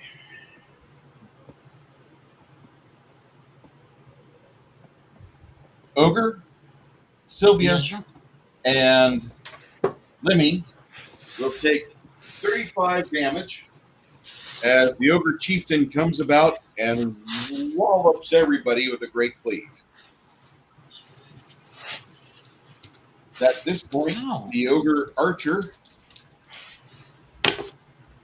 lets fly with an arrow into your barbarian friend for an additional 10 points of damage. Wait, Sylvia got hit for 35 points? 35 and an additional 10. You take 45 damage total. No, Sylvia. Sylvia takes 35. Yeah, that takes her down to 0. Okay. Sylvia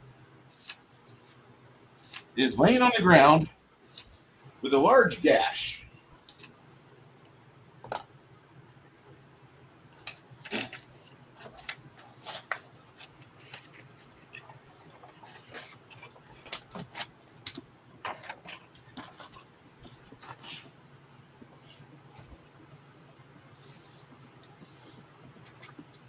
This is where the bad music starts.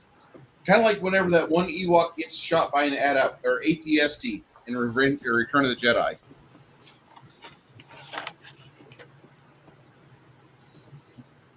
Ogre, you still wanting to get over there to the Orc Archer? Or are you going to whack this fucking this Ogre Chieftain?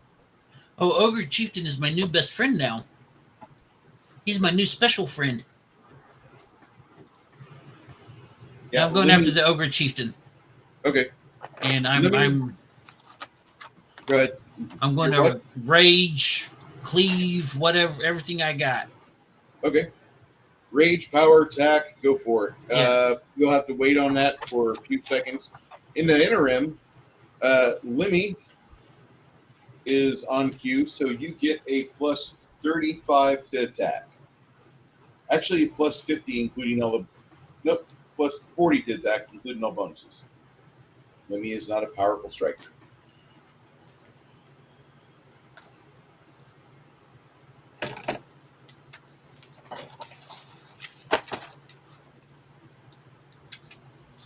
My new special friend.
What'd you roll?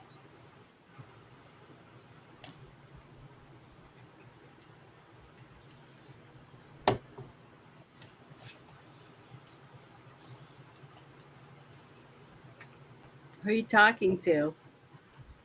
Ogre? Oh. Oh, I thought, no, I thought my turn was over. What'd you roll for Lemmy? A 6.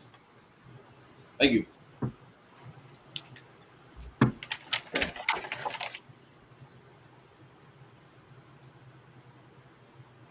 All right. Isabu, you're going to roll for Sir William. He gets a plus 30 to his die roll. Okay. Plus 30. And after that, on the same initiative, it's going to be our friend Mongoose. 63. That plus 30? Yep. 93. Ooh. And then I get to roll the D10 plus 9. 18 plus 9. Oh. Okay, roll again because it didn't go in my bucket. I will roll a 6. So. All right. Between you and your betrothed, you guys wall up the shit out of that ogre, the orc warrior. Both of you notice, as you dispatch him, both of your attentions go to Sylvia, who's laying on the ground. Yeah, I was going to see him. I can do a heal on her, right? Yeah, you could get over there and because do I modify that with my wisdom, or you would be okay if you're going to cast a cure spell? Yeah, heal. Yeah. Okay. Yeah, you want to use a cure moderate or cure serious wounds. Yeah, that's what I'm going to use. Cure serious wounds. Okay, so and that'll it says be I modify it with my wisdom and my 16 mana, and you're going to get 3 die 8 plus 6 for healing. Give me a second. I got to get them out. But that'll be on initiative 92. Okay. 16 mana. All right. My next turn, that's what I'm doing. Okay. All right. Roberto, you going to skirt over here and try to get closer to the edge? Yep. I should be within 60 of the structures, correct? You're about 60 within the structures and the wampum and the teepees and the other natural structures that they look like Bigfoot like markers, basically. Okay. I'm assuming firing off in about 11 segments. So 11 that's what I was getting ready to ask. Like, yep. So that'll be on 96.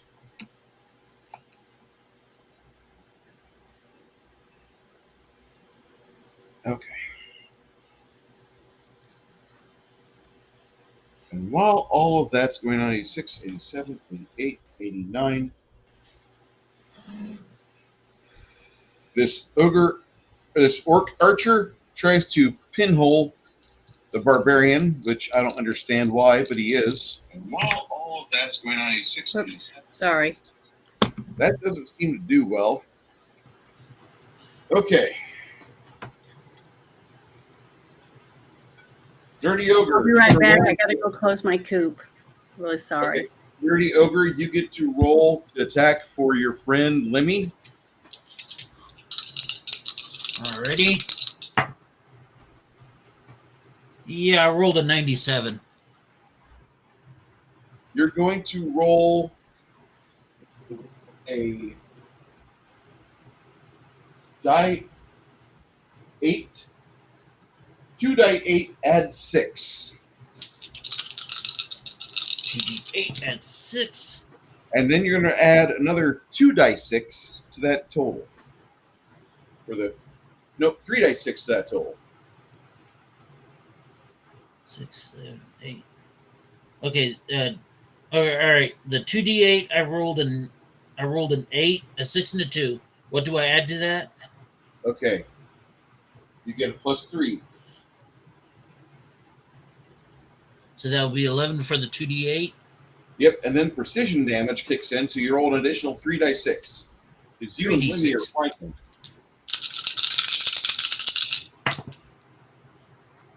Ooh, that's not so good. 5. The 3 and 2 ones. All right. As Lemmy goes for the jugular, go ahead and make another attack. This is he gets basically 1 attack, 2 attacks every time you attack.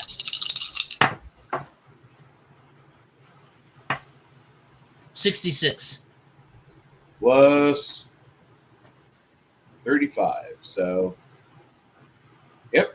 Roll a die 8, add 3, and add 3d6 afterwards. Okay. Roll Die what 8, now? a die 8, add 3 is weapon D8. damage. Okay, so that's a 9. And then you'll add 3 dice 6 afterwards.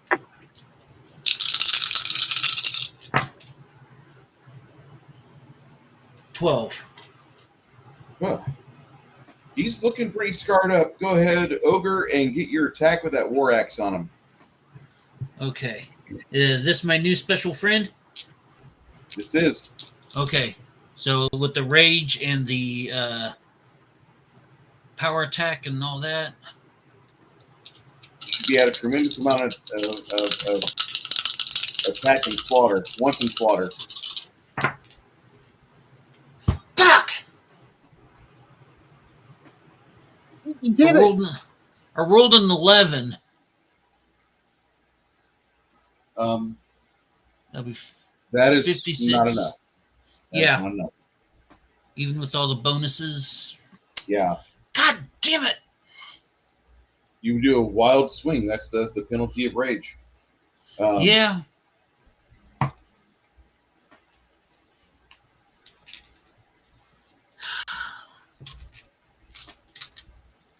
All right.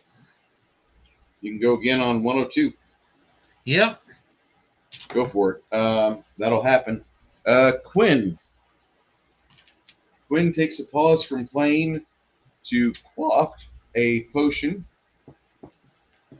You see his hands look less like James Colburn's hands and more like Cindy Crawford's hands. This is Okay. taxing your bardic friend.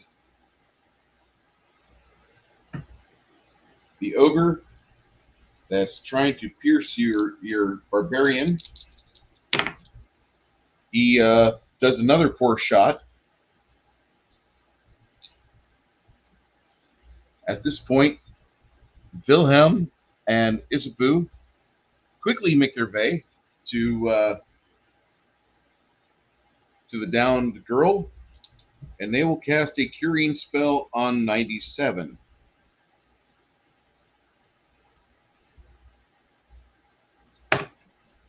All right. That's 92, 93, 94. Actually, it'd be 99 for the cure serious wounds. And Roberto, you have a target in sight. It is a building with large animal furs on it. You recognize them as Rockholm lizard skin. Will they burn? It will. It requires some effort, but go ahead. Well, let's see. Well, this is going to be the second and last of my Flammable? yes. Right. Let's see. And I'm doing it with a power attack to ensure that it shatters. Yes. So 73 plus 45. I think that's probably going to hit its target. It does. Roll me a damage. Please pray for a exploding D8 on your flammables. Well, I rolled a D6. Oh, no. Alchemist fire? Never mind. I've been thinking, because really the arrow itself is not going to do anything to him. So Not really, but you want to roll a D3, actually a D4 for the arrow and a D8 for the fire. okay, 2 points. Well, no. It would be. Do I get the plus 13s or no? Not for the fire damage. The arrow. For the arrow. The arrow. I mean, yeah, it pierces it. It breaks. 14, yeah. How much burn damage did you do? Oh, there's an 8.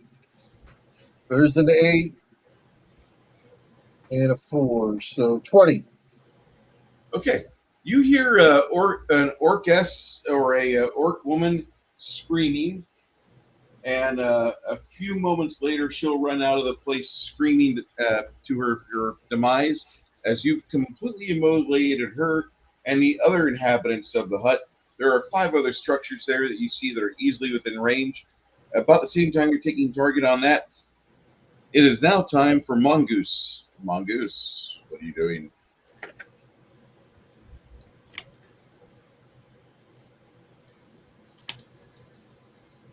Mongoose. Sorry, I was muted. I was sucking down another mana potion, and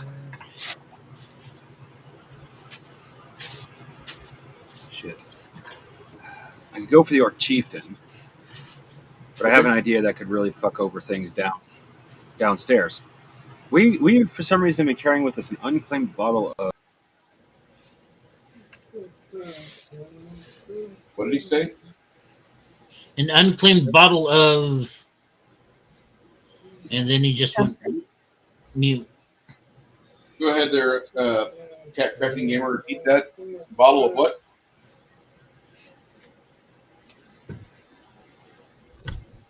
It's dead, Jim.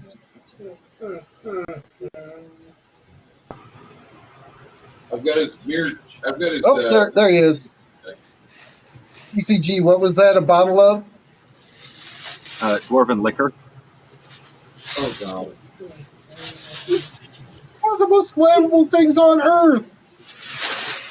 What are you going to do with the alcohol? Start a fire? Right, there's like a question at a party. What do you do with that big old butt? Wiggle, wiggle, wiggle. I'm sorry, not really. I celebrate those things. Yay, big butts. I cannot lie. No, I cannot lie.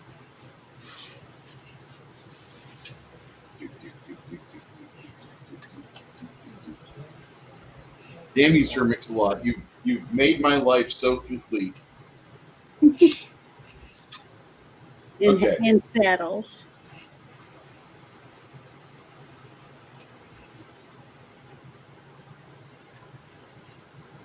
Hey, so you're quaffing your potion. What else are you doing?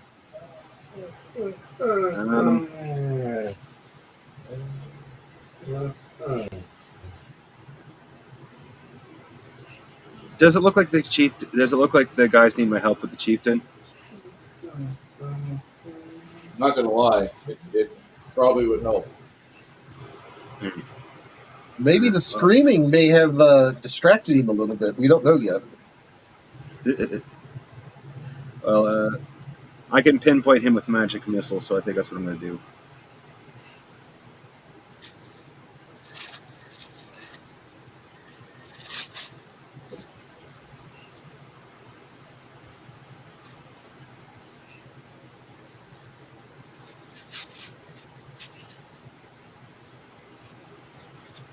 Am I still here? You're still here. Everyone went silent after I said magic missile, so.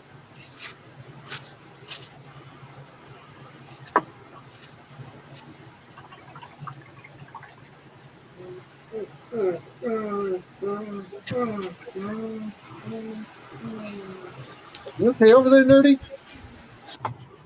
That's the dog. That's not Nerdy. Yeah. Oh, okay. All right, so your magic missile will go off on 97. Isabu, on 92, you and William will get a chance to cast Cure Serious Wound. Roll me 4 die 8, add 9. Okay, we get one more. I thought I had 4 out, but I don't. We get one more. And add 9.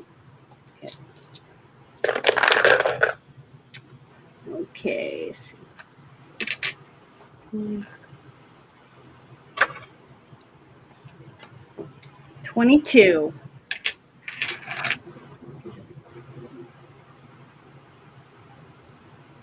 So 22 healing for Sylvia.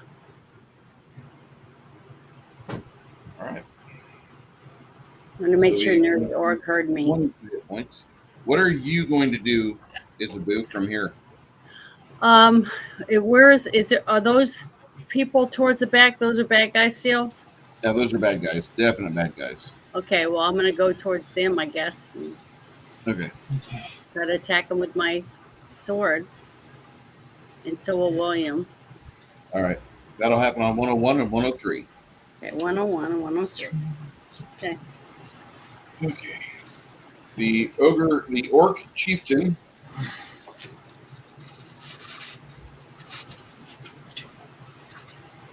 will make a attack on ogre.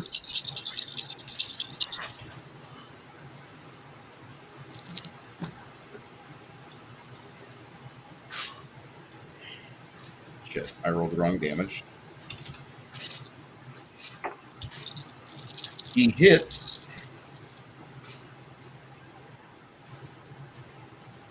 with a factor over 50. Shit.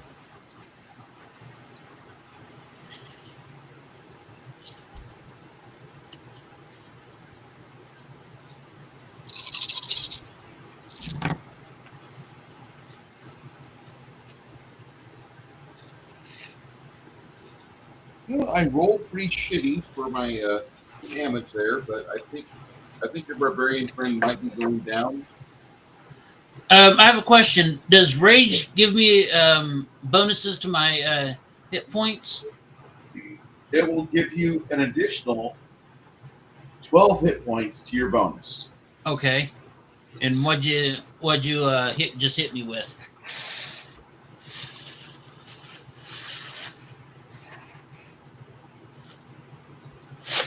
Did you heal Sylvia with 22 points? Yeah, Sylvia has 22 hit points.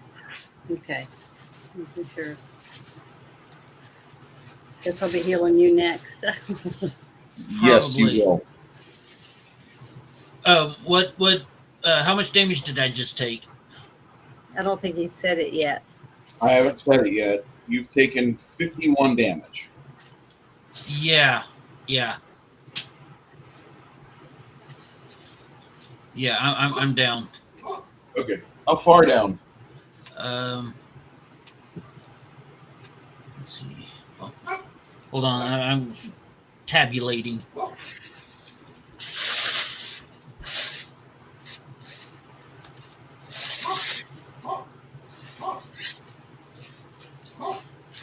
That ain't right.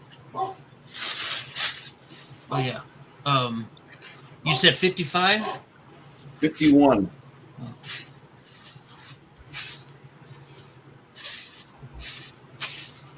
Wait a minute.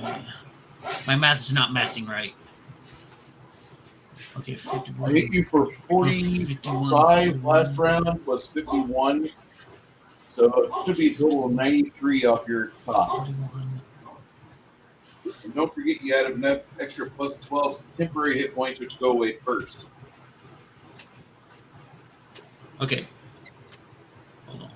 I'm trying to.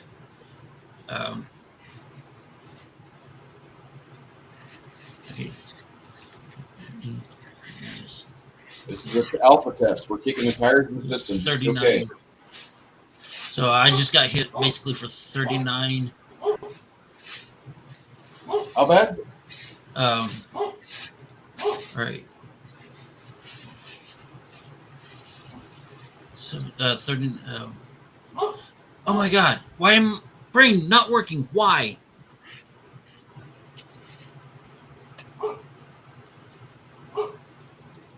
Looking. 68 It's getting late. plus It's after 8 for me. I don't know what time it is for everyone else. Your hit points are typically 75, yeah. but at your top, you're at like an 87. So you're at a negative. I'm at negative 24. No, you're at a negative 6. Negative 6. You're good. Okay. You're Makes not more in sense. good shape. You're at negative 6, but oh my God, you're not in horrible shape. As he finishes off the barbarian, or thinks he finishes him off, when he gets an attack. go ahead and roll for Lemmy. He gets a plus 25 to hit. Oh my. Um.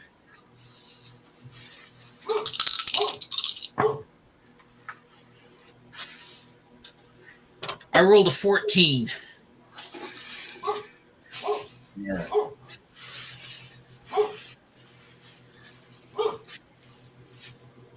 Your betrothed, Sylvia, she gets a tumbling attack.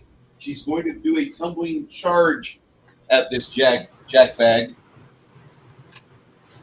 She will end up right here. Roll her acrobatics.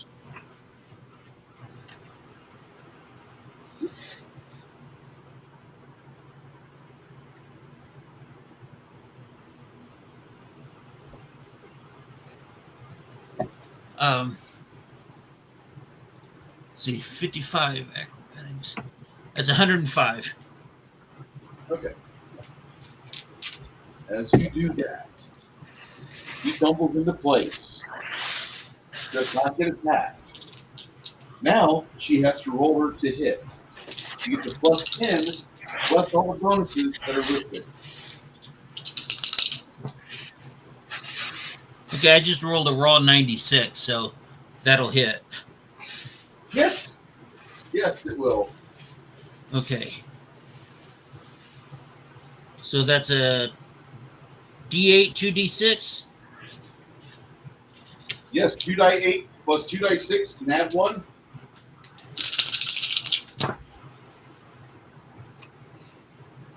Okay. 14, 20. Still adding. 22. 23.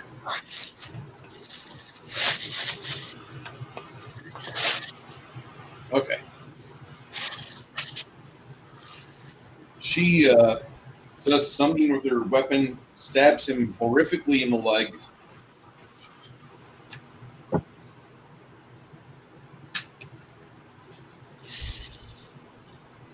Janet, actually, no. Next will be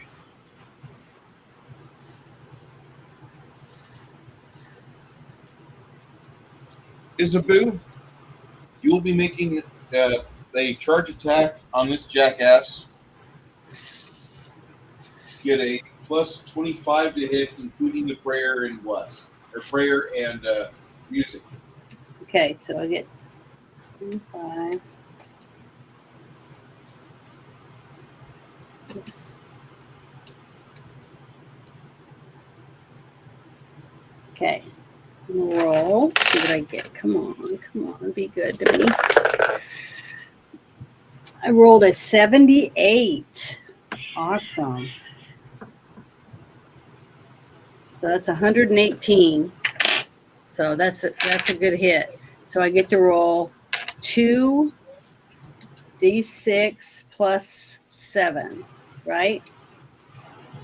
Yeah.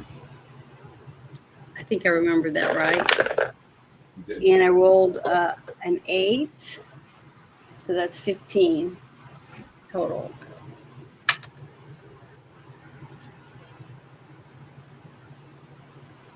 Did you hear me? How much total? 15. All right. I should have. In my next thing, I want to go and heal our barbarian. Okay. Ogre, Yes. you need to roll a fortitude save 85 or better. Let's see. Am I getting any bonuses to that?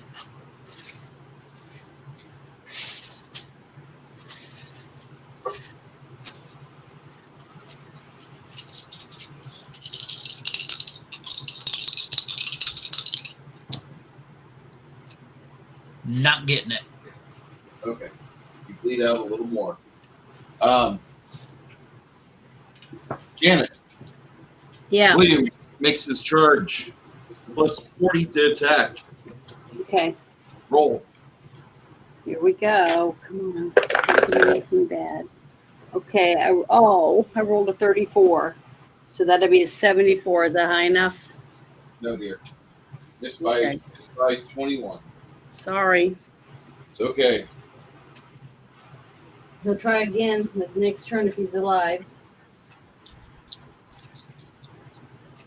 All right. Roberto, you want to try to do anything over here? Or are you still setting fire to the orc structures? Oh, no. I really do not like this orc chieftain. He's annoying me because he's taking chunks out of people. So I'm going to loose an arrow at power shot at him. Let's see. Don't get nasty. Yeah, it is, because I rolled a 71 plus a 45. Lots.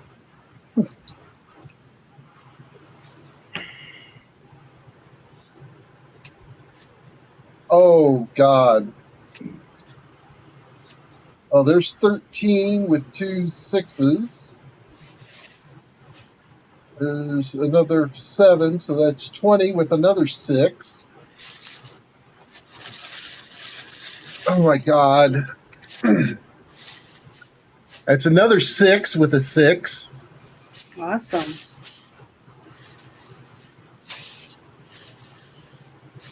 And a 2. So 13, 20, 26, 27, 28 plus 14, 42.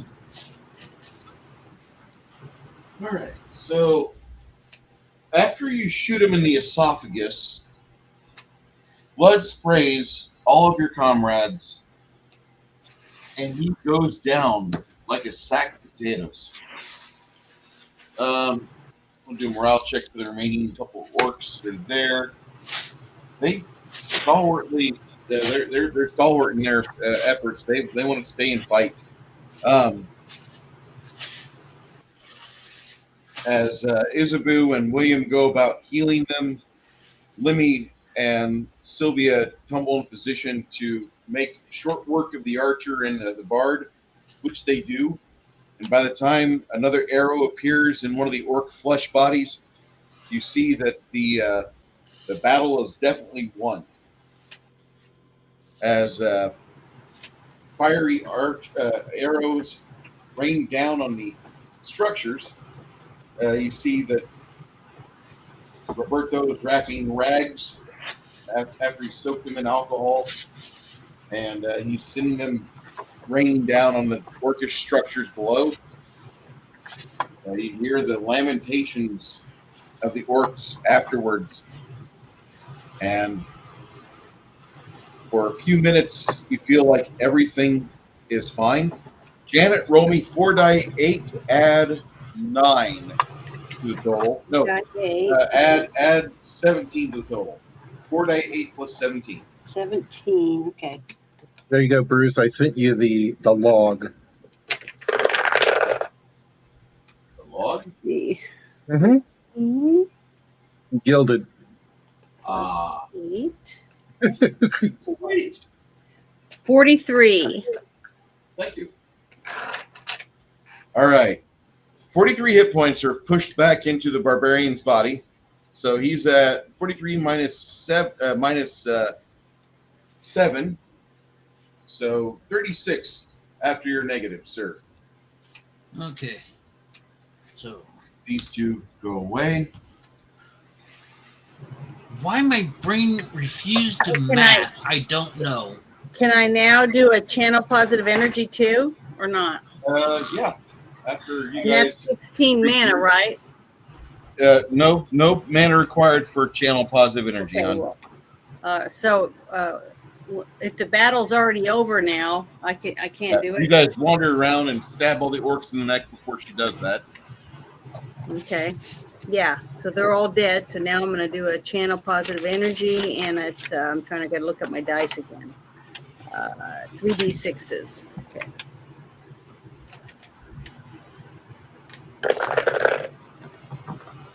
You wouldn't believe that. 3 3s. It's amazing.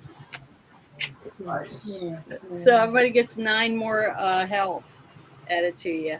Everybody gets 9 more health. If you're hurt, 9 more health. All threes. That's got to be bad luck. I feel good. Nah, nah, nah, nah, nah, nah, nah. That is weird. So we're going up to the rest of the village then?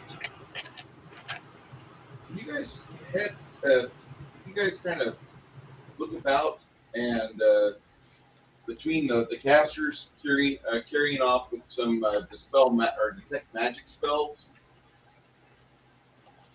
there is the.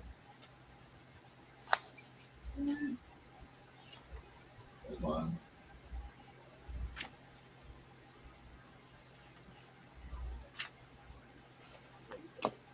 Well, I still have 3 more of those left.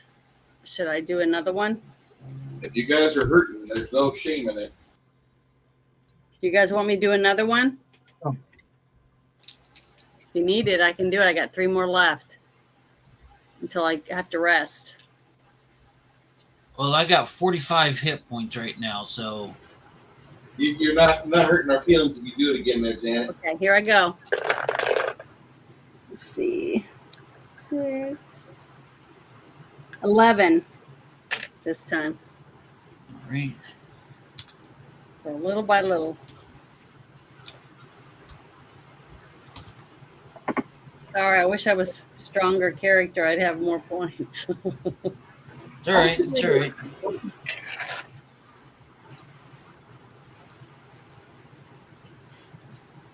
Don't forget, Janet, you're also kind of used to playing high level. Yeah, I know. That's what I'm saying. So, but that's my. We got 2 left.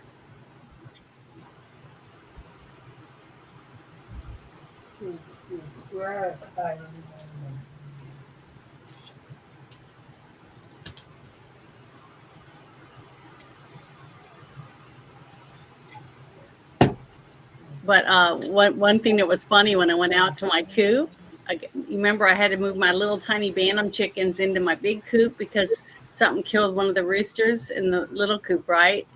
So I got them in there. So she's little, so she's laying underneath all the other nesting boxes.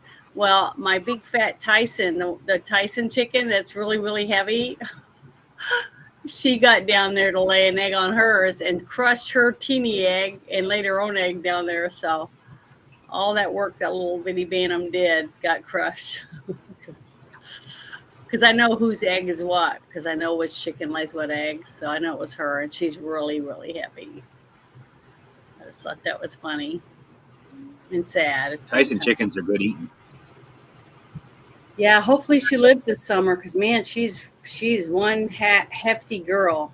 And she's out with all the other girls, so she's eating the same food. I don't know why it's got to be all the hormones they gave them when they were little. So she's just really big. You guys are raining down death upon the orcs. Your clerical friends are casting spells to make sure that you're bolstered on your hit points. You see a group of orcs trying to move towards you guys as they're going from fiery rubble to fiery rubble to fiery ruin. You guys see this? They're really not good at sneaking. They're not good at sneaking at all. You guys start to prepare for the maybe the second wave, or maybe this is their spec force guys. As they get closer to you guys, we're going to wrap up today's session. And Janet, I want you to roll me a D8. D8. And you're going to get a bonus of +4. So it's 7 total. You rolled a 3? Yeah, I rolled a 3. What are your hit points at? My hit points are at 76. You add 7 now, so you should be at 83. So that's my new hit points is 83 hit points. Uh-huh. Okay, let me write that on my other sheet so I'll remember.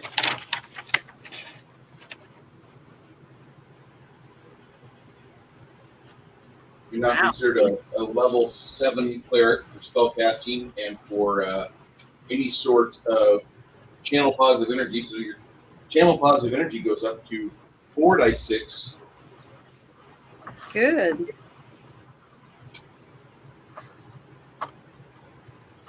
Four dice 6. That's good. Thanks. I'll be a little bit more helpful. That All right. And for Ogre, roll me a d12. D12. Oh, you gotta be shitting me. Roll.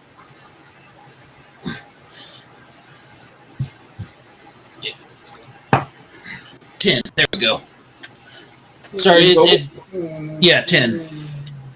Or what? No, 10. That's what I rolled as a 10. So I didn't hear any. You get a +2, so now you're at 87 hit points. That's your maximum before you rage.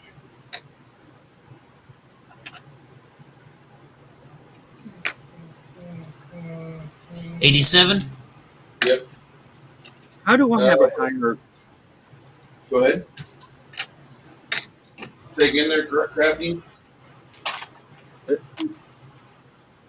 Well, I built myself as a wizard not to be a glass cannon, but at least a brass cannon. But somehow I managed to get a higher direct health bonus than our barbarian. I get +3 every level. Yeah, his constitution is only at a +2. Somebody roll for Limmy. Give me a D8, add 2.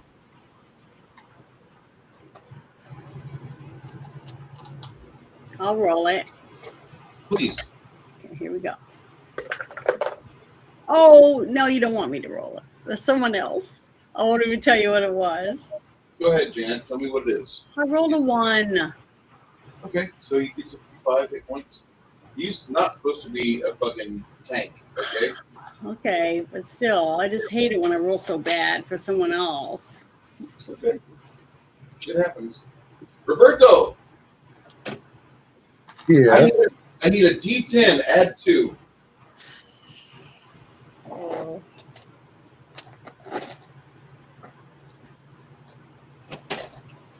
Win! All right. So you rolled a 10? I did.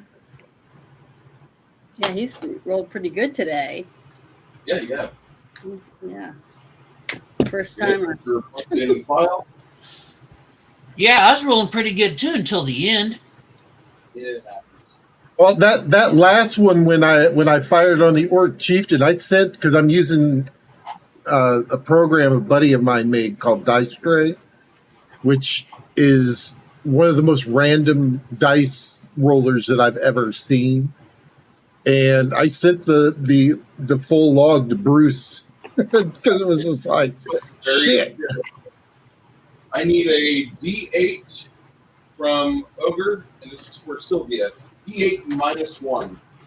D8 -1. Yes, sir. She's really not that good as far as constitution is concerned. Is this an exploding dice situation? I wish, but no. Oh, okay. 7. I rolled an 8. Beautiful. She's in the 40s now. All right. So that goes for all of you guys that are part of this.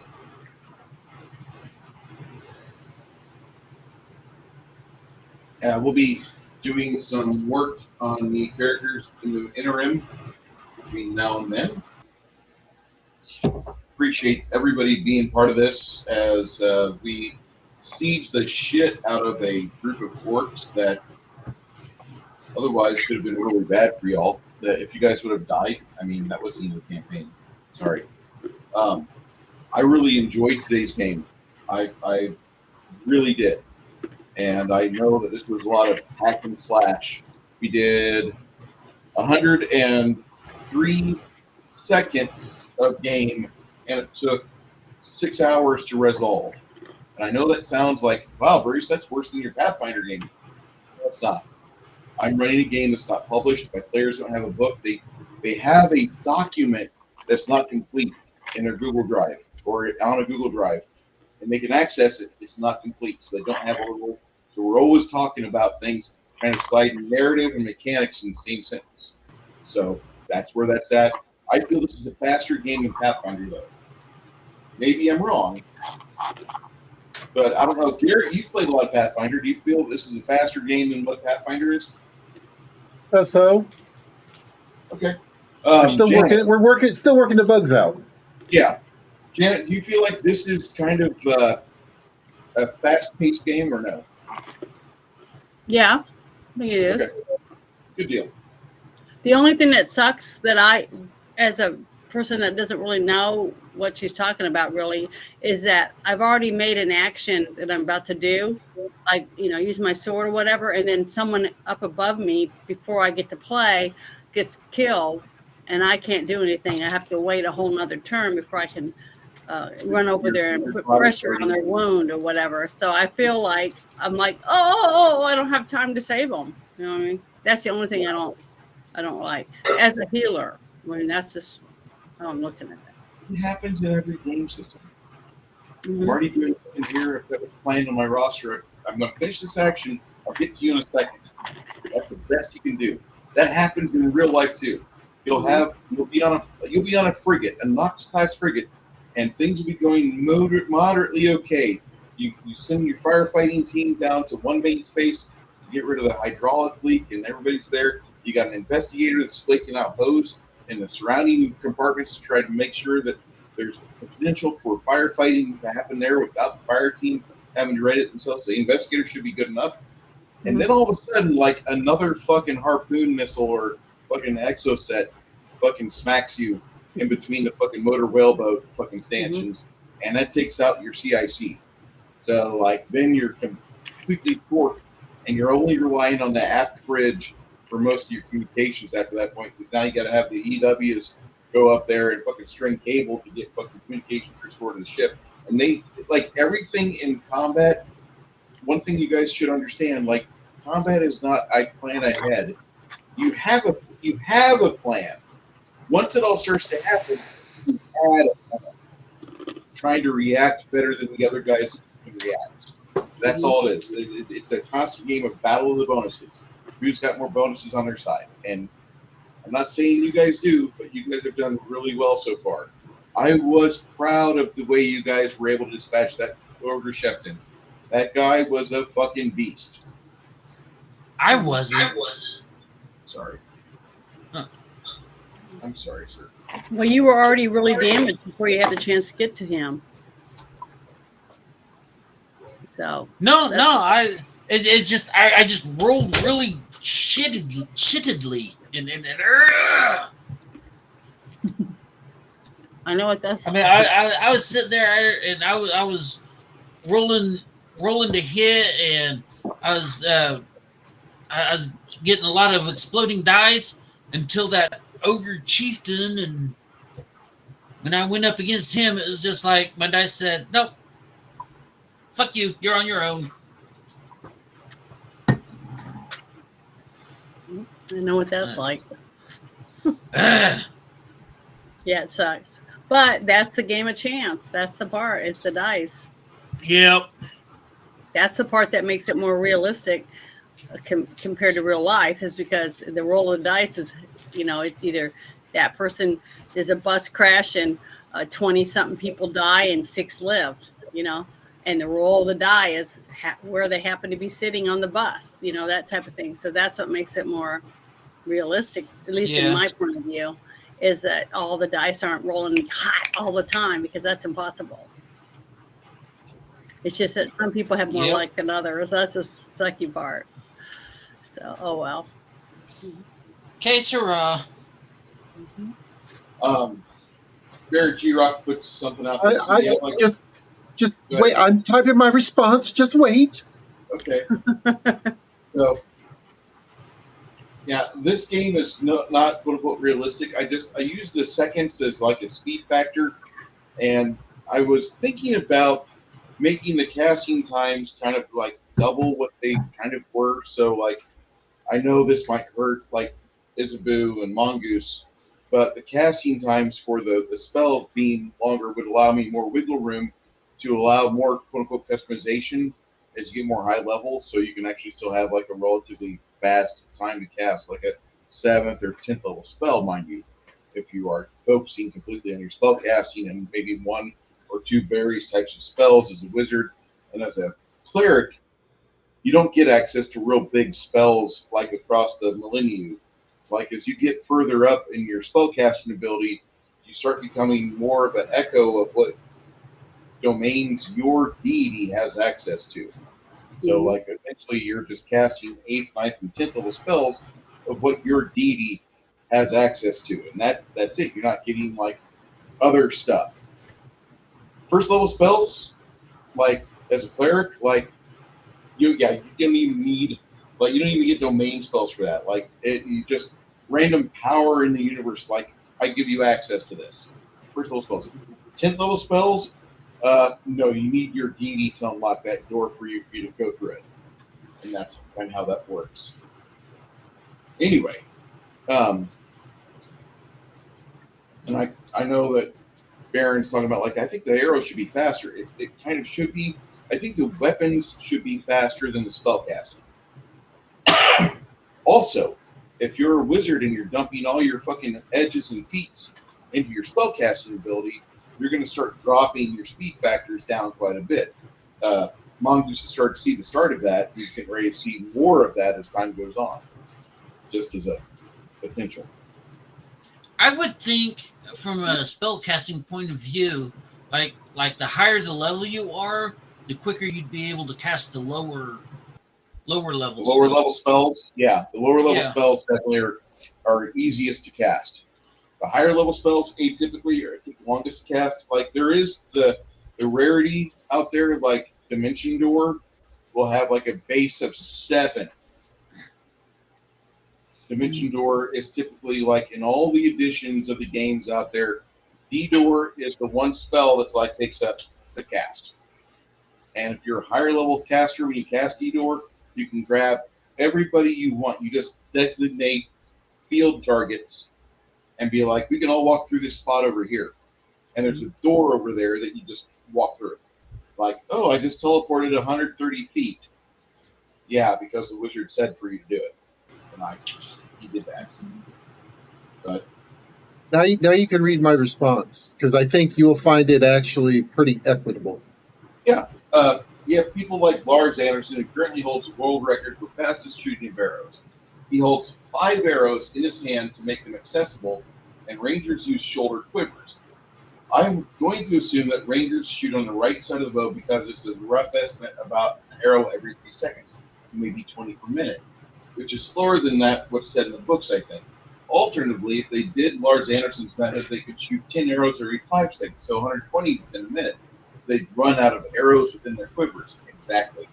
And Lars is not like a 0-level putz. He's a fucking Olympian. He's really fucking good.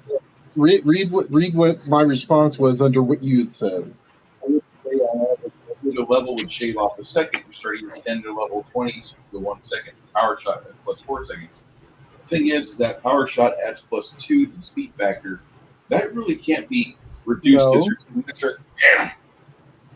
Well, my thought is that it would, either every 4 or 6 levels could shave off, because you're getting used to doing that.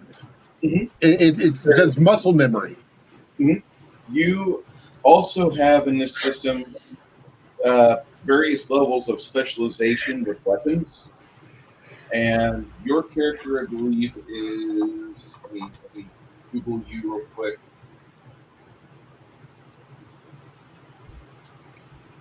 Roberto is you're currently an expert. Specialist. Expert, because it goes basic, skilled, expert, and typically, like, A longbow costs you 12 seconds to fire. You're down to 10. Also, I haven't started reducing things for having various feats, like weapon focus, and that would drop you to 9.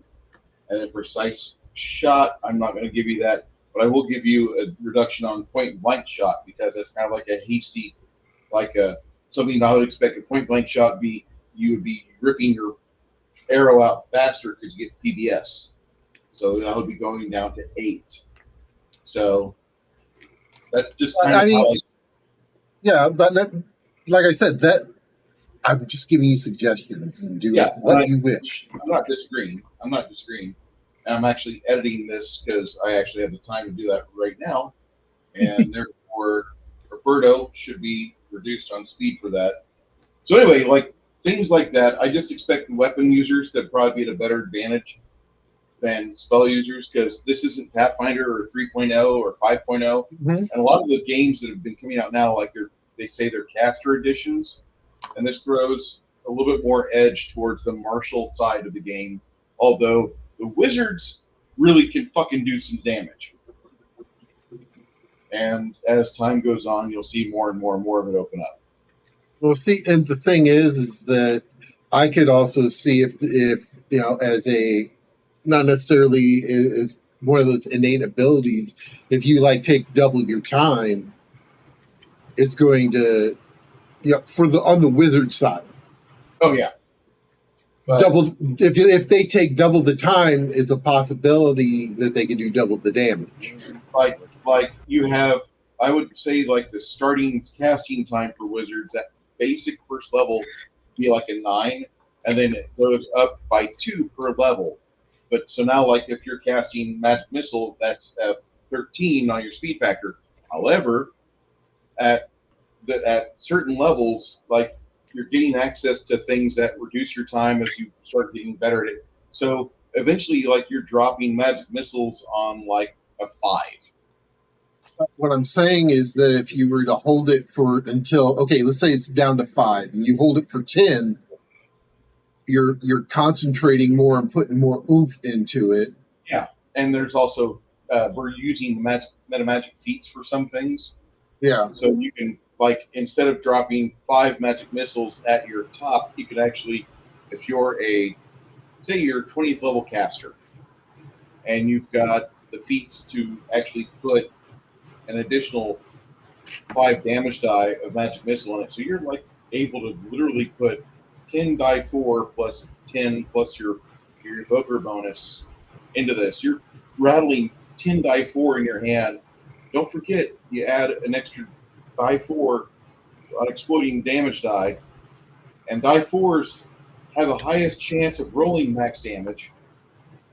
So, I mean, it's just casters will have an edge as time goes on. The physical guys, I mean, my guideline on my Bible is nothing will go faster than 4 segments or 4 seconds. 4 is the absolute minimum for anything to happen, be it movement or stabbing or punching or whatever it may be. But that's why I want to set wiggle room in here. I know that sounds weird. Also, our friend Tommy in the Guinea Pig collection shows up. Tommy, how you doing? We're doing fine over here. I wanted to let everybody know. I remember now the little guy that I was thinking in my head when you said his name was Fizzgig, right? The one with all the teeth. And then I looked up the other dog, and when I saw the sheepdog, if you'd said sheepdog, I would have remembered right away, but you didn't. So I was like, I was trying to remember a dog riding a dog, and then I remembered the other one was like a swashbuckling guy from like Robin Hood dog riding a sheepdog, right? Mm-hmm. And that's his name was like Ambrosia or something. Ambrosius. Yeah. Ambrosius. Now I remember. Get over here. Yeah, I remember him now. But sorry, I got this mixed up. But I love Labyrinth, and I love The Dark Crystal.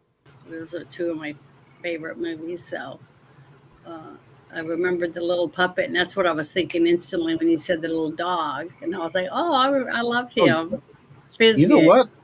I was not adding the bardic performance and prayer in. Oh well, I didn't need it.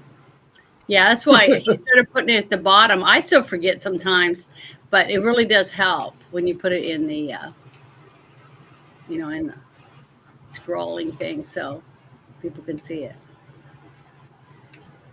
Yes, it does me. Yeah, there he is. He's so cute. We have to get across. Without my permission. I'm sorry. Please, I only have a little time left. Ever since 1985, I've loved Jennifer Connelly as every other man in Gen X has. So It hasn't aged at all. No, she hasn't. I watched Top Gun Maverick the other night, and she basically just looks the same. I think she had a reduction of breasts. That's about it. I mean, I seen a clip from because they had her in what is it? The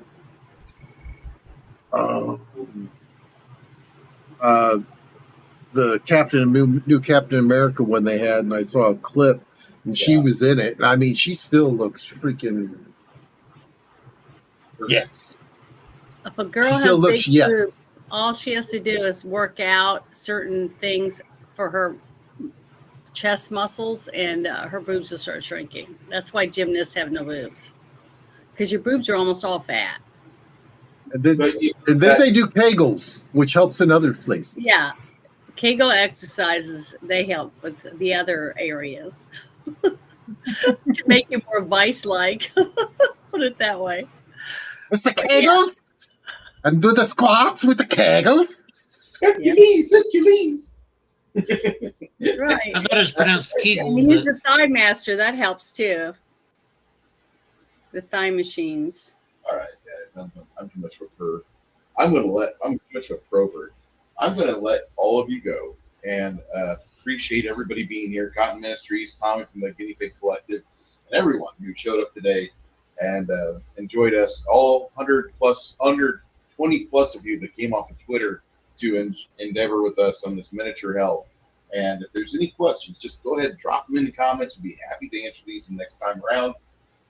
Tomorrow, me and Janet will be hosting a viewing of the movie Dark Blue. Yeah, with I haven't seen it. My favorite Kurt Russell, Michelle, Michael Michelle, and Scott Speedman. Looking forward to this movie and discussing it. It's one of my favorite films I've seen since 2002 when I was 2005 when I was first exposed to it. An amazing film. Doesn't really make for an easy watch. So expect a lot more traction on Twitter and X and Rumble than on YouTube, because this movie is the racial quota is just off the chain on this. We'll talk to you later. Thank you, one and all. Good night, everyone.